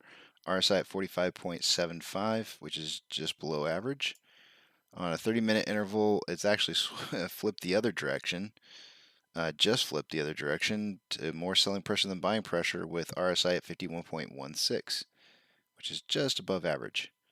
On a 5-minute interval, more selling pressure than buying pressure with RSI at 50.87. The market's kind of indicating on a long term more buying pressure, but I would say that there's still room to move back down here, and there indications on the 30-minute interval and 5-minute interval that there's more pressure to move downwards. We did break outside of the ascending parallel channel, which is the correct direction that you should break out on this channel, as it is a bearish indicator. I placed my trampoline way down here. I was hoping that we wouldn't break out of this like really hard and we could jump off the tip of the trampoline here in case it came down running down too hard. I maybe should have put it up a little bit closer. We could have gotten a better springboard off of it. My bad. All right, you ready to talk about the next most unpopular thing for me to have discussed for the day today? Because it is time to discuss something that I saw on my break. Amanda, how's it going? So here's the deal. I just watched a video with Charlie's Vids, and you know I've recommended him before in the past. He does great deep dives. He just published a video about not Say Technologies, but the Log the Float that I'm in complete disagreement with. He's trying to suggest that there's some harm in collecting of pictures of your accounts. If you provide information in that picture that could potentially put you at risk, that's your own doing. Do not provide pictures that have account information in there. That's your own doing. The information that is being collected is not information that's supposed to be vital. There's no need for that. Now, the other claim that he makes is that this is not going to help perpetuate MOASS or continue to be a factor that could be used towards a lawsuit. That was never the purpose. It was never the purpose to log the float in order to try and create some kind of lawsuit, litigation, or an attempt to be able to start the MOASS by showing that we had that many shares. So for him to make those claims that are claims that were never intended in the first place and log the vote. If you guys want to know what it's about, go listen to what it is that they have to say. They've done several space calls, which obviously are not, you can't go back and review those. But they have User of Intellect has information out there about what the purpose is behind this. If Charlie doesn't understand what this is about, then he's not thinking outside the box. And that's his problem. But this is not an attempt to try and collect information that's going to harm us. This is apes trying to log the float for apes. This is us trying to help out us. It is not about us trying to collect information that is going to harm us. So Charlie's just dead wrong on this one. He doesn't understand, and it's because he hasn't taken the time to go and listen what it's about. And to me, that's irresponsibility for him to sit there and say that this is damaging information. He's making accusations that he doesn't understand. He just doesn't understand what's going on, and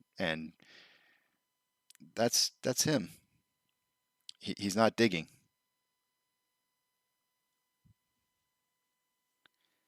I don't even know how he can sit there and make those accusations that, nobody's ever claimed that it was going to start a MOASS. Nobody's ever made that claim. And for him to sit there and make that claim shows how out of touch that he is. I mean, nobody has made that claim. The people who are collecting this data are not even claiming that this is to start a MOASS. So for him to make that claim shows how out of touch on the subject matter that he is.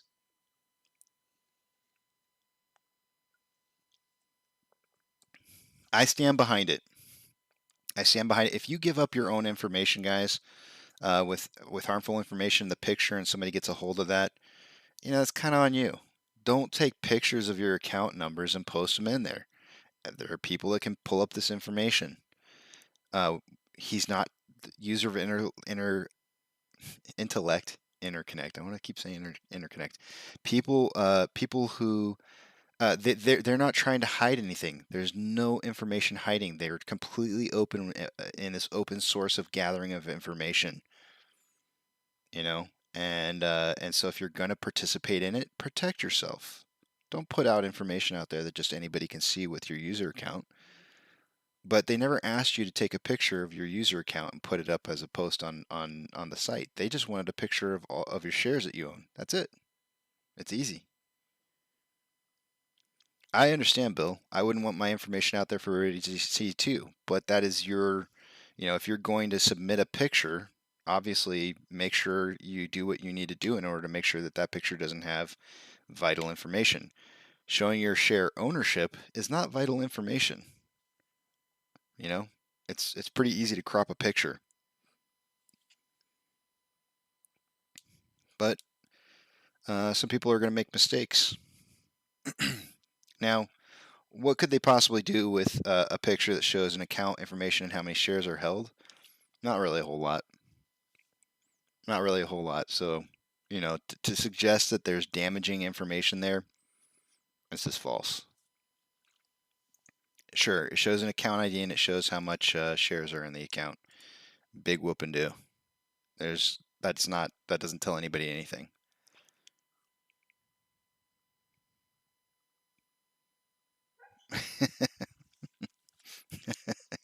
That's right, JP.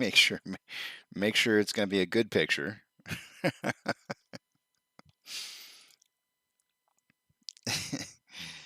This is why I like you guys.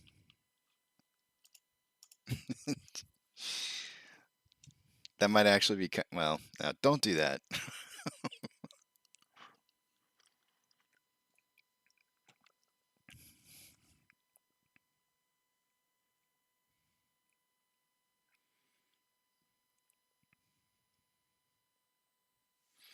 Let me see what you guys wrote. Thanks, JP. I appreciate it.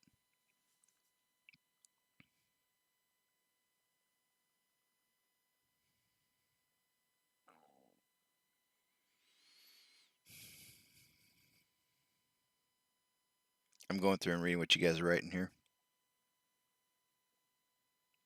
Come back again. Price is dropping.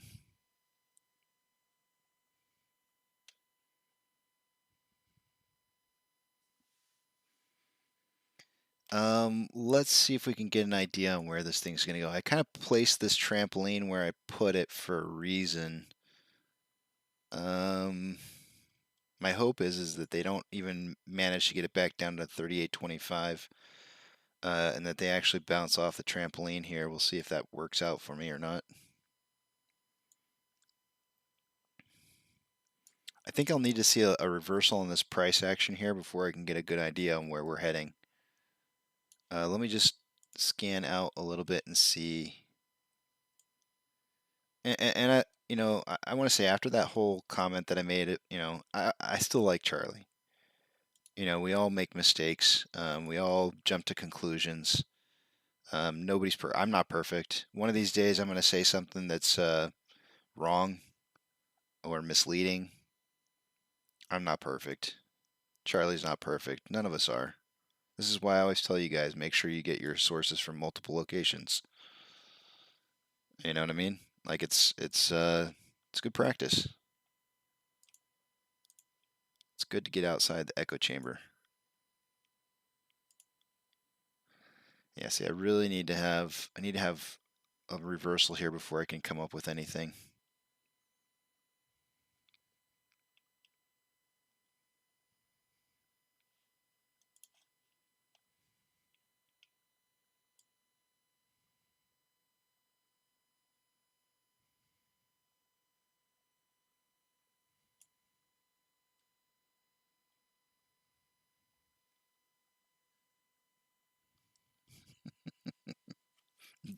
JP suggests that he's perfect.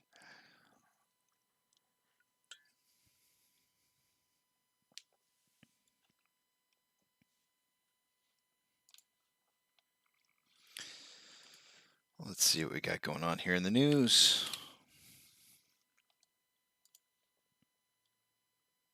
And I commented on his video, by the way, guys. I sent him a message and I was like, I told him off. I told him off in a polite. I tried to be polite. The last thing we need is apes attacking apes. But he needs to do a little more due diligence before releasing videos like that.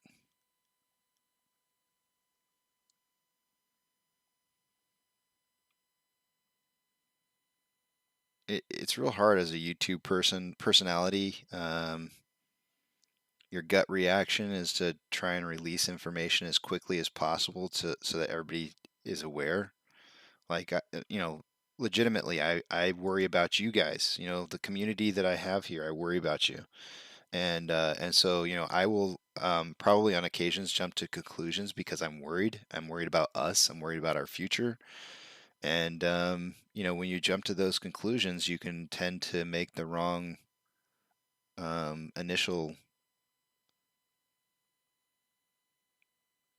thought process or thesis on a subject matter.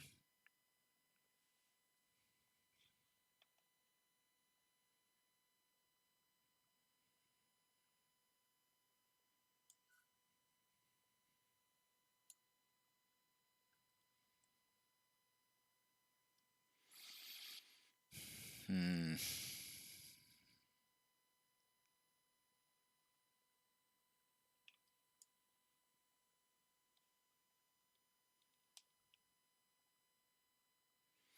I'm going to head over to Tradingview real quick here. I want to check something out.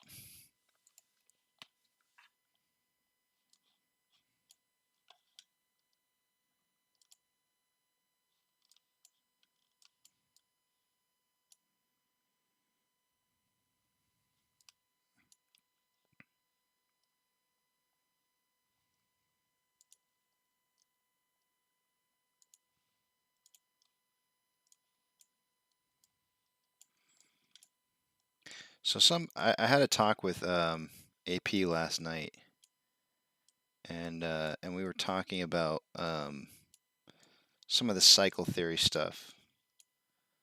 And one of the things about the cycle theories is that if you click and drag and move stuff over, oh, that reminds me, I forgot to show you guys that Twitter post. I'll get on it here in just a minute. I gotta move this back.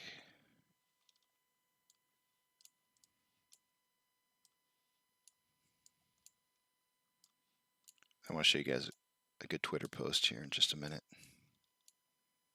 Here we go.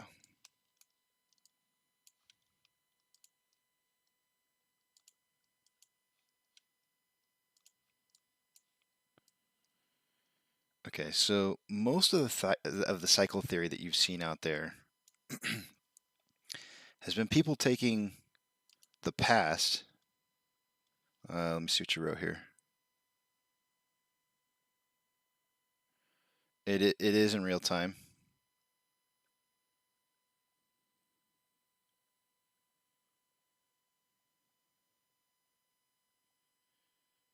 Yes, and that last part that you said is true, JP.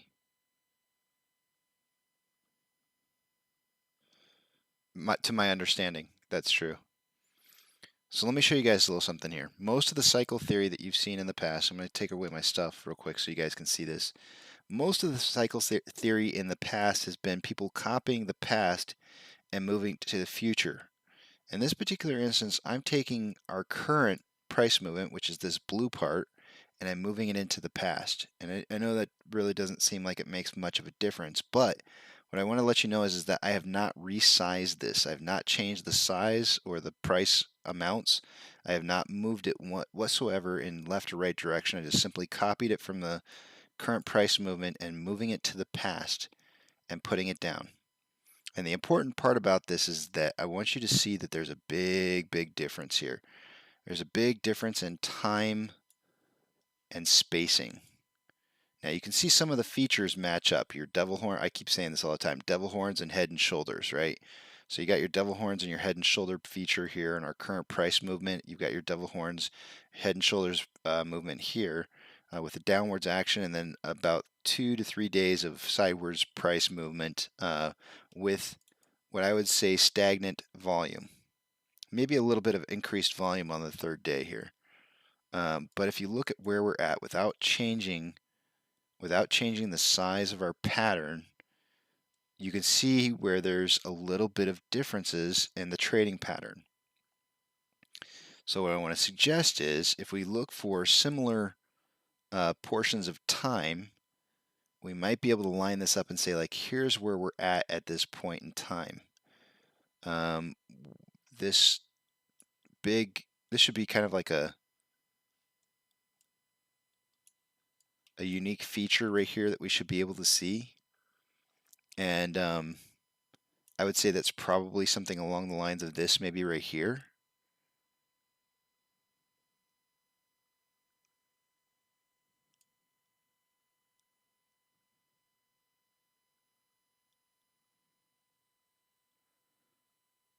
Oh, actually, maybe not. Because actually this portion right here kind of looks like this, and this looks like this. So we might actually be into the final phase of this pattern completion. Trying to decide if this is similar, more similar. Yeah. No, yeah, I think we're kind of in this area in here.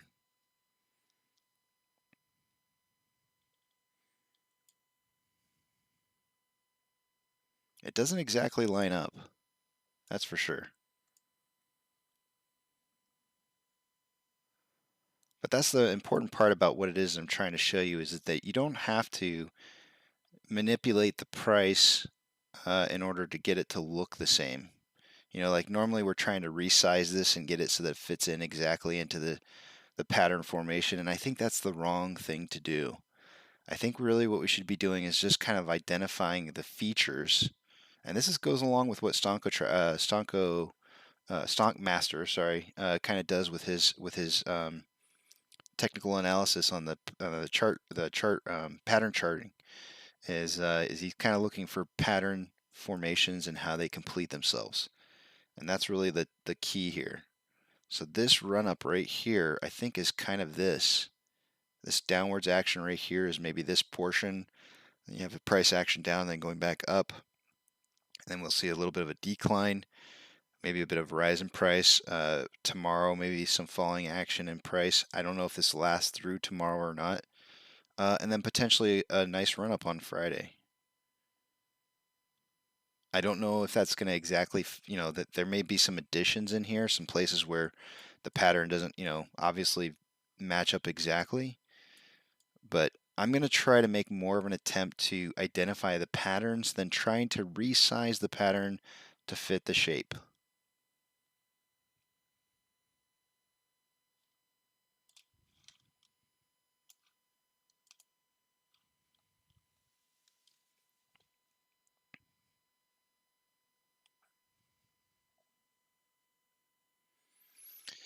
So you're saying, so they short, then they come up with the share 2 days later, then it goes to the statistic. Yes, kind of, sort of. The other part to that is that sometimes they don't come up with the shares, and that's where your failure to delivers come in. So failure to delivers are essentially shares that are not returned, that have a 2-day period where they're supposed to be returned, and so that's where your failure to deliver start to stack up. If they get enough failure to deliver stacking on top of each other, that's kind of what causes the cycle to complete itself and for them to be forced to go to the market to buy shares. But you're saying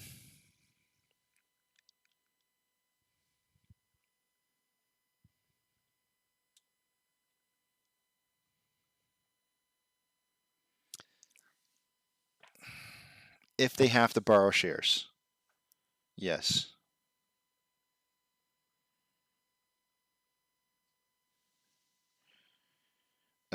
Joe, let's take a look at that. Let's move it back.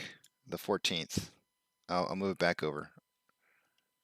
Oh, wait, there it is. May 14th is back here.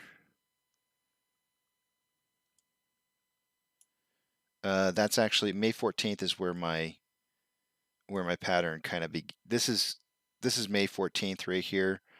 I grab back again. You have to remember I'm grabbing data. Current in purple is our current data. So I'm grabbing current data and drawing it back to the back, moving it backwards. So I'm doing the opposite of what most people are doing right now with these patterns. Because the thing is that if you take a previously known pattern, move it to the future, and expand it to try to get it to fit into your shape pattern, you have a little bit of, we've been saying that there's time interval issues with the patterns, and I think it's because they're expanding and decreasing the patterns. So I'm taking the future, drawing it to the back, and saying, let's not change the size of the pattern. Let's recognize the fact that there's differences, right? Because it's never going to trade exactly the same. It just isn't. So you can see here as I overlay it, you can see the overlaying patterns similar, but there's obviously a delay here, right? Like I lined up the very first peak. We have a much higher peak now than we've had in the past. The second peak occurred before the second peak in the past. And then we had a much longer extended period between those two peaks and the head and shoulders, which delayed the head and shoulders out further than it was in the past. So everything's being delayed here, but now you see a time crunch where this pattern formation right here is lined up almost perfectly. So it's like we're back on track again on the back side of the head and shoulders. So again, back to the whole title for today, which is back to our, what did I title today? I titled it, We Return You to Your Regularly Scheduled Program. I believe, and this is pulling back over the suck, squeeze, bang, blow. I'm going to blind you. 3, 2, 1. If you go back to this data, I told you there was an abnormality. The price was supposed to be remain relatively close to the beginning value that we had going into the bang, which was $40.07. We dropped all the way down to $34.76. I would say that on the 22nd, when we hit down to 36.6 all the way to the 27th, and then the price action even the 2 days after to try to get us back up to $37, this is all abnormal manipulation of price, an extension, the 22nd through the 29th. So if I deleted out the 22nd through the 29th in this data right here, it would probably be something in this section right here, perhaps, right? And so there's extra data in here, which implies that there was an attempt to push the price down to a point to where, actually it may have been before this. It may have actually been back over here. But, there was an attempt to push the price down, and it was abnormal. It was outside the realms of what we've seen in the past. And so we're kind of back on track to where we should be right now. Call it what you want. Market manipulation. I don't know.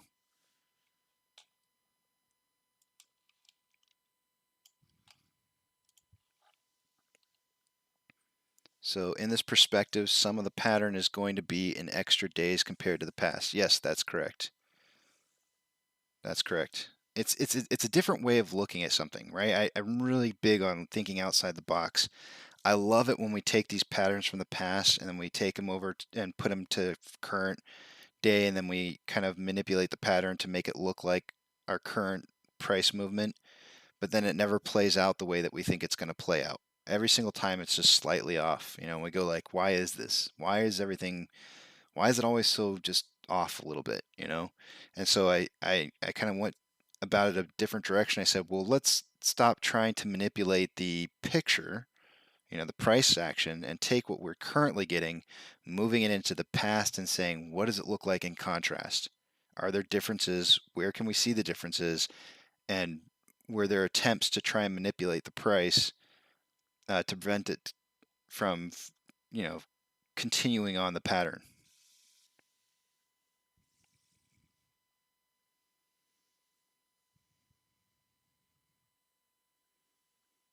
They're trying to. They're trying to. And actually, Amanda, I'm so glad you're here. I just snapped. I'm so glad you're here. I retweeted what you put. Because I think what you put was really good. It's good information. I'm pulling it over here. Profile. I like what Amanda posted this a little while ago, guys. I hope you don't mind me, Amanda, putting this up here. I usually like to ask first before I do. but you know, I liked it. So Amanda posted this up a little while ago, about 2 hours ago. 3 touches, fourth we bust through. Here's the daily and weekly. Talk to me. You can't unsee it. So let's see. This is the weekly chart right here. She's got the weekly. She's showing you two different lines right here on trend analysis of the top of the trends. Right. That's the weekly. You go back to this and you come and take a look at the daily. She's got the lines going through here. You know, it's the tops are trending the same.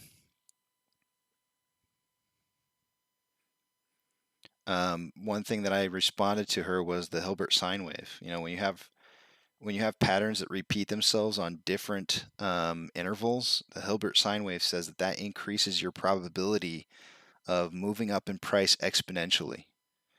And I'm telling you right now, guys, that we have the sine wave repeating. These patterns are repeating themselves on the minute. We had a day last week where this entire pattern right here was all done in an entire day. The same exact pattern formation happened in a day last week. So we have it happening on the daily.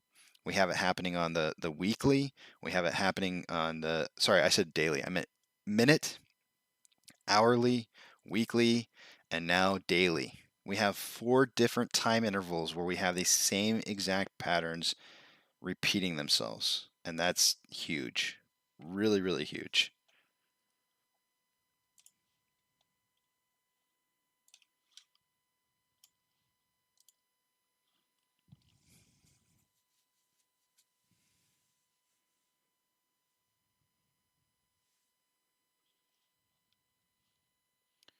And I'm so glad that you said something, Amanda. I'm so glad that you just said anything at all.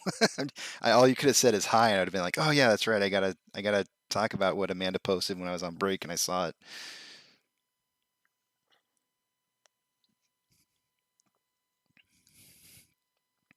So what's gonna happen? What's gonna happen between now and the end of this week? And I quite honestly think that we're looking at a bunch of nothing. Nothing but volume decreasing and price remaining relatively the same. I think it's going to play out. So, what do you do?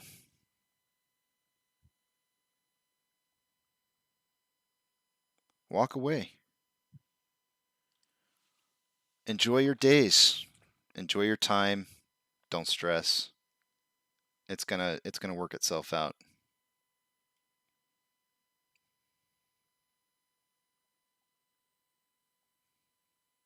I kind of want to tell you guys, like, just take 2 days off. I won't take the time off, but you guys should. You should don't even show up here anymore. Like, just go about life and enjoy life for like 2 days. Seriously. Like, just do something other than AMC.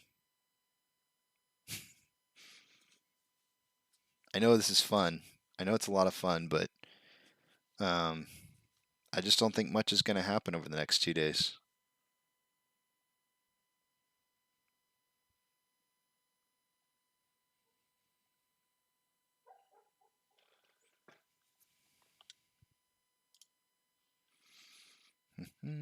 Let's see here.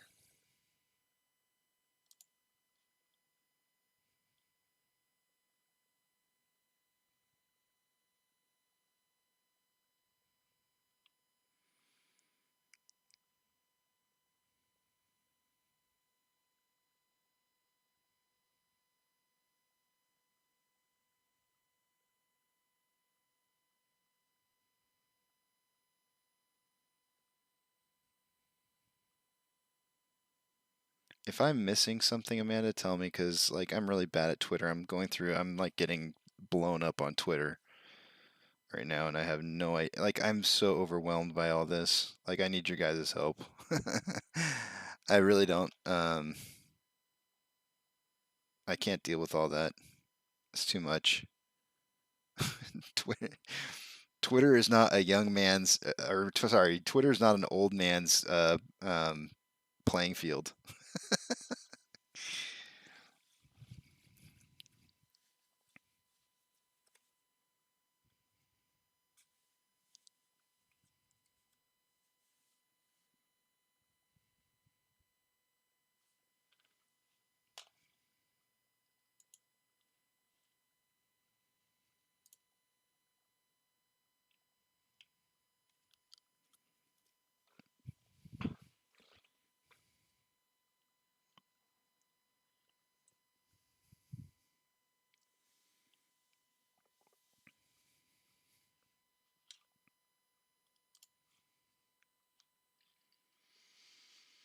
What am I going to look at? News.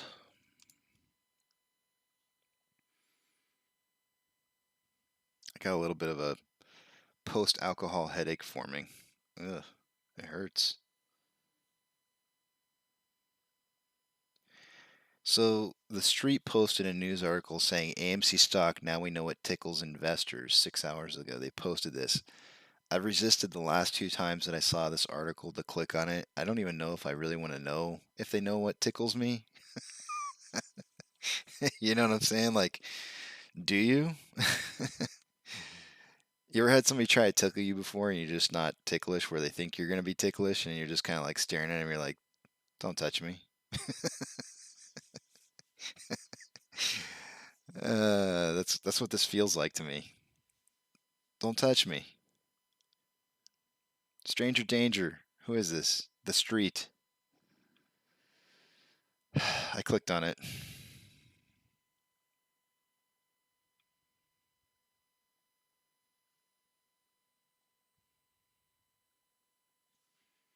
What investors love, crypto and NFT.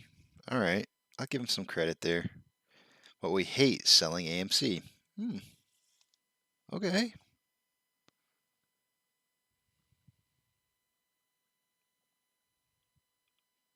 I'm not going to read all the details, but that's not that bad.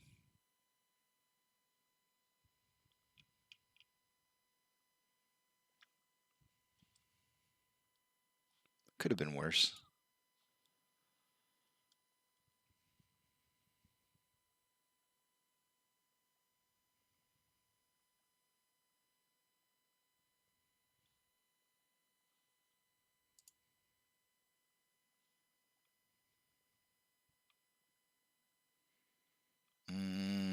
Evergrande. I guess I'll look up Evergrande. I know you guys already posted me a story once.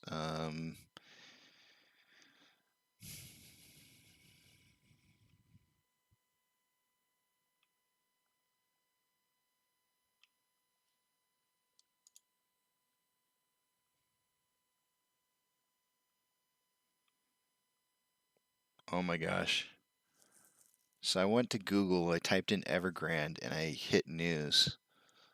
And the only news that's being reported is all like really like there's 2 articles from a day ago, 1 article from 2 days ago, and everything else is from basically like a week or older. They're not talking about it.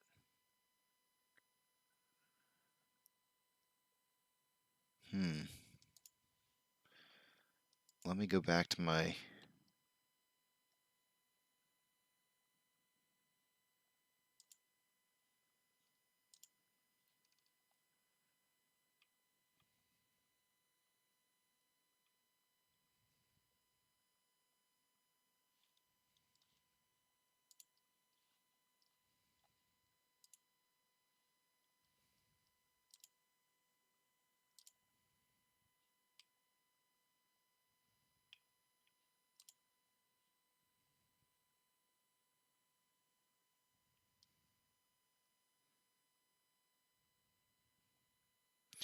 Somebody sent me a link on this on Evergrande on the forfeiture of it, but I'm not finding it. I know somebody did. Maybe it was on Twitter. Hold on a second. Let me look and see. No.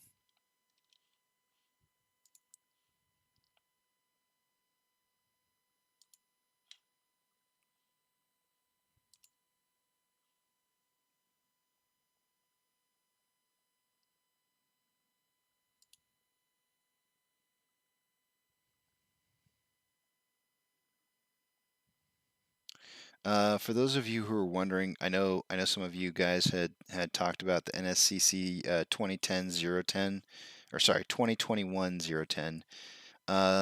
My understanding is that got delayed until mid-December. Unless one of you guys find information otherwise,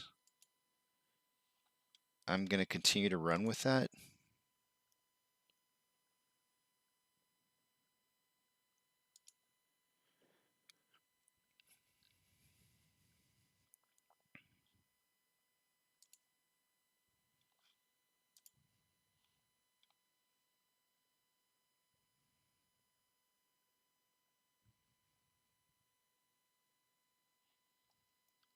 Hey, Doghead. Welcome to the channel. I'm not sure what you're referencing there. Bill says, I'm going to go bounce on my trampoline that sits over my backyard bunker. Jason's saying, what's my safe word? What are we talking about here, guys? What the heck just happened? I've completely forgotten what it is you guys are talking.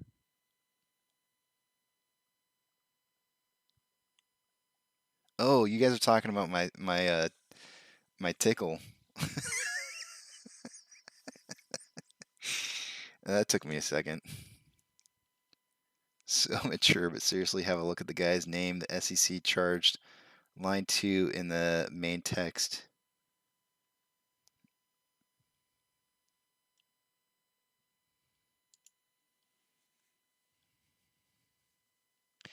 SEC charged partner at global consulting firm with insider trading. November 10th. So this is today. The Securities and Exchange Commission today charged Puneet Dixit.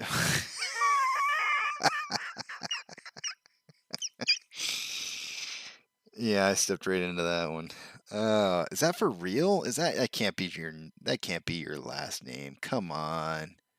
Is this? It says sec.gov. Come on, that can't be your real last name.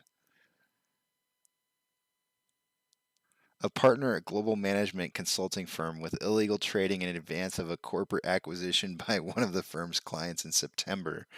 The SEC's complaint filed in federal district court in Manhattan alleges that the course of the providing consulting services, the individual, I'm not going to say his name again, learned highly confidential information concerning the Goldman Sachs Group Incorporated's impending acquisition of the consumer loan fintech platform Green Sky Incorporated. According to the SEC's complaint, in the days leading up to the acquisition announcement on September 15th, that individual used this information to purchase out of the money Green Sky call options that were set to expire just days after the announcement. The SEC's complaint further alleges that that individual violated his firm's policies by failing to pre-clear these option purchases, which he sold the morning of the acquisition announcement for illicit profits totaling over $450,000. Quotation marks. I should be able to read this. It's literally written, right? We allege that Dick Shit breached duties to his employer and his client by misusing their confidential information for his own financial gain, said Joseph G. Sansone, chief of the SEC Enforcement Division Market Abuse Unit. Thanks to our trading analysis tools, we were able to move swiftly to hold him accountable for his actions and protect the fairness of our securities markets. In parallel action, the U.S. Attorney's Office for the Southern District of New York today announced criminal charges against Dick Shit. The SEC's complaint charges Dick Shit with violation of Section 10B of the Securities Exchange Act of 1934, Rule 10B-5, thereunder, and seeks a permanent injunction and a civil penalty. The SEC's investigation, conducted by Joshua Brodsky of the Complex Financial Instruments Unit and David Bennett and Patrick McCloskey of the Market Abuse Unit. The case was supervised by Osman Nawaz of the Complex Financial Instruments Unit and Mr. Sansone. The SEC's litigation will be led by Alexander's I can't say that name. Vasilescu of the New York Regional Office. The SEC appreciates the assistance by the U.S. Attorney's Office for the Southern District of New York and the Federal Bureau of Investigation, FBI. That is crazy. What a name. I don't even know if I can focus on what just went down in that article, but what a name.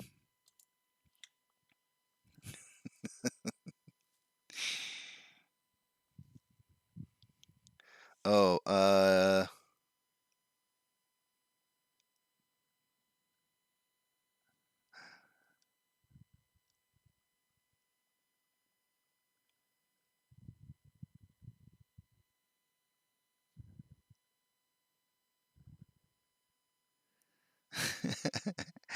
I can't help it, guys. It's what was written. That's his legit quoted name. I don't make this stuff up. and the site was legitimate. It was the sec.gov. I had to go to the top of the screen to verify though, because I mean I just couldn't believe that was actually the name. I thought it was like a, I don't know, fake website or something.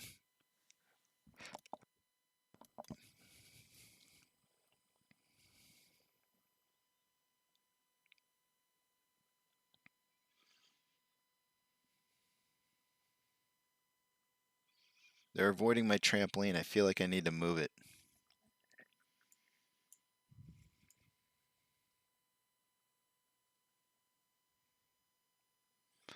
Let me think about this real quick here. I'm deleting this one. It's ugly.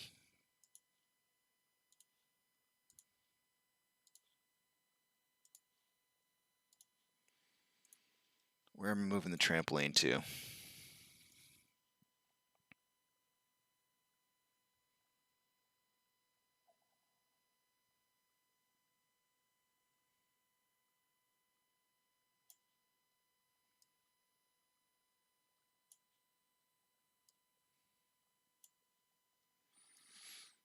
So on last night's space call, I encountered a gentleman named Gregory, who's an incredible motivational speaker, like the kind of guy that can rattle off like 3 to 5 minutes worth of information, all compiled into one quick little blurb that really will help to motivate you.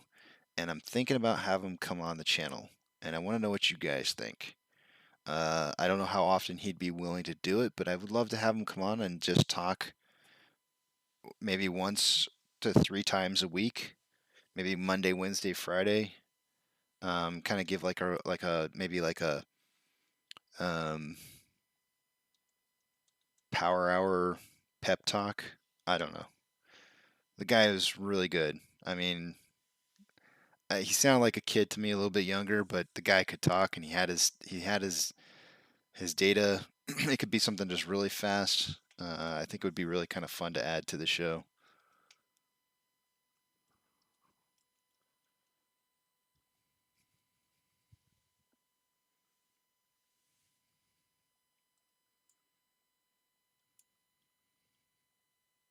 Not that we need pep talks.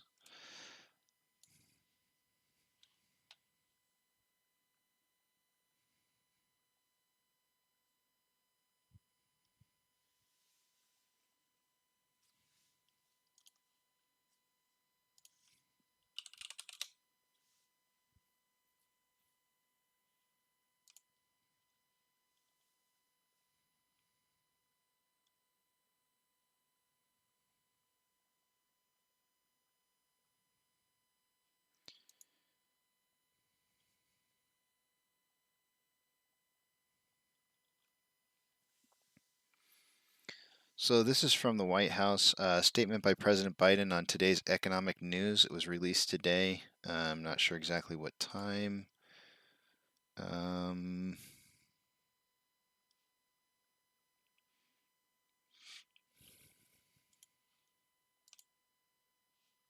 3 hours ago.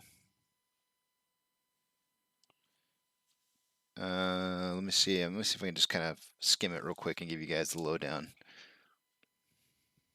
I'll just read you the first paragraph. Today we received 2 pieces of economic news which underscore that our recovery is continuing to progress, but that we also have more work to do before our economy is back to normal. First, on unemployment, we learned that we have had 6 consecutive weeks of decline in new unemployment claims. The number of workers losing their jobs is the lowest level since the pandemic began. I'm just going to go ahead and preface that statement with nobody wants to work right now. And anybody who is working is probably not getting fired because they can't even keep people right now. So, yeah. Unemployment claims are down 70% since I took office. Yeah, but what's the unemployment rate though? Unemployment has fallen so far this year at the fastest rate since the 1950s. It's a jobs recovery that has happened years faster than after the Great Recession of 2008. America is getting back to work. I hope so. I'm not seeing it, but I hope so.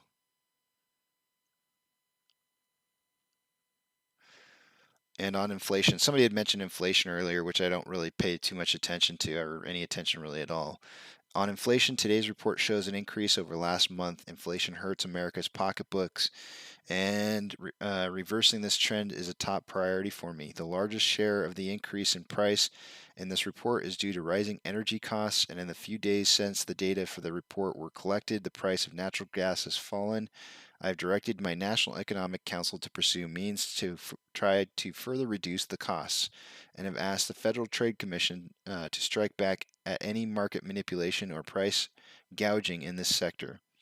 Other price increases reflect the ongoing struggle to restore smooth operations in the economy and the restart. I am traveling to Baltimore today to highlight how my infrastructure bill will bring down these costs, reduce these bottlenecks, and to make goods more available and less costly.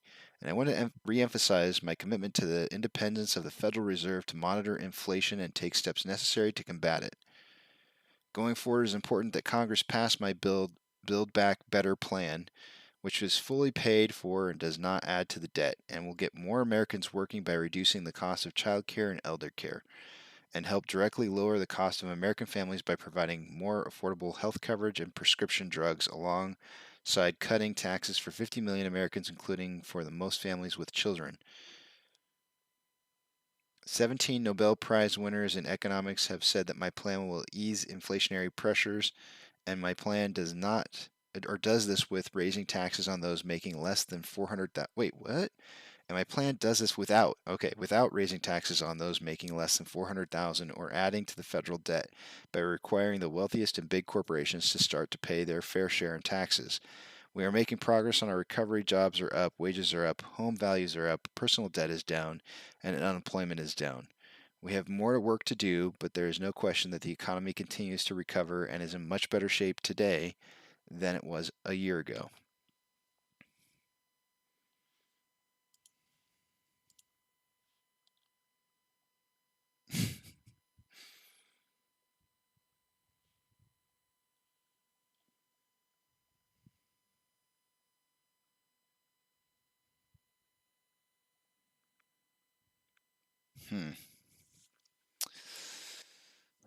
So my thought on inflation.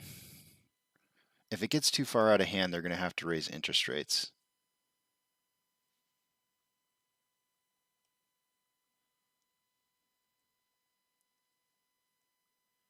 Isn't that right? Wait, hold on a second. Let me make sure that's right.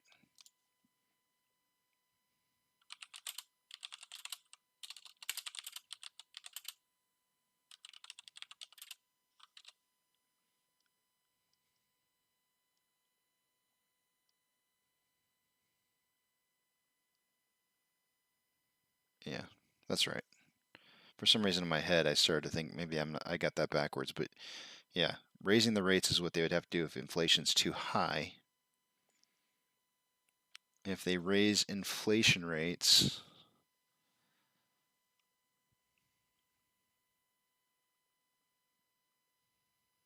the economy will buckle.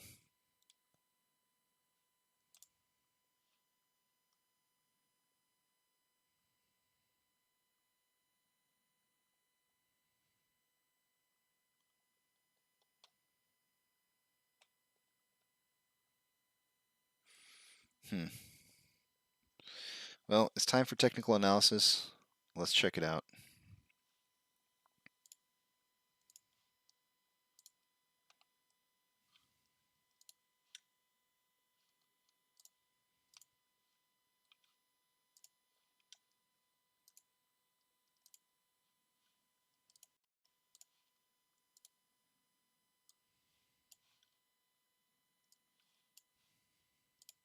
Updating Ortex. Ooh. I didn't want to see it. I really wanted to see a positive number on that borrow change. Starting to go negative. Updating off exchange. That's going up.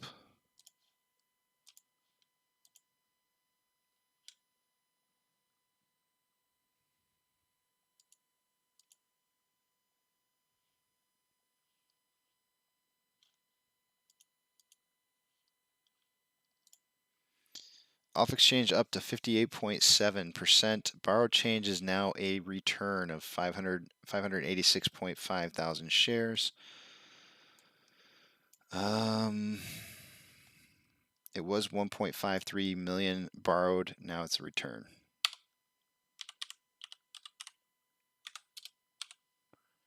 That is going to decrease the estimated short share interest of the free float to 17.31%. The largest amount of volume for the call options is now at 42, which is where it was an hour ago. An hour ago we had 14.1 thousand contracts. We now have 16.4. I think 42 is being a little optimistic for Friday. On the put side, I mean, I don't know. I'm not going to get into it. On the put side, $38 strike price is the highest amount of volume. It was 6.3. It's now 10.8 thousand contracts.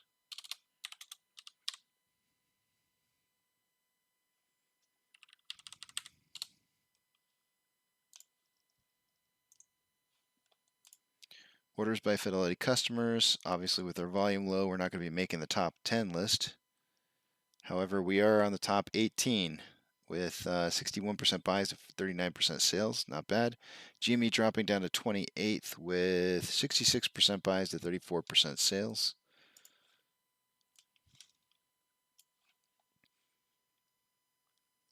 Shares borrowed in the last hour, none. 21.7 thousand contracts in the money on the calls, 92.8 thousand contracts out of the money on the puts. Still well over 100,000 on out of the money contracts for calls. Taking a look at the rest of the market.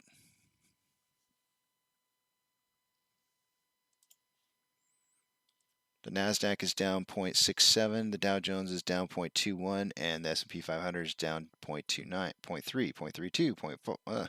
Just kidding. Decliners, 4,155 decliners to 3,050 advancers. Robinhood is down 4.55%.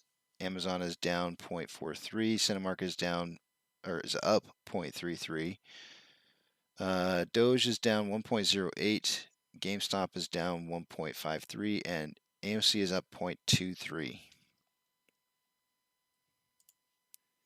Inflow versus outflow. We have a 14-point inflow over outflow with 19.28 million shares traded. So I'm going to put 19.3.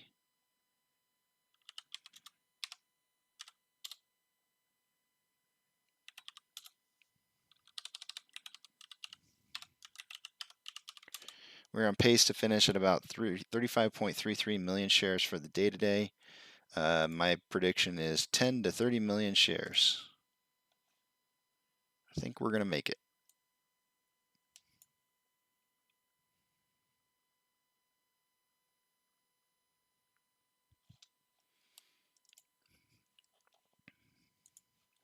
On a 1 hour interval, more buying pressure than selling pressure. Crossed over about 2 hours ago. RSI sitting at 45.32. Not enough, probably just not enough volume to get this thing really rolling. At a 30-minute interval, more buying pressure than selling pressure. Just now crossing back over again.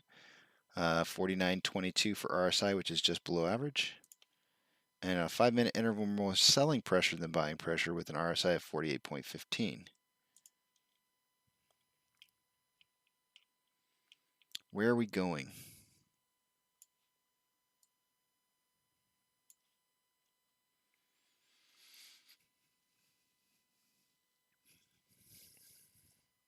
If you ignored this section right here,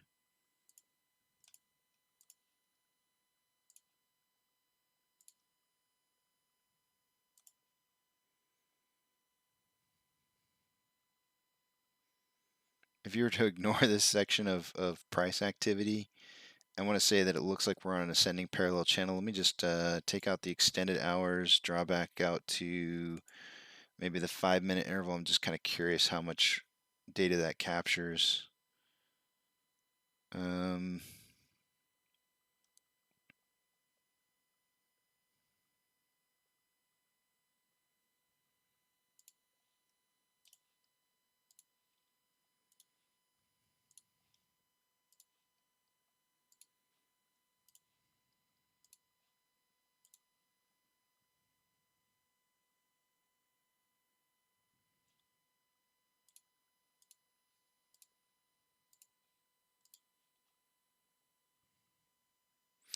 I'm keeping that.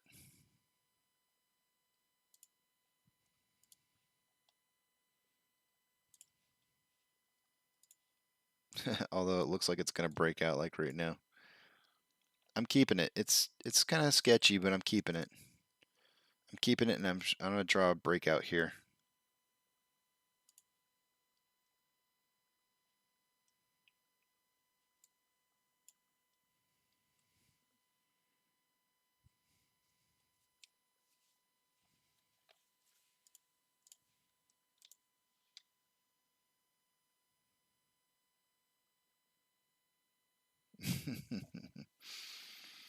Good morning, Kyle. You're glad you missed out on the dump this morning. I can tell you who's not glad about that. Monty's glad that he was available and awake for that. Monty hit that dip right into that 19.5% range. The actual amount, was 19.7%, which is so doggone close to that 20. It's crazy. It's pretty amazing how regular the synthetic price failures are. What was the high that we hit so far? 40.87. We're not out of the woods yet. We're not out of the woods yet. If we don't hit 15% and we start down a downwards trend again, we could see a new low. So this may not be the end of the bottom.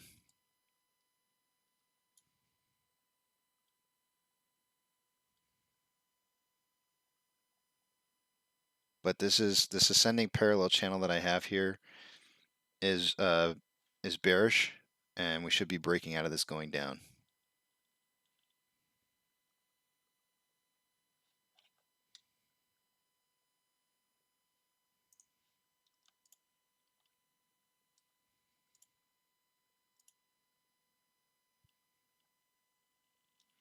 Man, I just had like a massive case of like sleepy tiredness hit me. I must have been just reading Joe Biden's speech. I'm gonna go grab something real quick. I'll be right back. I gotta get some energy going here. Give me a second. I'll be right back.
Remember how I told you guys I didn't have any cold coffee this morning? So I was drinking like the regular coffee. Look who picked me up a nice cold coffee on the way home this morning. She's great.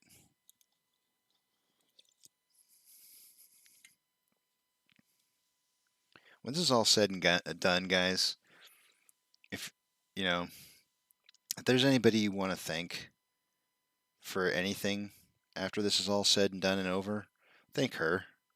Honestly, because I couldn't do this. I wouldn't be doing this if it wasn't for her.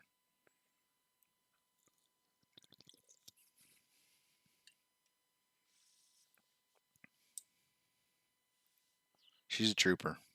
She's still pumping out them. She's my sugar mama.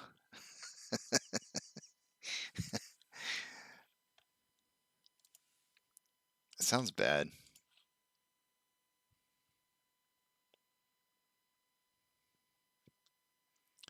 Holy crap, I was mentioned in 10 tweets? What the heck happened?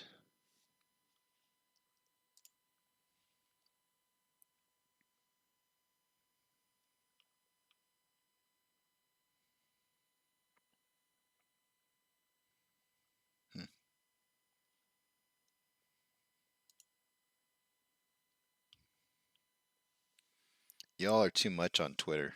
Y'all, like, you're crazy. Y'all are just way too crazy on Twitter. That's all I gotta say. A bunch of crazy people.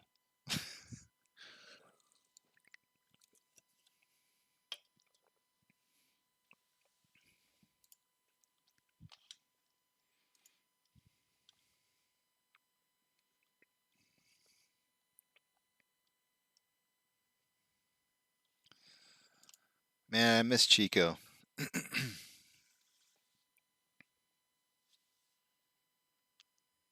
Thanks, Active. Appreciate that.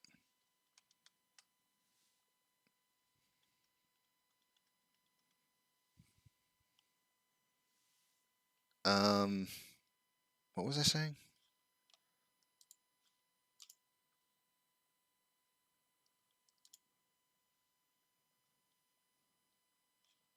Oh, is Reddit down? Nope, it's still up.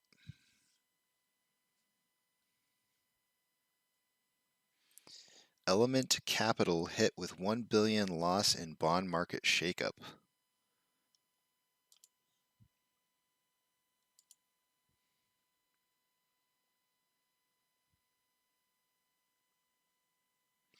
Hedge fund run by Jeffrey Talpins is among highest profile losers from fixed income ructions. Okay, come on, hit that trampoline. Here's the breakout. Hit the trampoline. Oh, I got the trampoline set up way too far.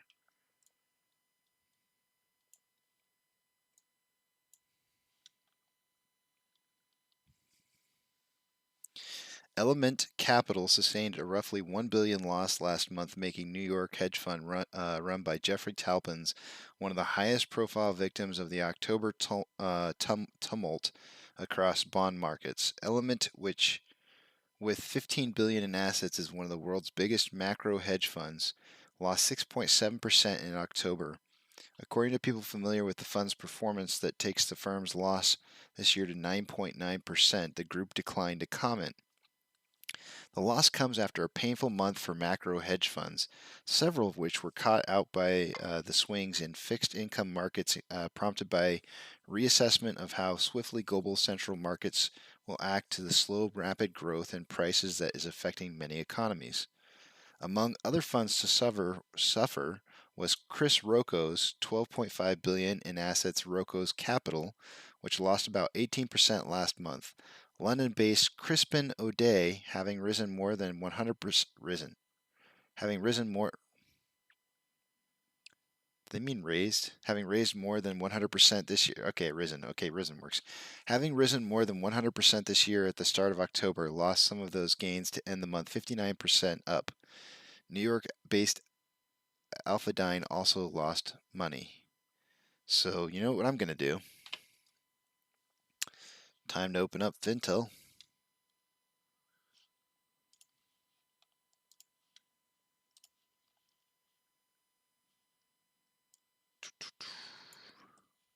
Let's check it out. Scroll down here and see let's see who's in here. Short interest owners. Let's see how many of these are in here. All right. So the first one is Element. Nope, no Element.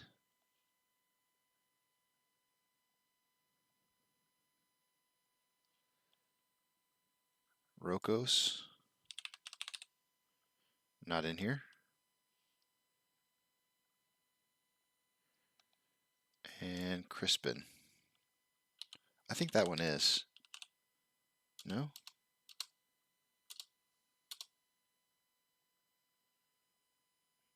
I could have sworn that one was in here.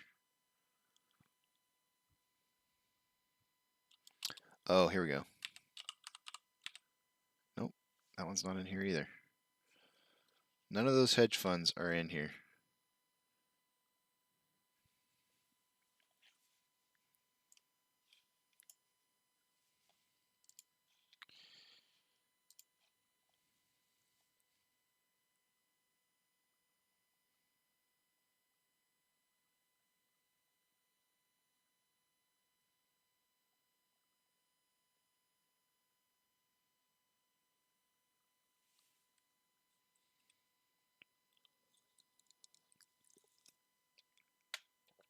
Some funds were wrong-footed by positions they held in short-term bonds.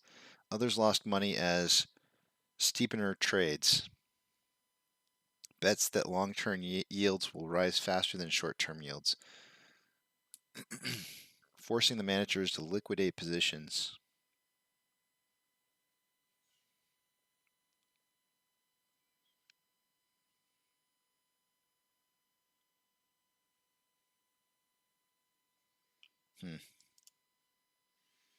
Not sure how that relates to AMC, but somebody seemed to think so and posted it on Reddit.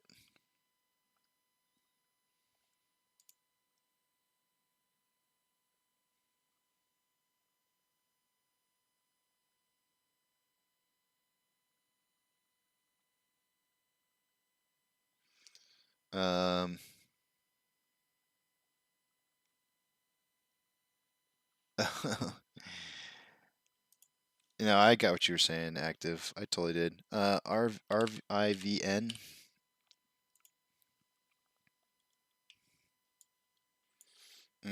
I heard about this on a space call last night. I don't recall. Oh, maybe I didn't. No, this is not what I heard about in the space call. I looked up. Maybe it was AQST. No, I don't remember which one it was. This looks like an IPO. Is it an IPO or a SPAC? IPO. Yeah, okay. I just looked over to see what Crazy wrote there. It's got to be the way it's opening like this. What was their initial opening price supposed to be, do you know? Off the top of your head? I mean, I'm sure I could look it up, but...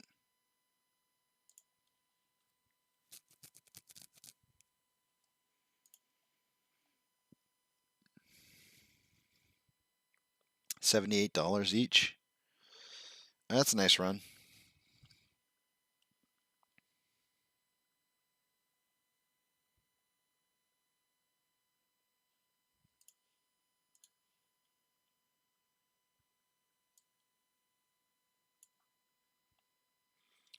It's a nice run, but it looks like it might be over.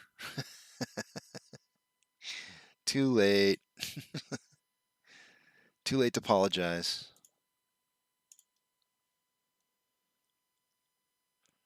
We got red across the board on my watch list.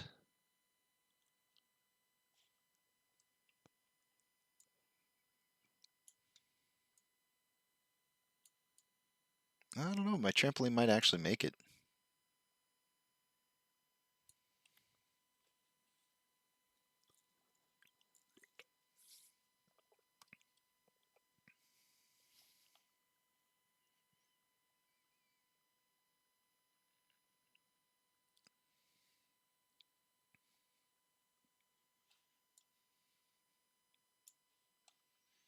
We'll see if 39.33 holds.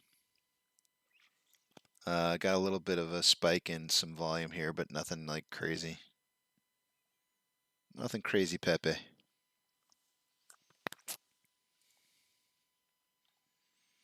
I had a great time getting to know Crazy Pepe a little bit better the other night on a space call. It was just him and I that were talking for a while, and that was rewarding to me. That was really what I was, more than anything, I was really enjoying that kind of like that one-on-one time, being able to get to know one of you better. I don't know. Maybe it'd be fun to just interview each one of you guys, like set up like a sign-up list, and we could just talk about your story, your history, why you're here, how you got here.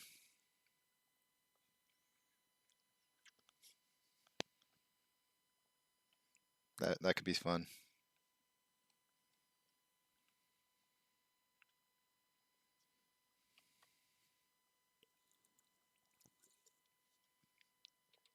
There's only 600 of you. I don't know if you guys know this or not. I honestly don't know how long you guys are watching for. I only see how many are watching at any given point in time. And it's usually kind of averages around like 20 to 30 people. But when the show gets done at the end of the day, it gives me a breakdown of like, how many people watched for the day in total. And it ends up telling me that there's like somewhere between like 500 and 700. I think I had 700 people the other day that had watched the show. And I don't know. obviously I know people aren't going to watch for a whole 9 hours, but it's just kind of trippy to me that, there's people that are coming and going.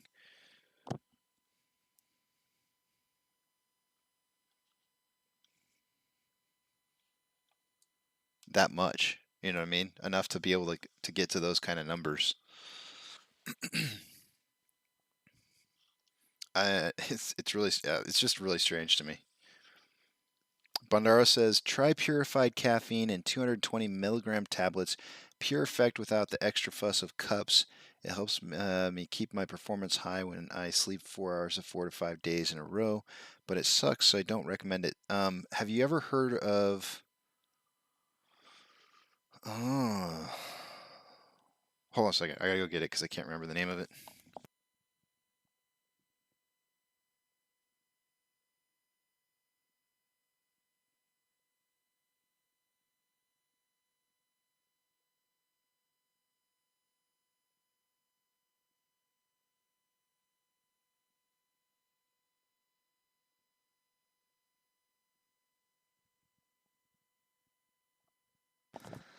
Okay.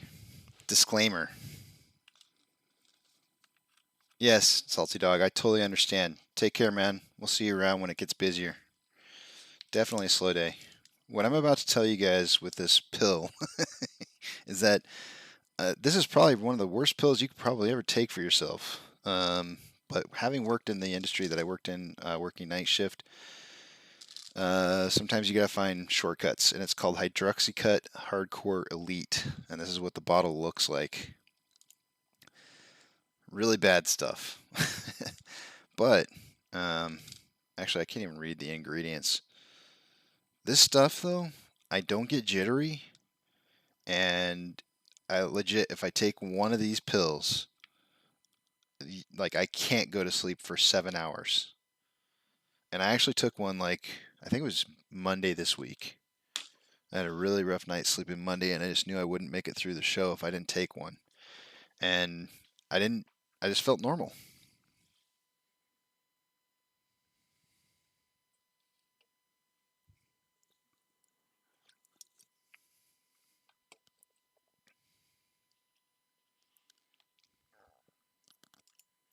Let's see what Fish Killer's putting up here. Something went wrong on that link. Oops.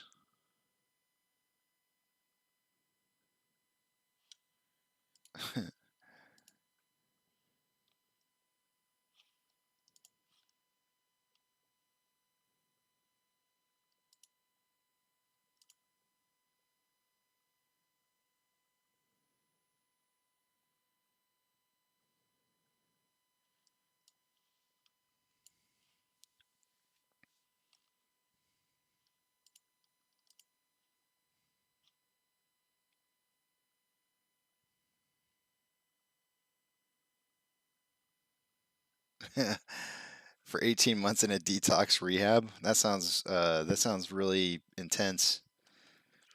Oh, we're hitting 39.33 and kind of bouncing off of it a little bit. We'll see if it punches through here.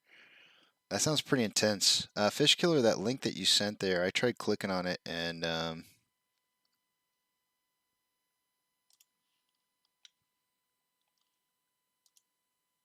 yeah, it just says, oops, something went wrong.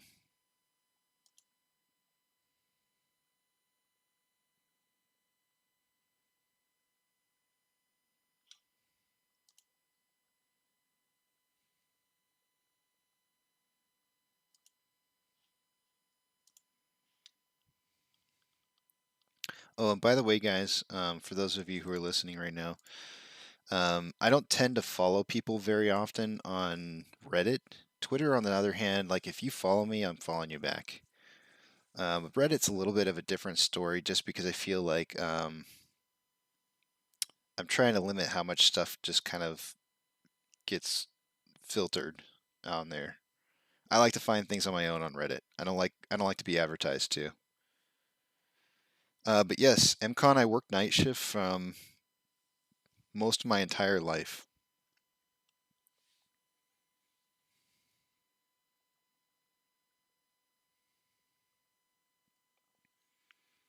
Most of my entire life, I've worked night shift, 12 hours, from usually either 6 p.m. to 6 a.m. or 7 p.m. to 7 a.m. One of the two.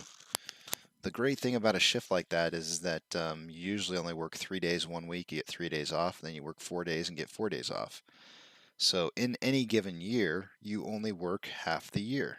Then when you add your time off, which is not included in your normal days off, you end up working less than half the year. It's a beautiful schedule.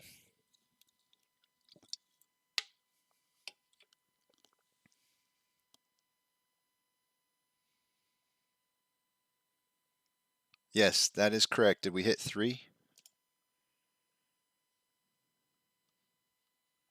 No, we're at 1.33.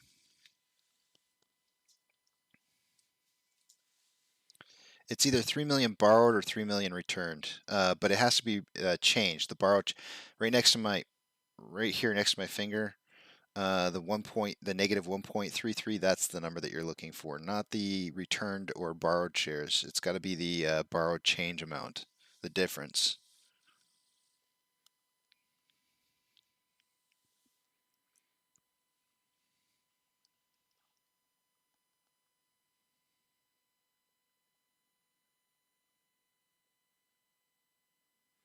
I'll check that out later, Fish Killer.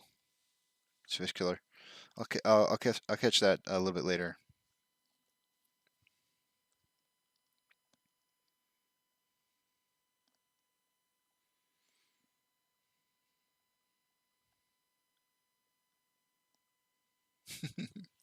Yeah, grow, little buddy. You can grow. we gotta sprinkle it with some water, give it a little sunlight. We gotta get this thing growing.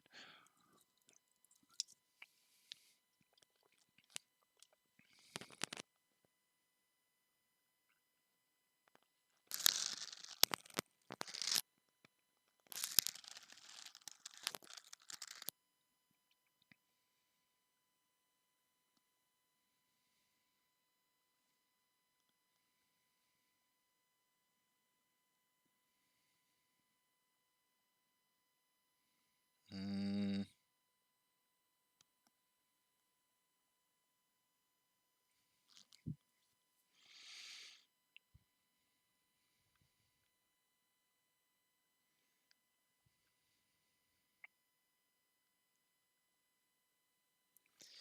Okay, so I'm getting a message from one of my admins. Man, why is my phone so dark?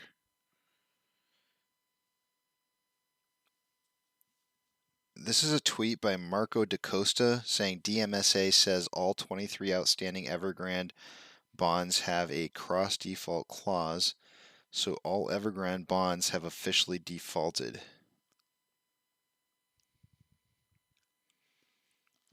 Then this is another tweet by Market Rebellion at Market Rebels saying Evergrande has officially defaulted. Posted 11:40, looks like maybe like 50 minutes ago. DMSA is preparing bankruptcy proceedings against Evergrande. There you go.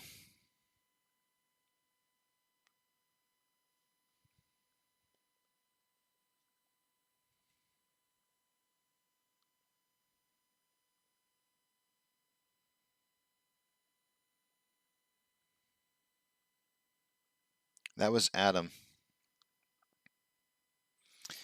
Adam just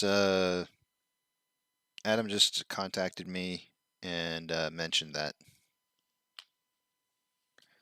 I think so. I think it's good for us. I mean, the default's going to cause market problems, everywhere, and you're going to start seeing liquidity issues. So yes. Yeah, Zach, that's not true, unfortunately. It was in the range. I looked it up earlier and did the math on it. It was in the range of about 10 million shares. They had a 10%. They had an increase of 10 million shares from the 30 million. Well, let me just pull it back up for you. I'll pull it back up.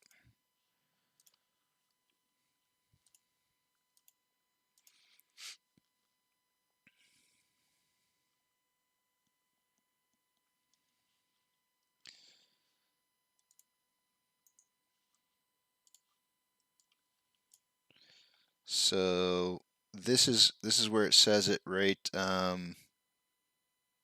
Boy, if I can read. Why can't I read? I'll just look for the 40 million. There it is.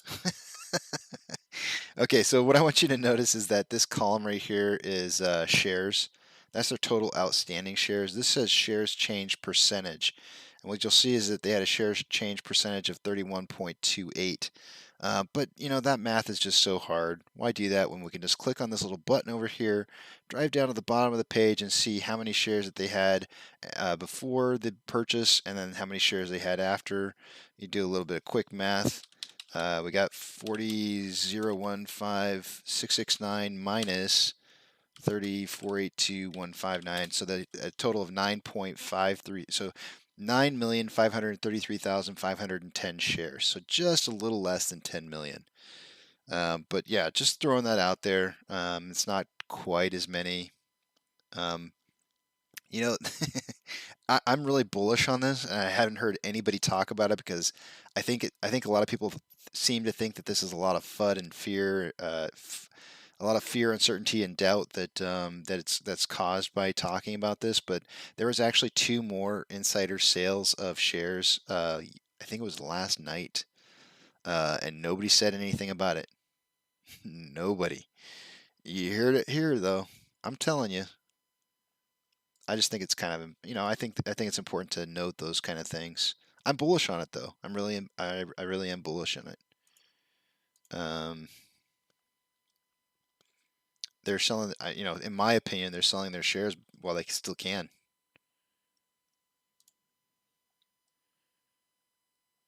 Oops, don't know how I did that.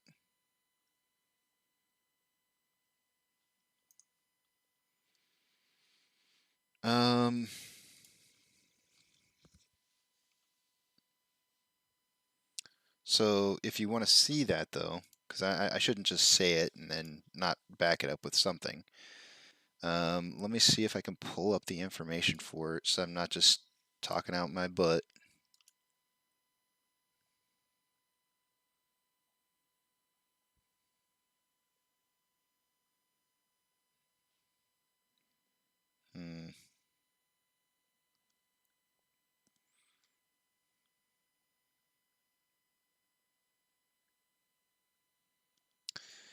Okay, so what I'm going to...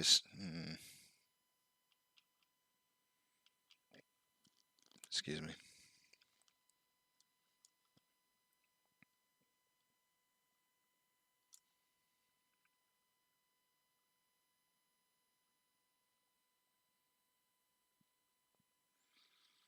Okay, I think that they actually sold back on 11/1.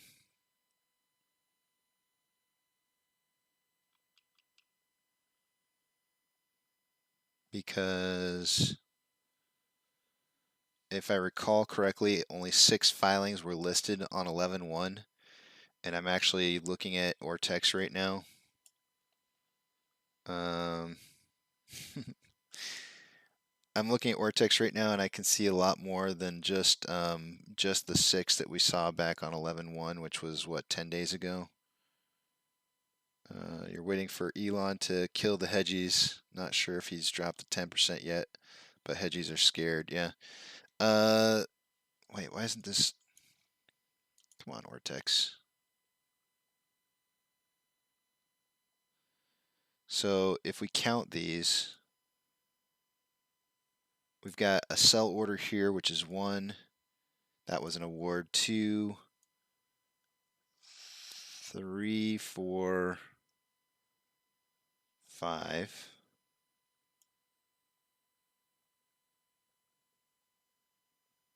6, 7, 8, 9.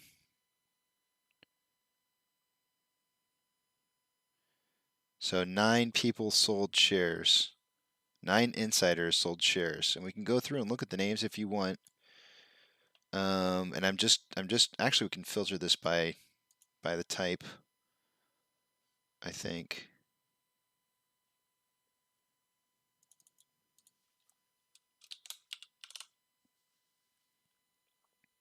So Sean Goodman, Chris Cox, Carla Shavaria. It shows Adam Aaron sold. He said he was. Daniel Ellis, Kevin Connell, Elizabeth Frank, Stephen Colanero, and John McDonald all sold shares. And Adam Aaron did he talked about that in the earnings report and said, like that's just FUD, to say that people are selling and it's, a bad thing is just FUD. And I actually in the past I disagreed. This time I actually agree. I feel like this time's a little bit different than the past.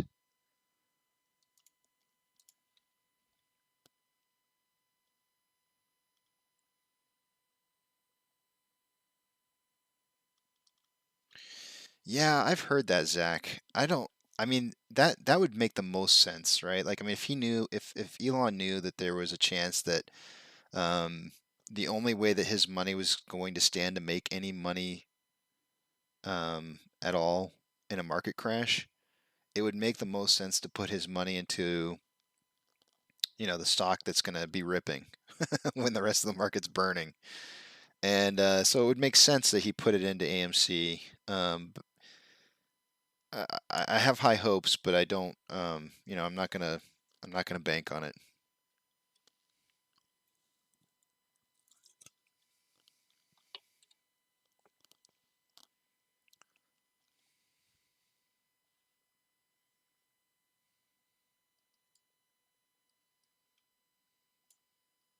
We obviously broke out of this channel here, so I'm gonna get rid of it.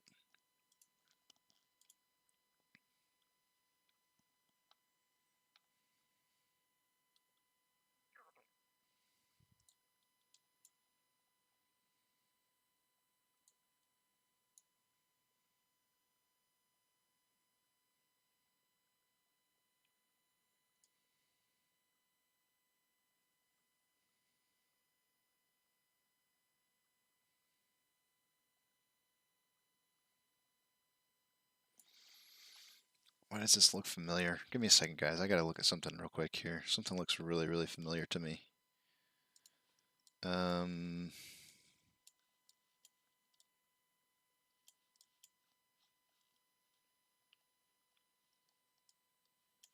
Just give me a second here.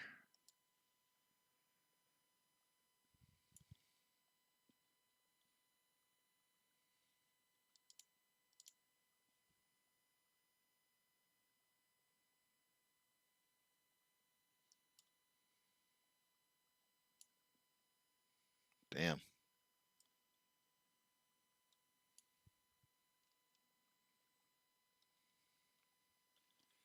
Let me screenshot this.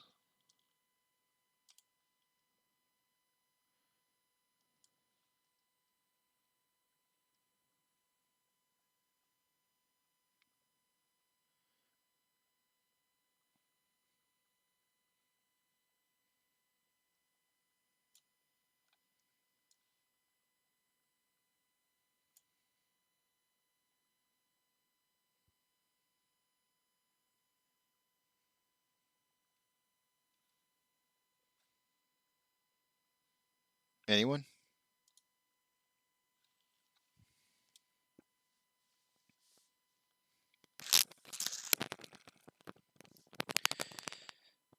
Anyone at all?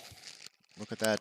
Look at that picture that I got on the screen right here, compared to our price, our minute price action for the day today. It's kind of weird. I think one of the only things that the feature that doesn't stand out the most to me is maybe this one right here. Come on, because it's not as pronounced over here. But for the most part, you have like the scrunched up. This portion right here is scrunched up. This portion.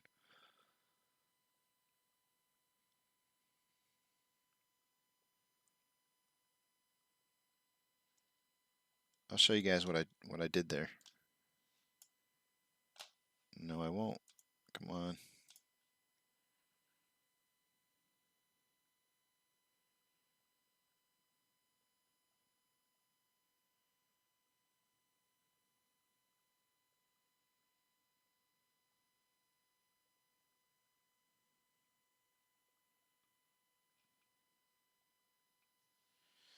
That's frustrating.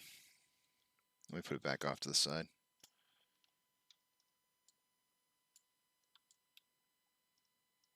There we go.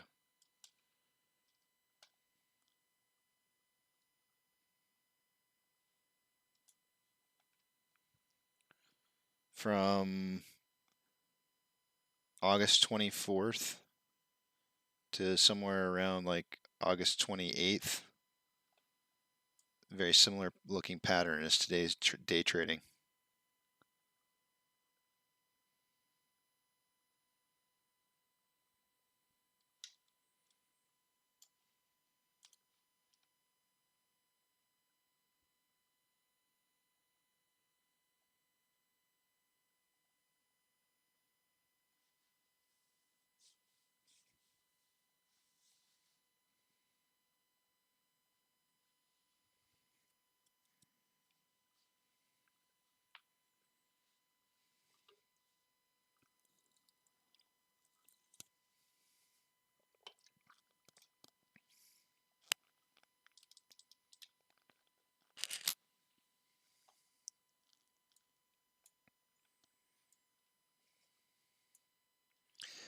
What are you talking about, Bad Back? We don't need anything else other than trampolines. That's all we need. Trampolines are going to get us there.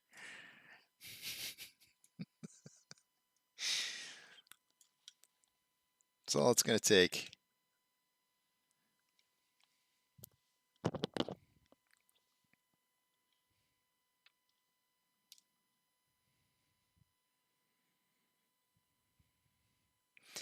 Yeah, I'm with Bill on that. NFTs, if we can get those things going, man, those could really help us out. I think an NFT issued collector's NFT movie stubs, I think, could really help us out. I would pay for it. Only for select movies, but I would definitely pay for it.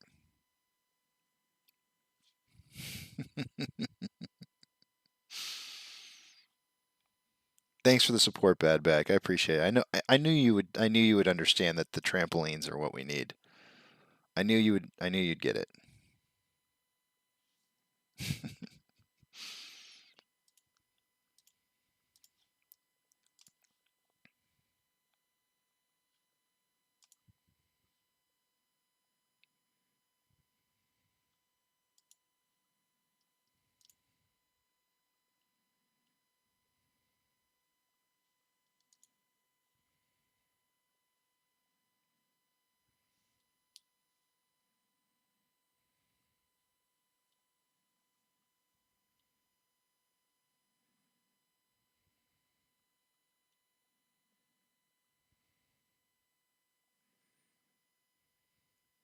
Yeah, everybody's posting on Reddit right now. Evergrande defaulting.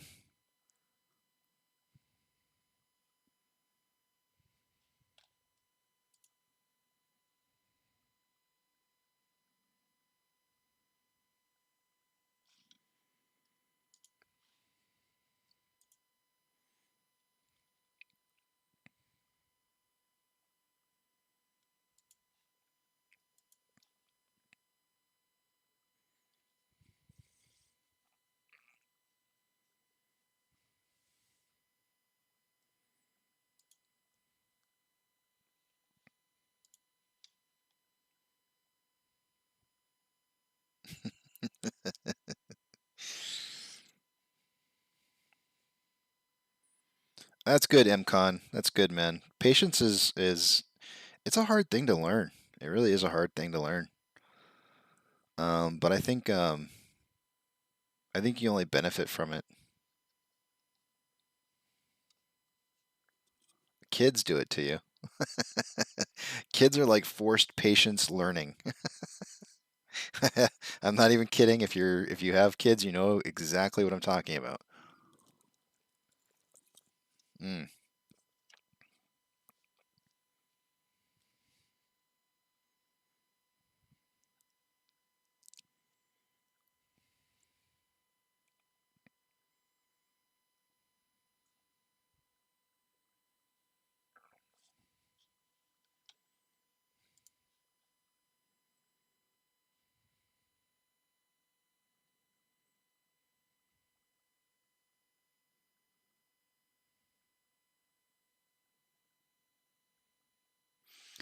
Uh, 1.449 trillion reverse repo today. It's the 64th trilly in a row.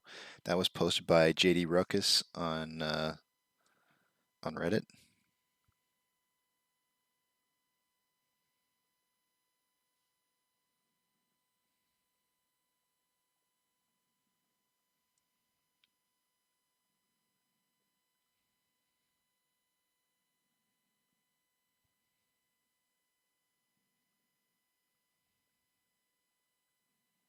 I want to officially, since I am the Crackerjack guy, I want my NFT to be the first official released NFT by Adam Aaron. Yeah, and you guys should know which one I'm talking about. This one right here.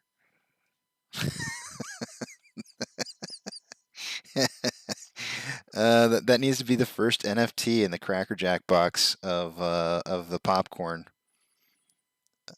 Let's make it happen, guys. Let's make that drawing the first NFT issuance. Oh man.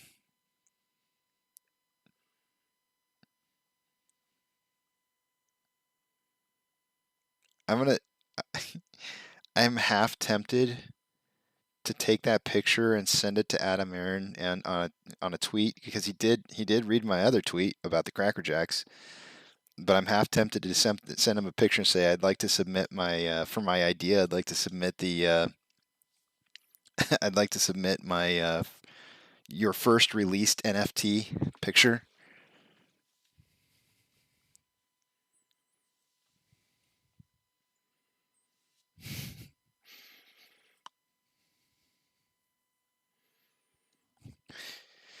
Bad back, you know that well, yeah.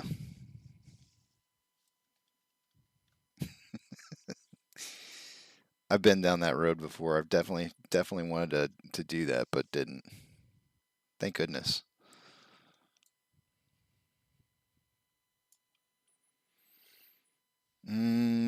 What's next here?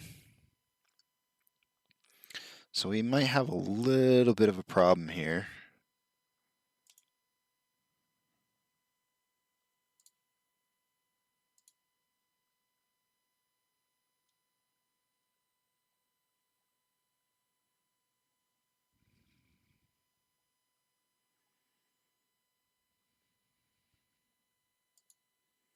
I'm just going to draw the bottom line, because I think drawing the top on this isn't really going to help any.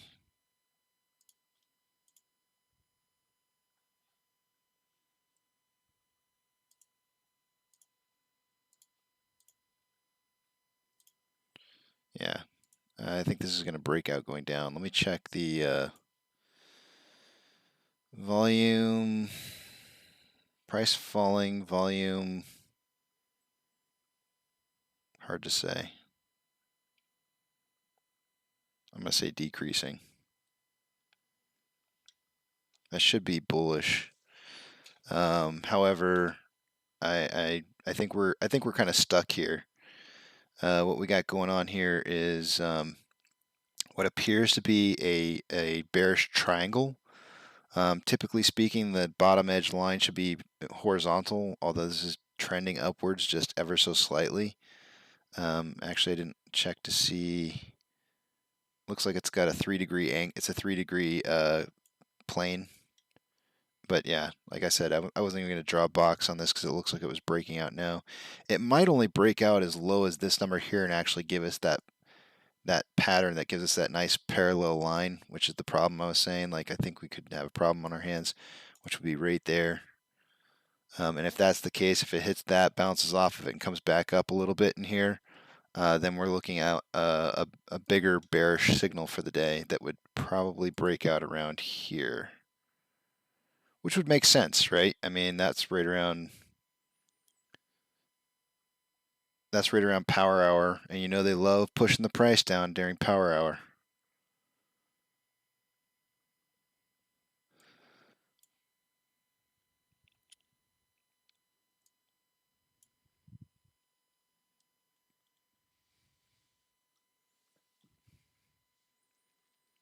Let's see if it actually breaks out or if it holds. This is what I was telling you guys. You know, it's got to hit 15% for it to be considered an increase. We didn't quite get to that. That price would have been $43.84, and we didn't get there. We only got to $40.87. So this is going to be a retest of that 38.25, and see if they can't milk out some of these people who bought on the way up here. They're going to be testing them. This is their first test of their shares that they bought on their way going up.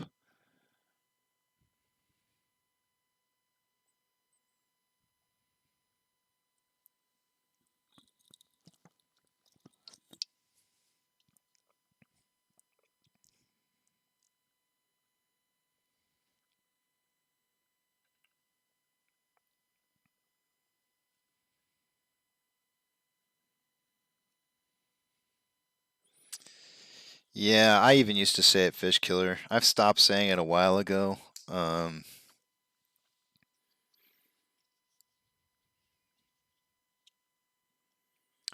Where was it that I pulled that up that one time?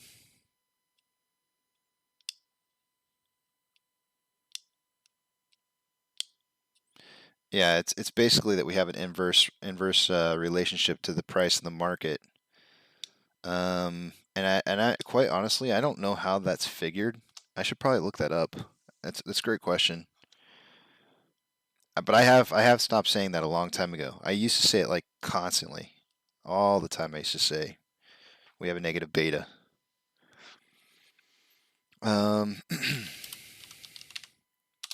want to say it's Yahoo that you can find it on, but it's like a 5-year though. And the problem is that you have to look at the 1-year beta, because you know that's really what we're looking at, is the price movement in the last year. So I think that's I guess that's probably what I would have to say about it, to be frank, is that if you're looking at it from a 5-year perspective, probably not so much. But if you're looking at more like a 1-year perspective, I mean, we're up like some insane, almost like 2,000%. Shows a beta of negative 7.54, yeah.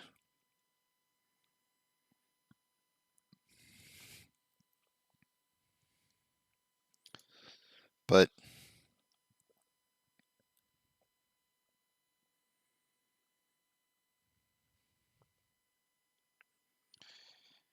five-year and monthly, yeah. See, I'm getting a NA on Yahoo. I'm curious where you got your number from.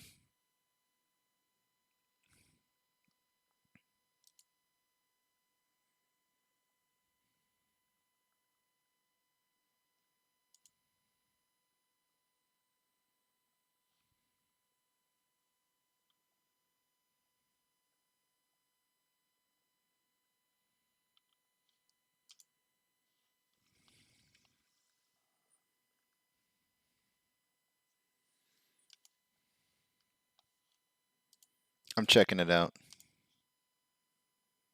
Is this NASDAQ? Okay, that's not NASDAQ. Oh. Why do I feel like I've had this page open before? I like this. This is neat.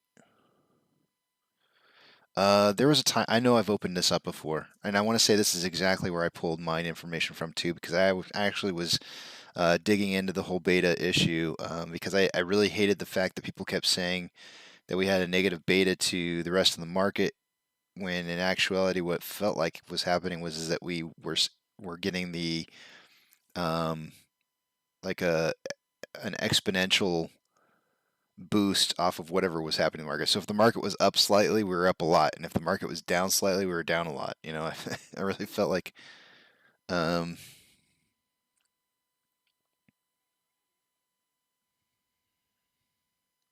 me look up some information because I want to give you some good information here. So let me look something up real quick. I got like 4 minutes to work on this, so let me figure it out.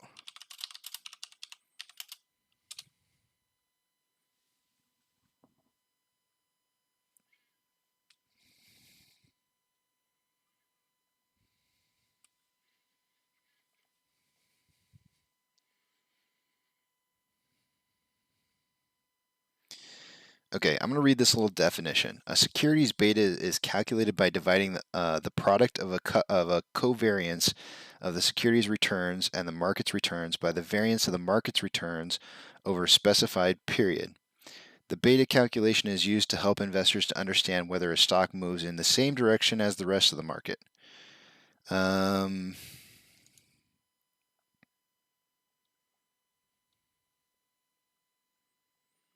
And so to just throw this up on the screen, because I think this is a great question, and I want to talk about it because oftentimes we hear things or we read things and we don't question them, and we should.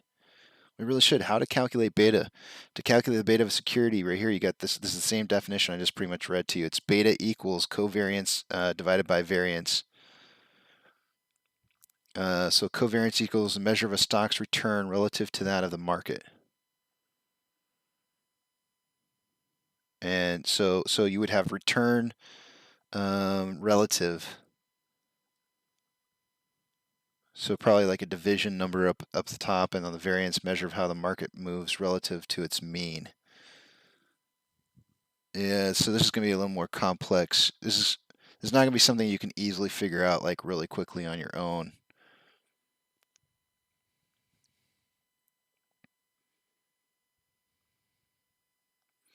But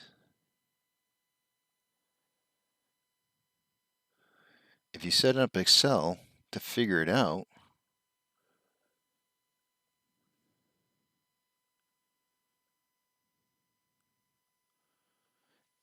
we should be able to figure this out. So an investor is looking to calculate the beta of Apple as compared to the S&P 500. Based on recent 5-year data, the correlation between Apple and SPY is 0.83. Apple has a standard deviation of returns of 23.42, which is right here. The S&P has a standard deviation of returns of 32.21, which is right here as a percentage. So you take those two, divide them by each other.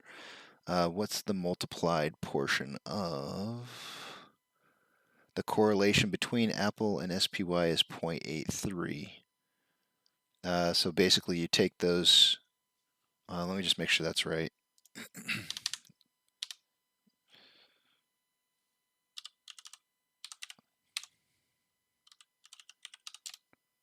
No.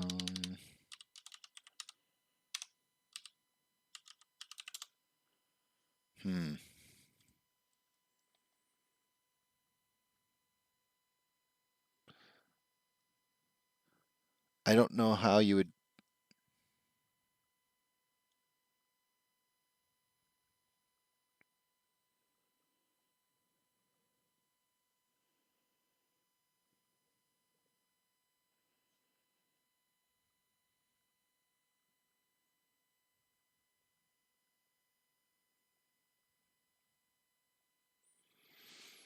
I'd have to sit down with this, but we could probably have some fun with this, calculating out the beta and seeing if we can figure out what it is over different periods of time. Because quite frankly, I think that it would be interesting to see what the beta is like over like a 2-month time frame versus like a 6-month or 5-year or 1 year, or any of those different kind of things. It would be really interesting to see what we're doing on a 1-month or 2-month basis.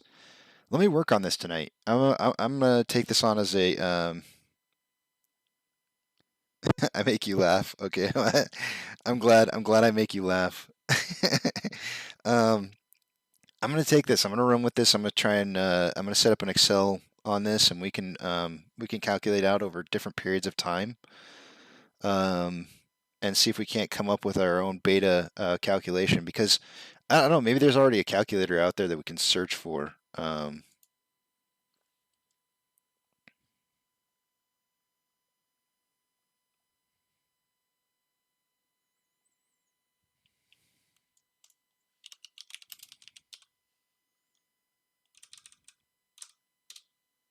Oops.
Oh, there we go. Bingo. Already done.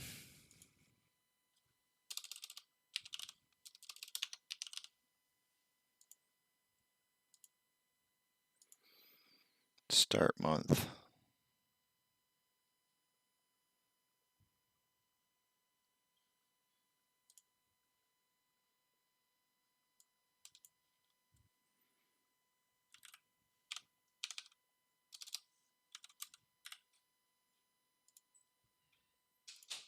Oops, should be November.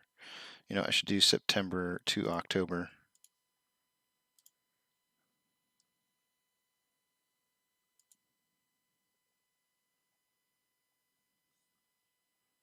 If this works, I'll send you the link.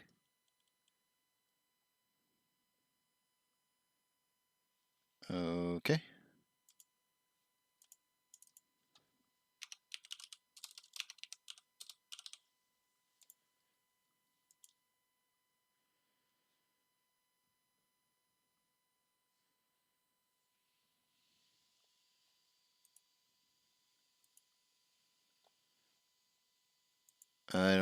Okay, maybe it wants a longer time frame. What if I did like what if I just did a year?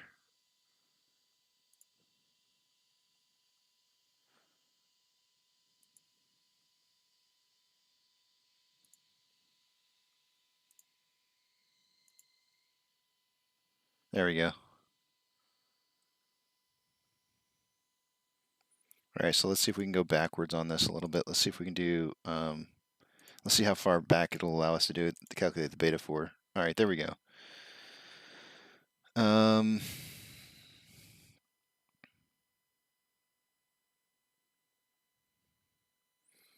Yeah, so over the last, yeah, so no, not the case. This is not a negative beta for like the last 2 months, or since August. If we go back to May, then we have it. If you go back to May, we have a negative beta.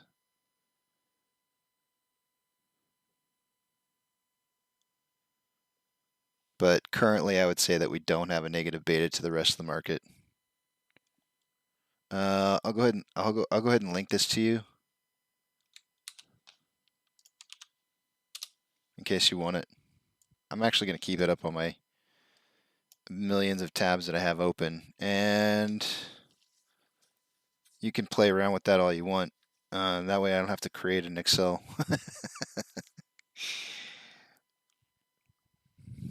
Yes, I see it as a positive beta as well, for current time frames. But if you draw the time frame back further, you know, perhaps, you know, if you include the June run up, then we have a negative beta. Absolutely. Absolutely. That's what I'm here for. So with that, it is time for technical analysis. One more here before the end of the day for my last break. Let's get to it.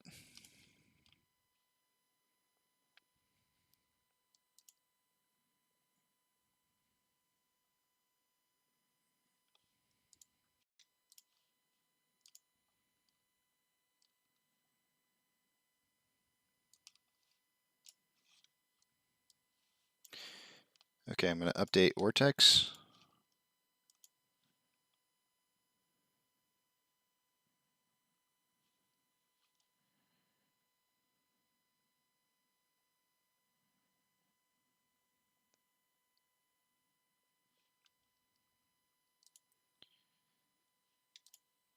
I'm going to update off exchange.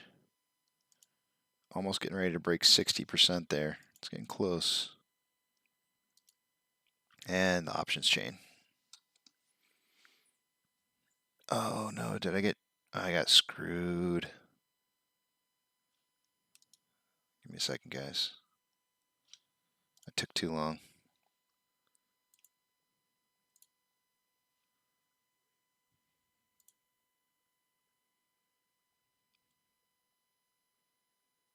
I'm telling you guys, like 5 minutes, if you're like 5 minutes past the hour, Fidelity just logs you out. They're like, nope.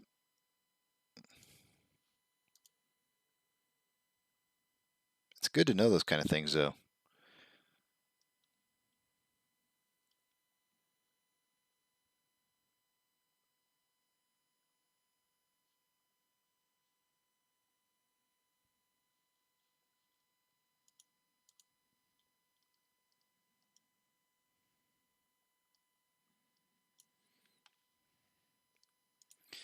Okay, off exchange currently reported at 59.35%, so we're getting really close to breaking that 60%. Borrow change is at negative 2.32. That is more return than it was an hour ago. It was negative 586,000 an hour ago. 2.32 million.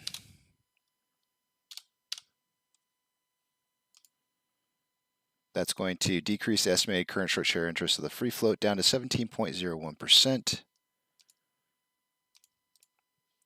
Highest level of options volume at $40, so it's decreased just slightly. Oh, no, I'm sorry, $42. $42, it's the same. It was 16.4 thousand contracts an hour ago. It is now currently 18,000. Very low volume activity today. I'm actually kind of happy about that.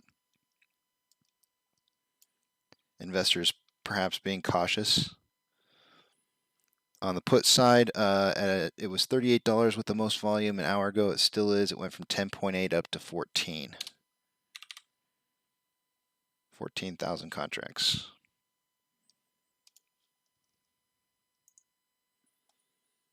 Orders by Fidelity customers. I think we were in like 17th or something earlier. Now we're in 18th position. We have 62% buys to 38% sales. Looks like Jimmy has fallen off the list. Unless I'm blind, which is possible.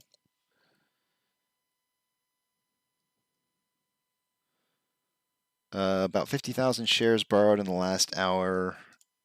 That brings us to 5.4 million shares traded or borrowed for the day today. Definitely an increase of shares being borrowed. There's a rise. There's a rise in share borrowing. NASDAQ is up 1.39%. Sorry, it's down 1.4%. Dow Jones is down negative 0.56%. S&P 500 is down 0.71%. The market is starting to decline pretty heavily with 4,722 decliners to 2,530 advancers. Robinhood is down negative 6.81%, Amazon down 1.57%, Cinemark down 1.54%, Doge down 1.54%, GameStop down 3.05%, AMC down 3.34%. You can almost see the effects of Evergrande happening live. I think I'm going to have to move my trampoline here, guys. I'm going to have to move it. We did indeed break out of this bearish wedge here, going down further. I'm going to delete all this.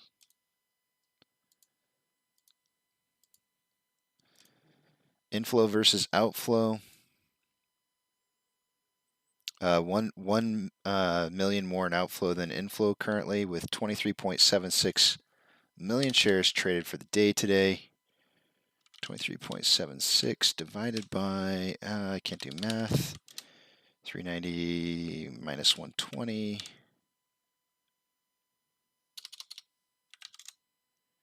Plus 11, 281.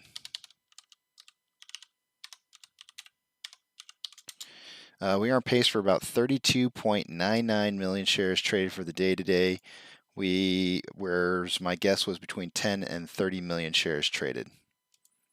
So looking really close. Unless we have like just some kind of massive spike up in volume, I tend to think that we'll probably see pretty close to that range that I had picked out, 10 to 30.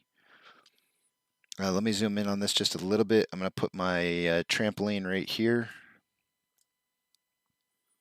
Let's see if we can't keep them off this this red line.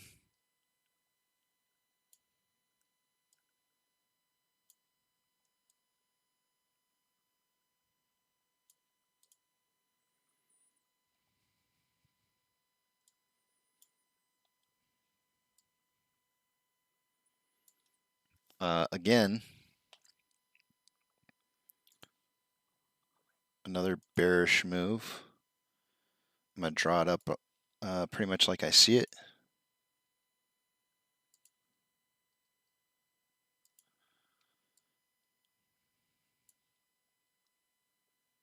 If we hit this, what is this? 38.13 range, right around there. If we hit around that, bounce off of it a little bit, we could be looking at you know, a breakout going down even further, likely in the aftermarket hours. Probably something like that.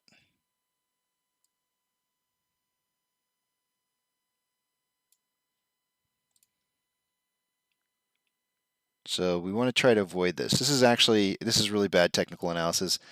I'm making an assumption that we're going to hit this right here, this line, and bounce off of it. That may not necessarily be the case. We may not have that happen, but this is what we want to avoid. I just drew out what we don't want to see. Because, I mean, none of us wants to see price movement going down. So if it hits this line here, bounces off of it, and kind of does consolidation in here, we could see further downwards momentum in the after hours.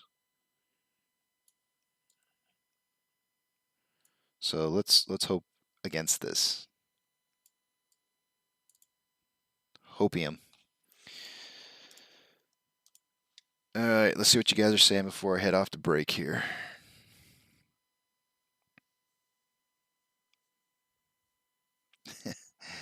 Ishin, we'll keep that between us.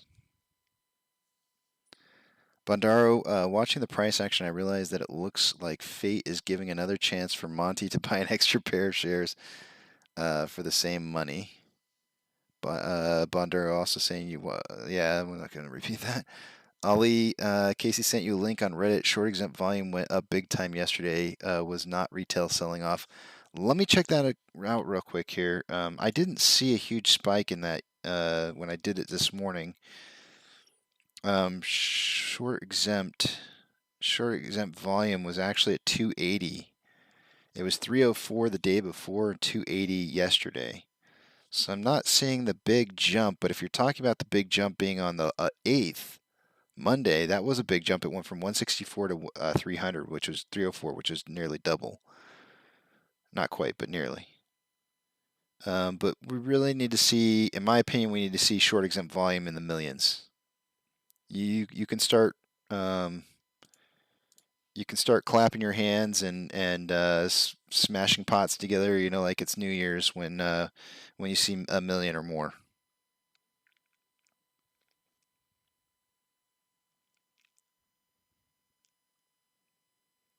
Yeah, I think Monday is what you saw. It was about about 150,000 increase, very close to it. But that's, of course, we had a volume increase too, right? I mean, volume is volume. It's going to increase. Monday's volume was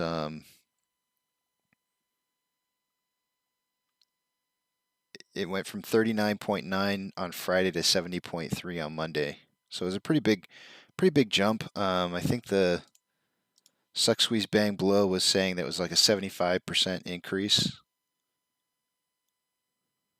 So it's pretty hefty. Huh, I didn't have the numbers updated. Let me re-update the numbers.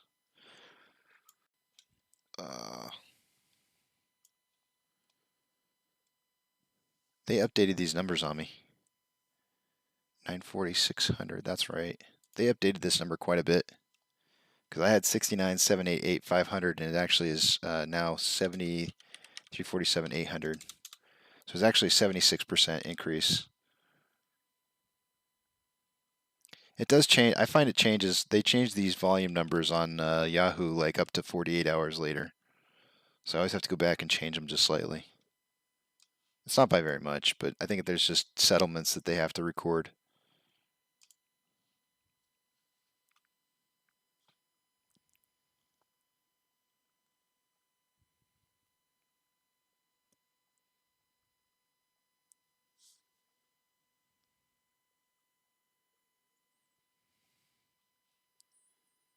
And I'm going to move my No, I already moved my trampoline. Never mind. Just kidding.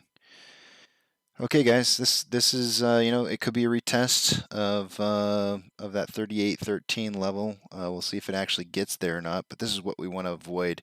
If it drops down, hits that blue line right there, this blue line, the small thin blue line, no good, bad juju. Hitting this blue line and bouncing off of it might not be so bad though.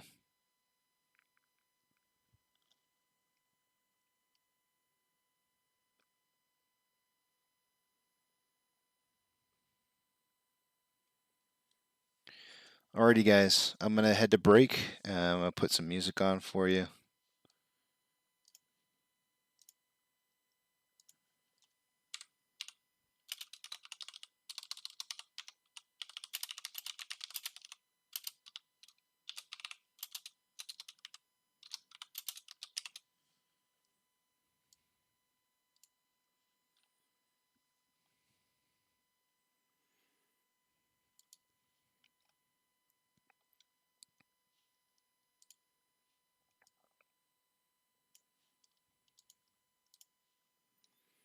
All right, see you guys in a bit.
yes. Hump day! Cheers, guys. Cheers to hump day. We've made it. We made it to halfway through the week. Cheers to you all. Let's get this party started going on for the rest of the week. Like I said, it's going to be a little bit of a bearish move going on forward here. But you know, it is hump day where you're over the hump, and we're going to continue to move on and press forward. I do want to pull this out just a tad bit and show you what's coming up. Look at the blue box. Look at the blue box coming. Oh yeah. Right there.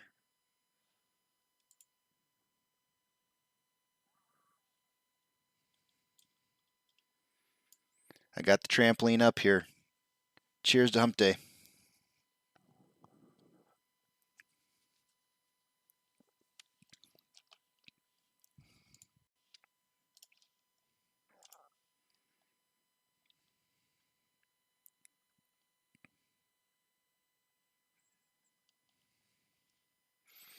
Take you guys over to the other page and we'll take a look at a little technical analysis here going into the final end of the day.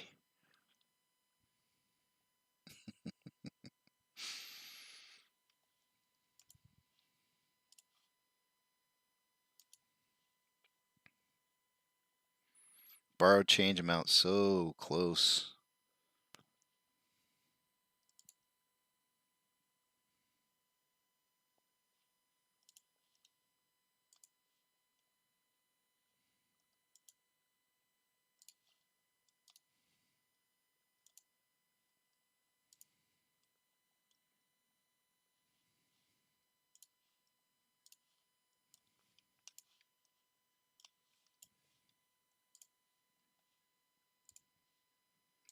Updating the options chain.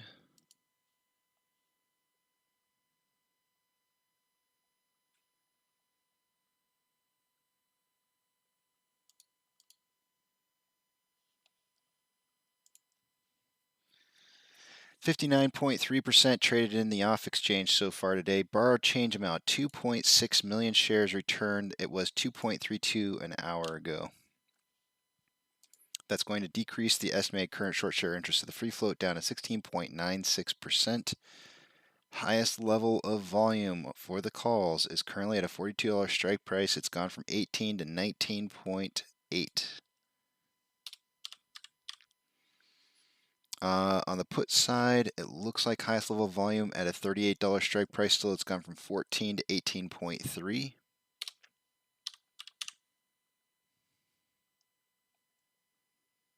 Almost a 1-to-1 ratio in puts versus call volume. Tomorrow's going to be a dead day. I kind of feel it. I feel tomorrow's going to be a dead day. I don't know. We'll see it when it happens. I'll have to, we'll have to look at pre-market volume.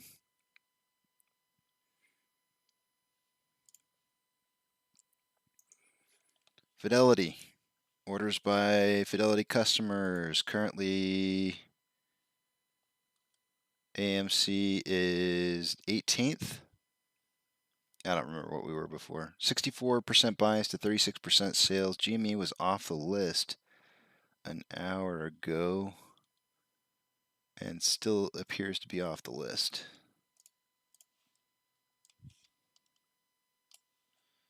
Shares borrowed in the last hour. 0. 9.3 thousand contracts in the money on the calls. 81.7 contracts. 81.7 thousand contracts out of the money on the puts. 182,000 contracts out of the money for the calls.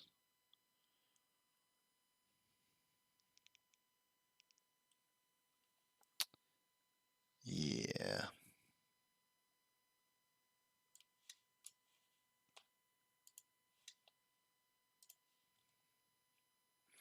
NASDAQ is down 1.75%, Dow Jones down 0.63%, S&P 500 is down 0.86%. The decliners is 4,878 decliners to 2,364 advancers. I've seen worse, but it's still declining. Robinhood is down 6.54%. Amazon down 2.36%. Taking beatings left and right. Amazon dropped under the 3,500 mark. Cinemark down 3.05%. Doge down 3.8%. GME down 3.55%. AMC down 3.5%. Inflow versus outflow. 212 to 219. 7-point spread. 27.8 million shares traded for the day today. Oh, I am going to be so wrong on my price, on my volume prediction, but it is not that bad. Could be worse. Let's see what we got here.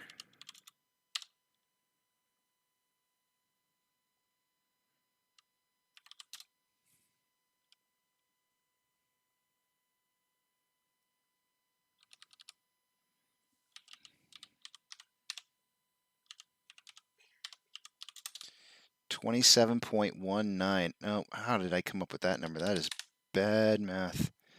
Why is my math so off here? It should be 390 minus 45 plus 2. 347. 31.3 million shares is what we're on pace for, so we'll probably be really close to like maybe 31. I'm going to be just barely off. I said 10 to 30 million shares for the day today. Just slightly off on my prediction. I'm okay. I'm okay with being just slightly under. That's way better than where I was yesterday. Slightly over. So we did touch down on that 38-ish level down here on the bottom, making that wedge, that triangle formation, this bearish triangle formation here, which should break out going down. The question is will we just see sidewards trading going into the aftermarket hours, or will we actually see something besides that? So we'll see. I'm sure if it benefits the hedge funds to go down, they'll do it. Can almost bet your bottom dollar. Let's see what you guys wrote here.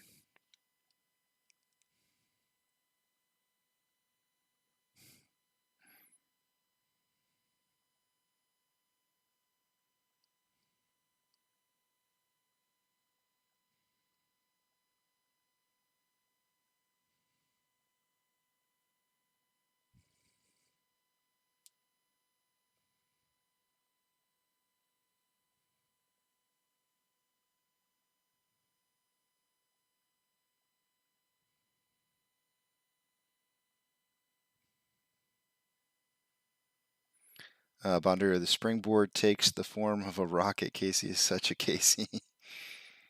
Hump day. Crazy Pepe.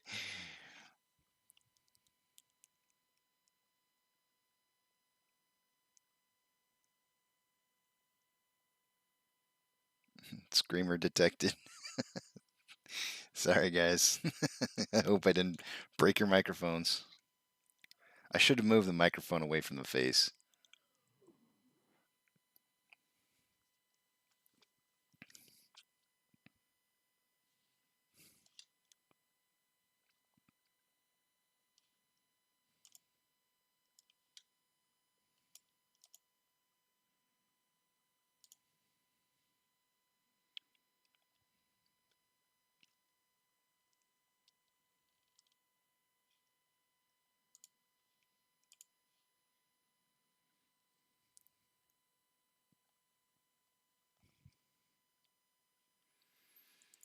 Let's see here. What was I going to check out? There was something I was going to look at. Yeah, Ivan, I hear you, man. Sick of 37.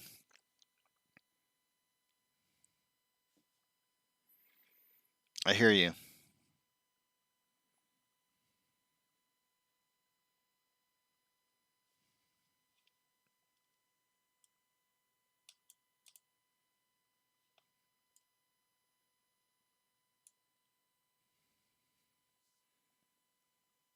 Man, if they keep killing this volume, they're going to make me red on volume prediction.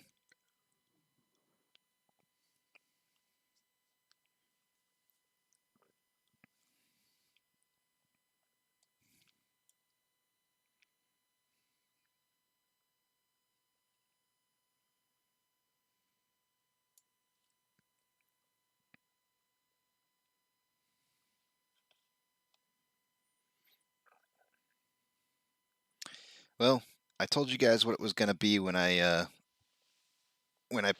started the show today with we return you to your regularly scheduled program. That was easy. It really was. It really was easy. You know, we're in the blow stage, or bang stage rather. Sorry, we're in the bang stage, and you know what that means. Price relatively staying around the same, falling volume. 38.64 ain't that far off from $40.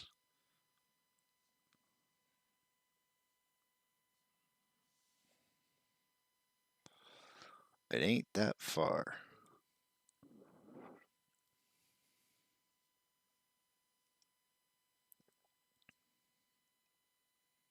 Did I do intervals? I don't think I did intervals. 1 hour. More selling pressure than buying pressure with RSI at 36.82. Plenty of room to move up. Definitely low on there. But there is more selling pressure than buying pressure. On a 30-minute interval, more selling pressure than buying pressure with RSI at 38.6. On a 5-minute interval, it looks like it's about ready to cross over with more buying pressure than selling pressure with an RSI of 46.08. Most of the indicators are indicating positive pressure on price. However, we have a pattern to complete here, which is unfortunately a bearish pattern.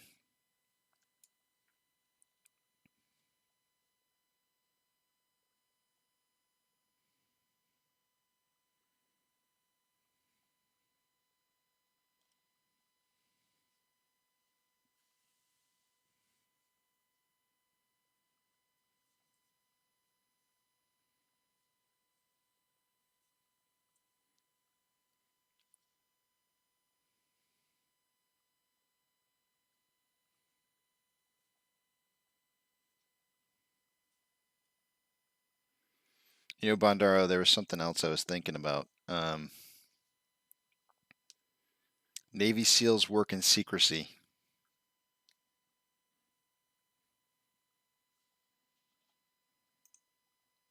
True story.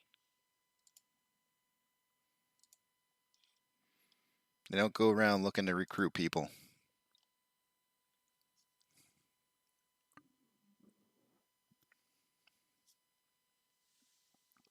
They don't need to.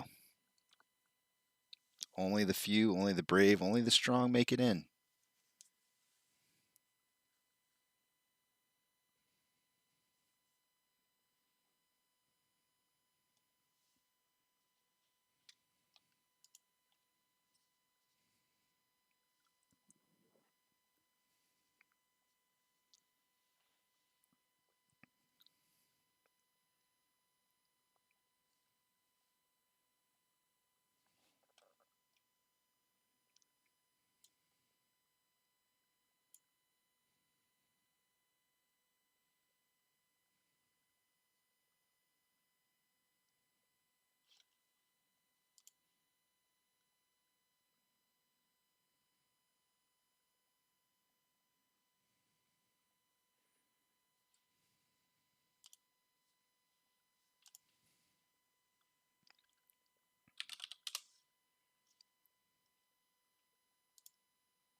Yeah, the market's, I mean, it looks like it's just absolutely blowing up right now.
I don't want to know about it. I don't want to know about it.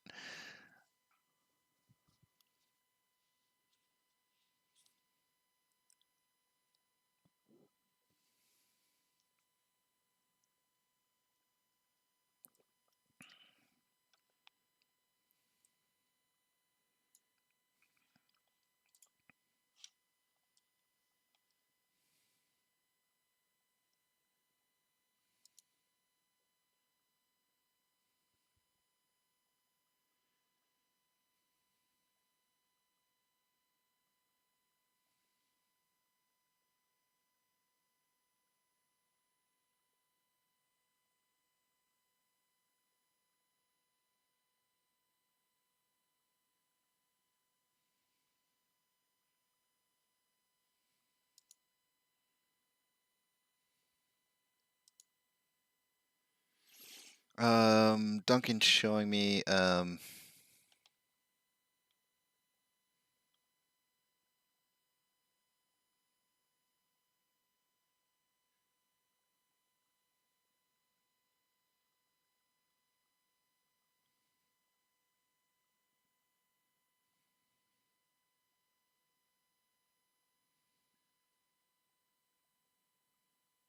that's a lot to read through.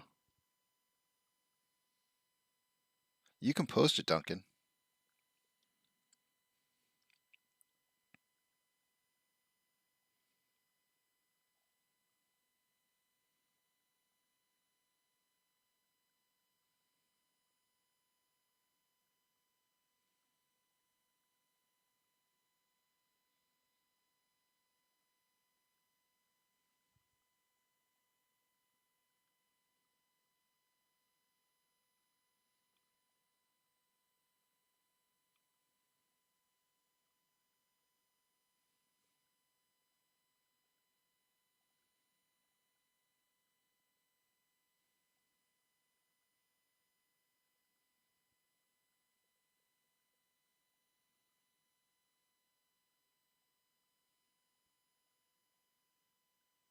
I'm reading through this. I'm gonna post it, I guess, for you guys to look at too. I'm gonna post the direct link to that site. Oh, hey, that didn't work. There we go.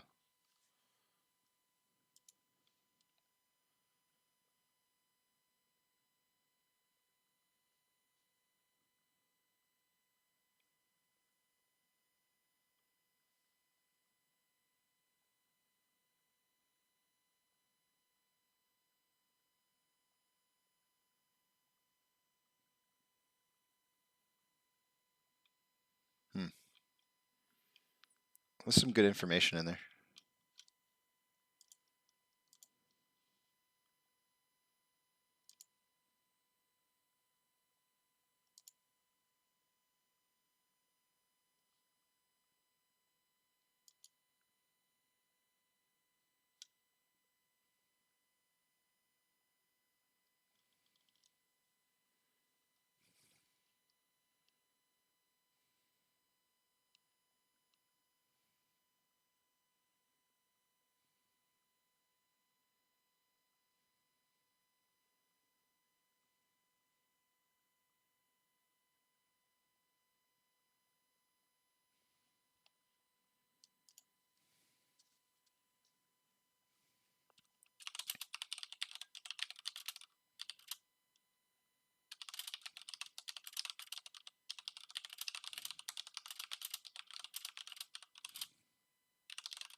Let's see here.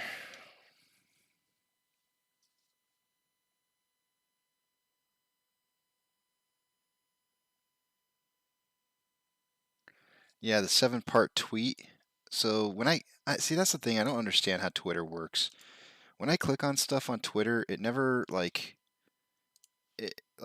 I'll click on your link, right? It takes me to the person's account, and I have no idea which tweet is. I mean, I see a 7-part tweet. I click on it, but it's not. Okay, actually, I do see it here. Never mind. I was having problems earlier though.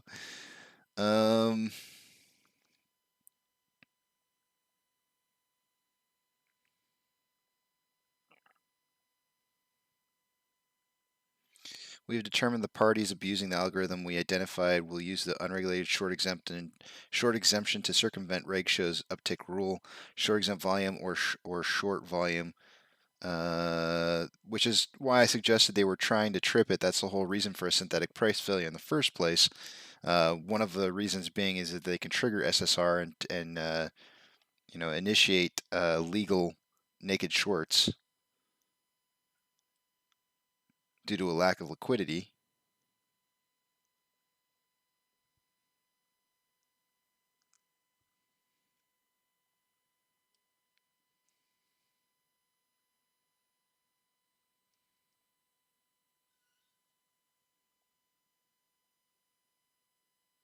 So they filed a complaint to the SEC Gov. Doubt that'll go very far.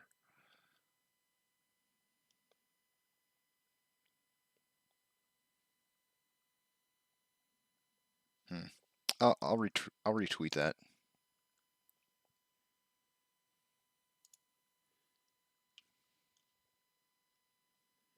If I can. There we go. Retweeted.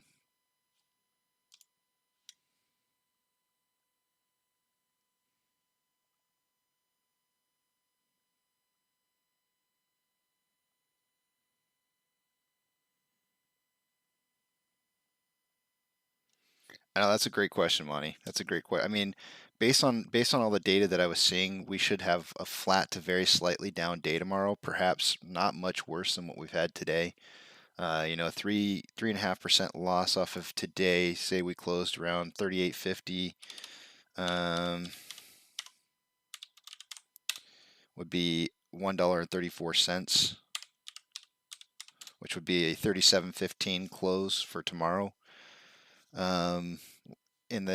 As a possibility, 37.15 pushes us just slightly past the 37.28 mark here. I think that could be a possibility for AMC. As far as the rest of the market goes, yeah, I think so. I think it's going to be a pretty harsh day on the market tomorrow, especially, I mean, if you really want to know the answer to your question, Monty, just watch what happens in China. Watch China's FTSE China and Shenzhen, and watch and see what happens with their markets. If you see their markets tanking overnight tonight, then yeah, you just go right on ahead and expect to see some murder tomorrow.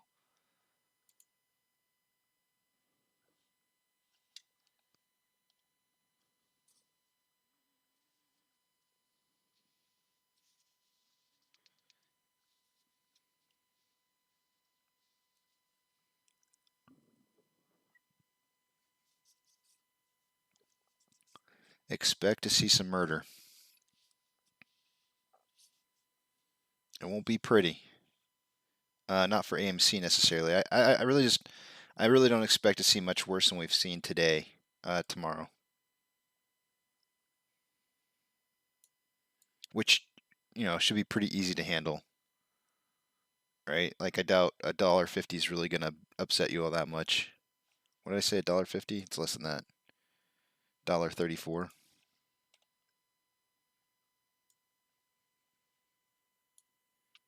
But it's not bad though, right? Like, I mean, the idea that we're consolidating at just underneath $40 is a good thing. If we can launch off of this, just punch right through that gray zone of 40 to 45 and consolidate it between 45 and 49, it's going to be easy sailing from there. Easy sailing.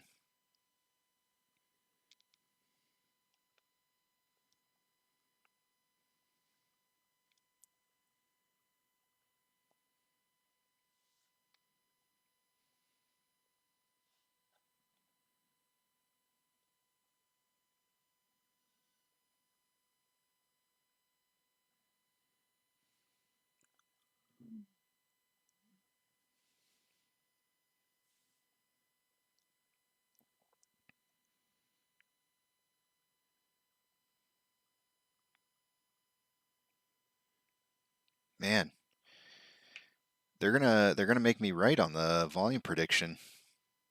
They keep killing this volume down.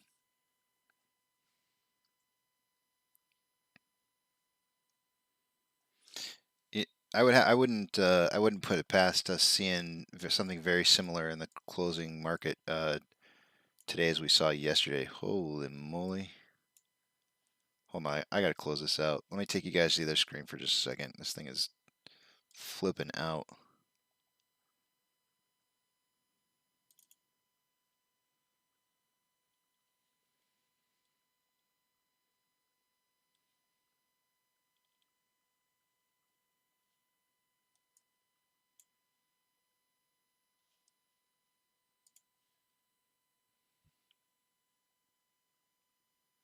Yes, I think so. But if we are red tomorrow, I don't think that it's going to be by very much. And I wouldn't doubt if we had something very similar happen in the aftermarket hours today as we had yesterday. But I was completely wrong yesterday about 16:30. Although I did think it was kind of weird how there was a little bit of uptick activity here, and there was that volume spike at 16:36, which was just a little bit later than I had said. Big volume spike of 79,000 shares traded when everything else is ranging in like the 1,000 level. I mean, there was a pretty massive volume and just nothing that happened right here. It was real close to that 1630 that I was saying to watch out for. I just keep looking at 1630. Watch for something crazy to happen at 1630 because it seems to be a very repeatable time period where something happens to the price.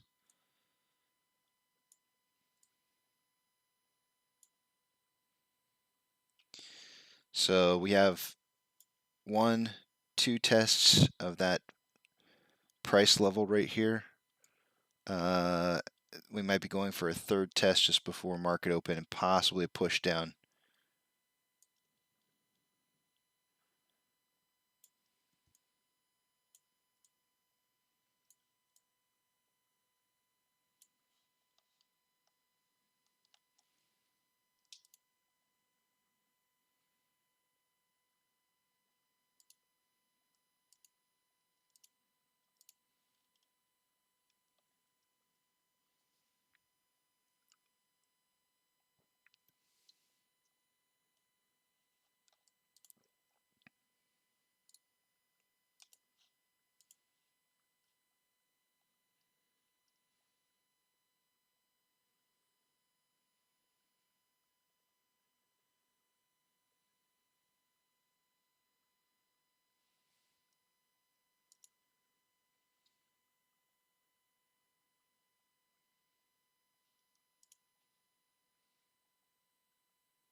There's not really much to talk about right now, guys. Give me a topic or something. Let's talk about something. Let me go back over here to Reddit and check what's going on over here. Let's see if they're saying anything crazy.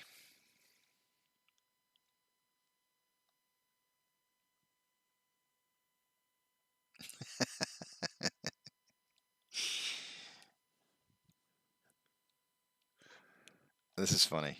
I like this. This is posted by John Von Hugendong. Some of the names, they crack me up the most. It's been fun to watch, honestly. Ape's turning on Review Dork after a string of recent tweets. Review Dork, another tweet. That makes me laugh. That's good. I think he likes the drama.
Yeah, I'm seeing some posts in here about people saying being careful about log with the float, because your pictures, once you submit your pictures, anybody can pick up the picture on the internet. Make sure you guys aren't submitting pictures that have, valuable information on it. It doesn't require you to submit a picture that has your account number in it. So, yeah.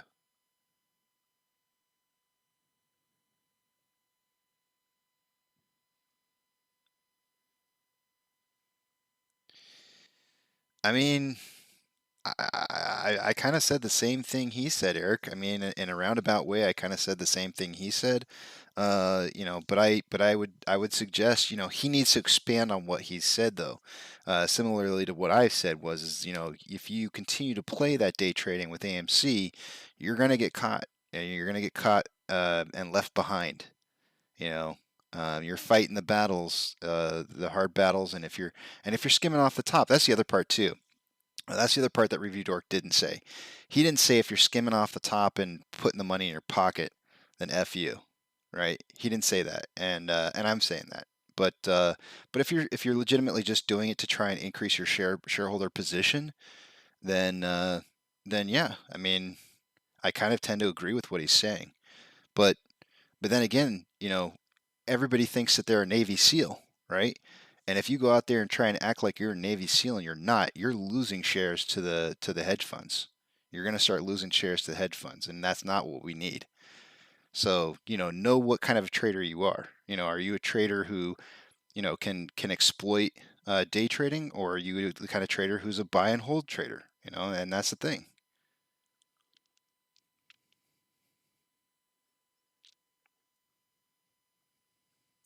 And that's the other thing I think too crazy is that there's other stocks out there that would be a better play. It'd be much better. It'd be much better for our end goal to day trade other stocks than to day trade AMC, because if you can increase your position off of other stocks, that's much better to the end goal of AMC. So I would totally agree with what you said right there, Crazy.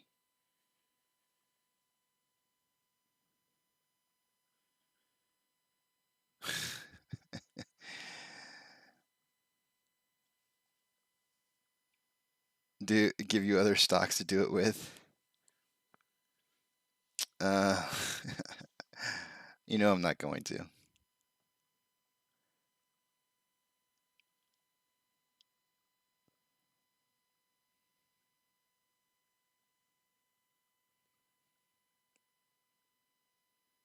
See, I think what Crazy Peppy just said right there is actually a great idea.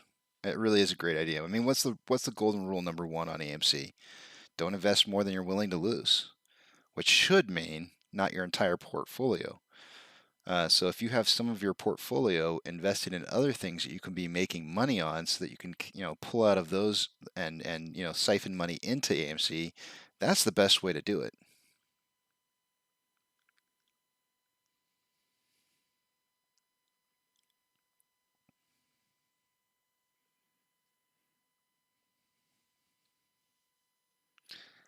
I don't know. Man, there's so many things I could say right now that are just not helpful to the community. Mm, there's so many things I could say. I have opinions, and they're not popular, and so I try to stay away from them.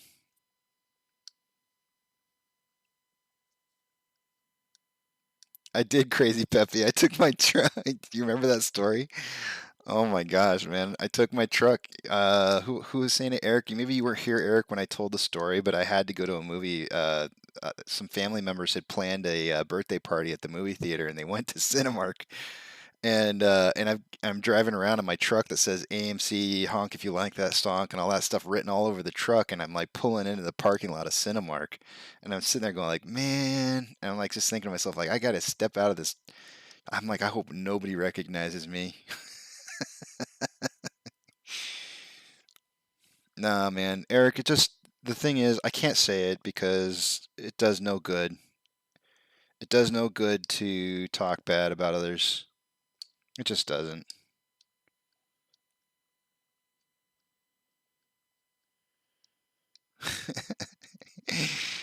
I couldn't believe that. That was so rough. That was so rough, man.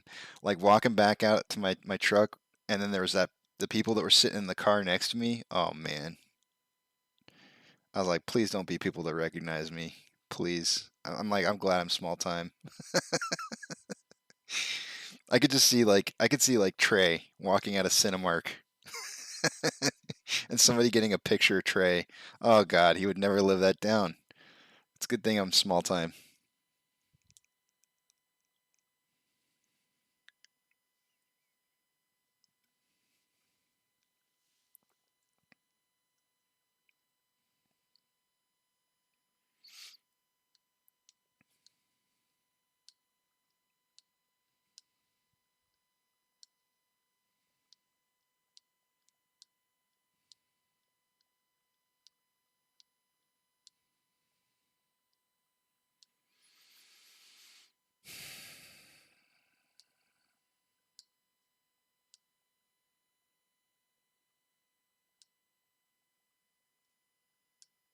I don't remember the scary lady. I remember there being. I remember. I remember the two people. I don't remember. I don't remember scary. I don't know. I don't remember what I said. I have to go back and listen to my story. I don't remember it that well. I just remember thinking to myself how embarrassed I was to just be getting into my car and then people in the car next to me just being like, I didn't want them to recognize me. I'm reading what you're saying, Bondaro, and I'm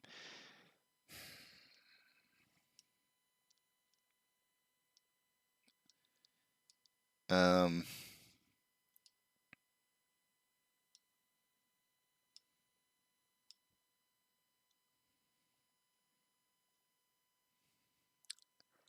here's the deal. Hold on a second.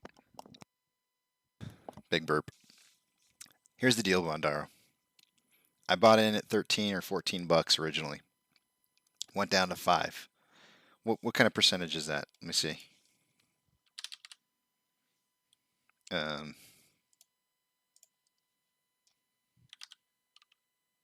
I'm gonna say I got in at like 13.75 and went down to 5.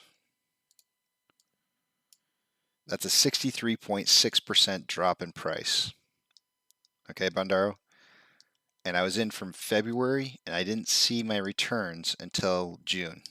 Right? I didn't see positive numbers until June. But 4 of those months were the rough ones. Right? February, March, April, part of May. So 3.5 months. So in regards to time, I would say you have a slight point, but I had a bigger loss on mine than I would say that people who have had to hold from the numbers that you just put up on the board there. Um, and I doubled down on my position. I doubt they could double down on their position at what price they got in at. So I guess that's probably the only positive was that I could double down. But I think there are some of us who got in originally back in late January, early February who could make the same claims. And it was tough. It was tough. I remember. But I'm still here. I'm still here. So I'm telling it to them. I'm telling it to those people.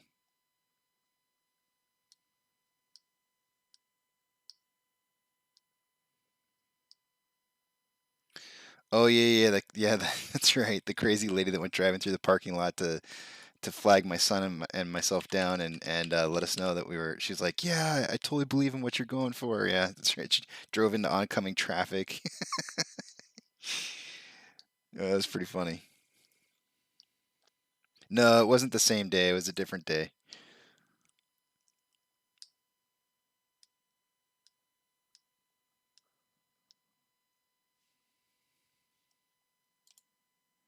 And Bernardo, that's the whole reason why I didn't want to ever talk to anybody about AMC after it got above 50 bucks.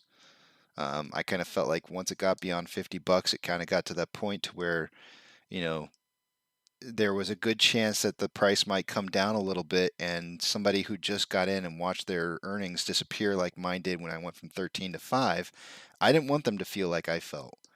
And so I felt the responsibility to stop talking to people about buying at that level.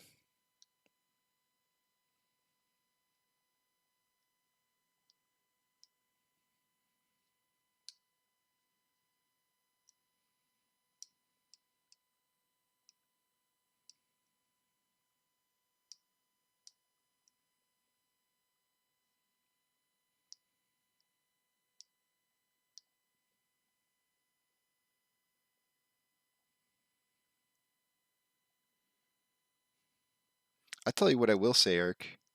You remember that you remember that Las Vegas party that they wanted to hold in like November, December this year? Do you remember that? I was pissed off about that. I was really pissed off about that. And I let it be known. I said some things. I was pissed. I don't think it's right to go out and start partying and stuff like that before when there's people who are struggling to make it through this thing.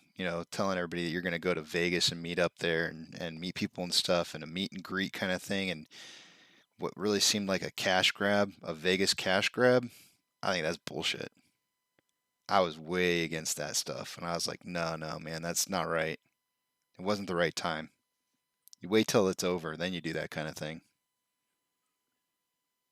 I don't know. That's my personal opinion.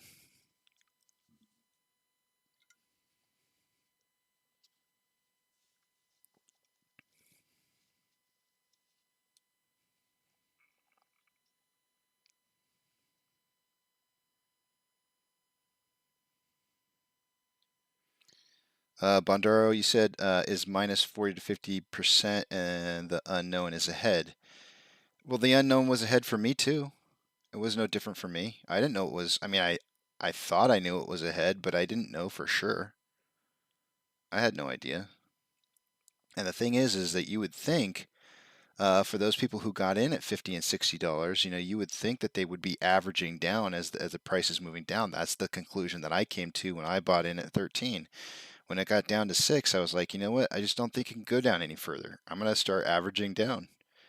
And it just happened to be a day or two before Trey announced it on one of his videos. And I remember watching it. I was like, hey, I'm doing the same. And that's when I first started watching Trey.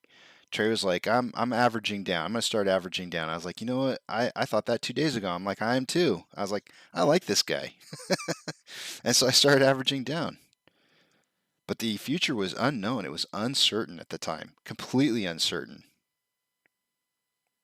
I mean, for all intents and purposes, if you look back at that period of time, we had no way of knowing whether or not for sure this thing was going to take off. But the numbers were there. All the numbers were lining up. Everything made sense. The numbers looked good. The DD was good, and it didn't look like people were selling. So, in my opinion, it only made sense to double down because I was given an opportunity to be able to. Hey, Sunflower.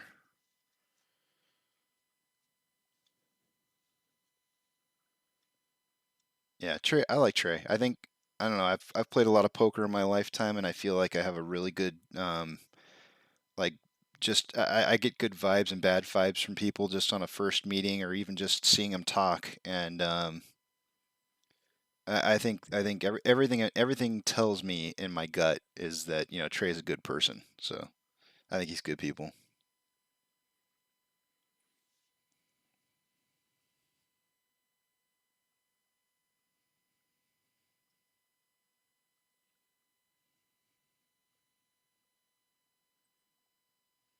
But I've actually um,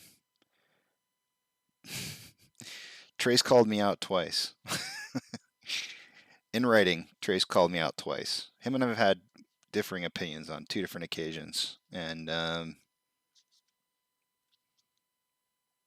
but I still it doesn't mean that I don't think he's a great I think he's a great person, and I'm not just saying that just to say it. I think he's an amazing person. He's done so much in his lifetime. He is so successful for his age, and he's a smart guy. He means well for the community. I think he genuinely wants people to succeed like I do. I think he cares about the community. And I think that's huge. It means a lot to me. Yeah, he did take in a stray cat. He must be a good person if he takes in a stray cat.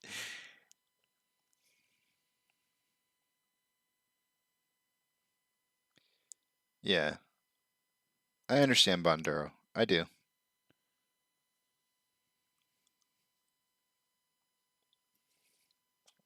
Just remember, Navy SEALs don't talk about their business.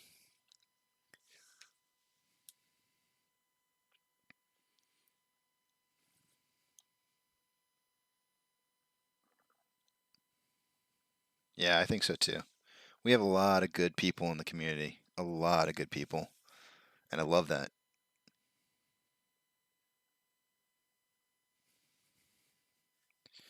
I mean, I think that was probably one of the reasons that I was inspired. I've always wanted to see hedge funds fry, like since 2001. No, we don't. Duncan's like, I have no heart. He lost it many, many years ago on a battlefield somewhere. Um, in 2001, I wanted to see hedge funds destroyed when I saw what they were doing to businesses.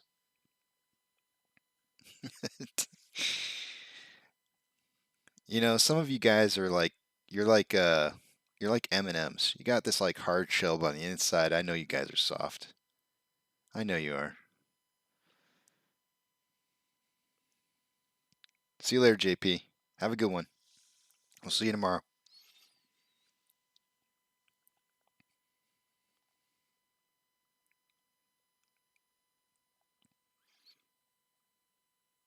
The only reason that I believe in this what's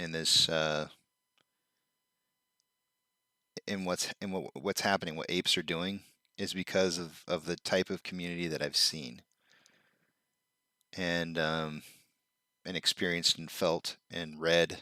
Um, I want to be a part of it.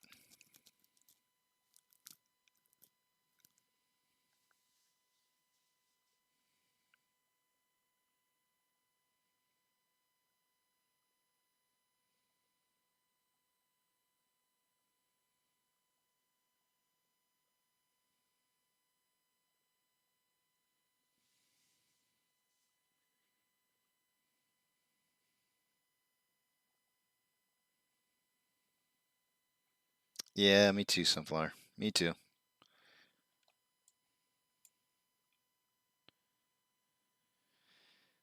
Well, it's getting close to winding down here, guys.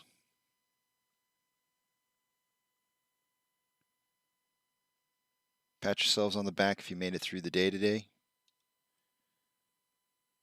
And if you didn't, you know what you got to do to face tomorrow. Eat, sleep, drink. Spend time with your family, spend time with your friends. Get your mind refreshed for tomorrow. And whatever you do, don't have a good day. Have a great day.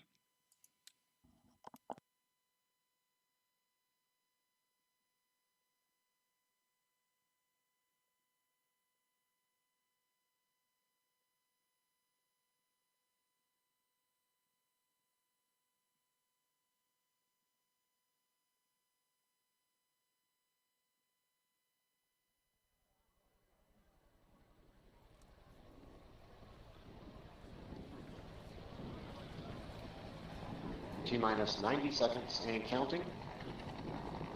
All systems are go. We're about 90 seconds from the launch of Space Shuttle Discovery.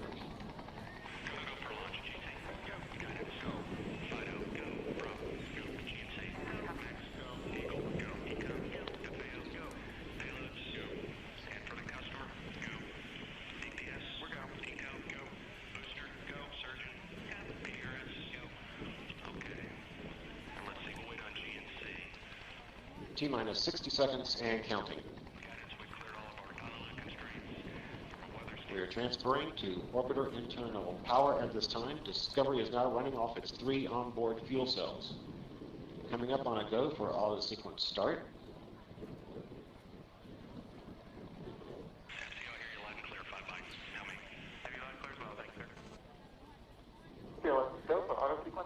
And we have a go for auto sequence start.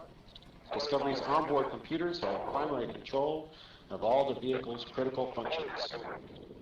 T-minus 17 seconds and counting. 15,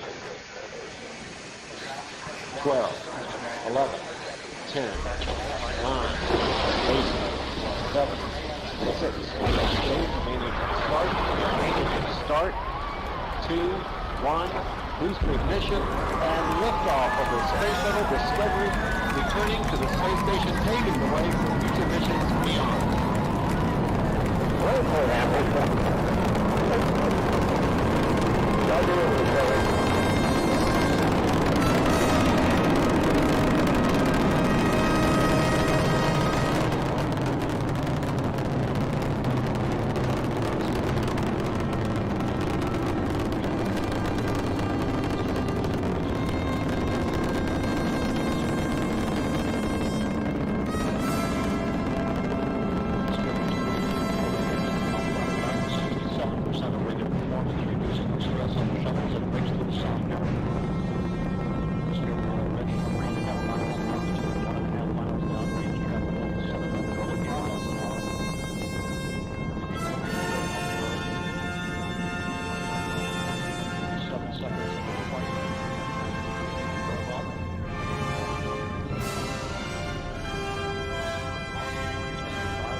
Separation confirmed. Guidance now converging.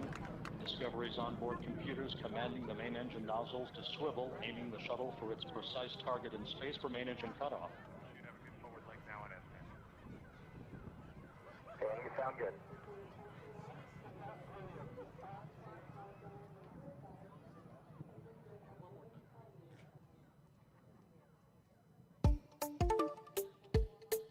Discovery Houston, negative return. Copy, negative return.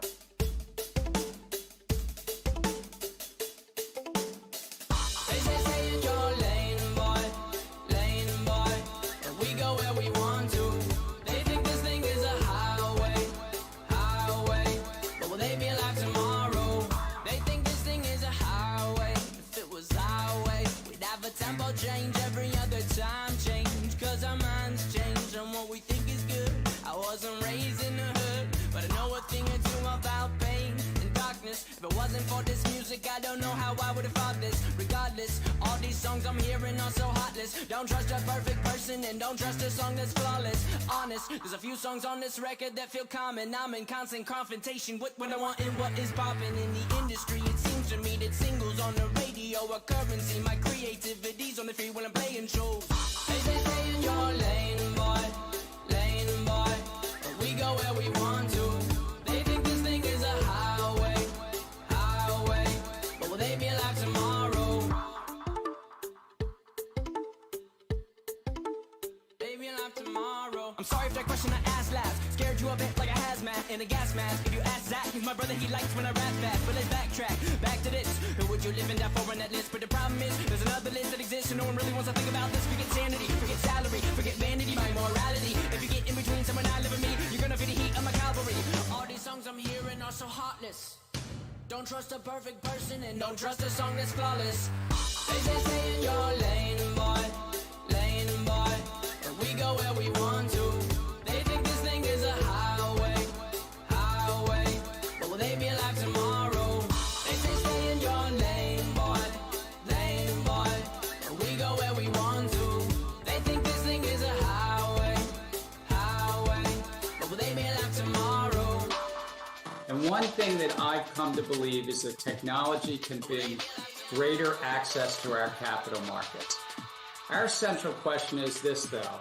When new technologies come along and change the face of finance, as they have done for decades, how do we continue to achieve our core public policy goals? In my role, I will always be animated by thinking about working families in the SEC's three-part mission: protecting investors, promoting fair, orderly, and efficient markets, facilitating capital formation.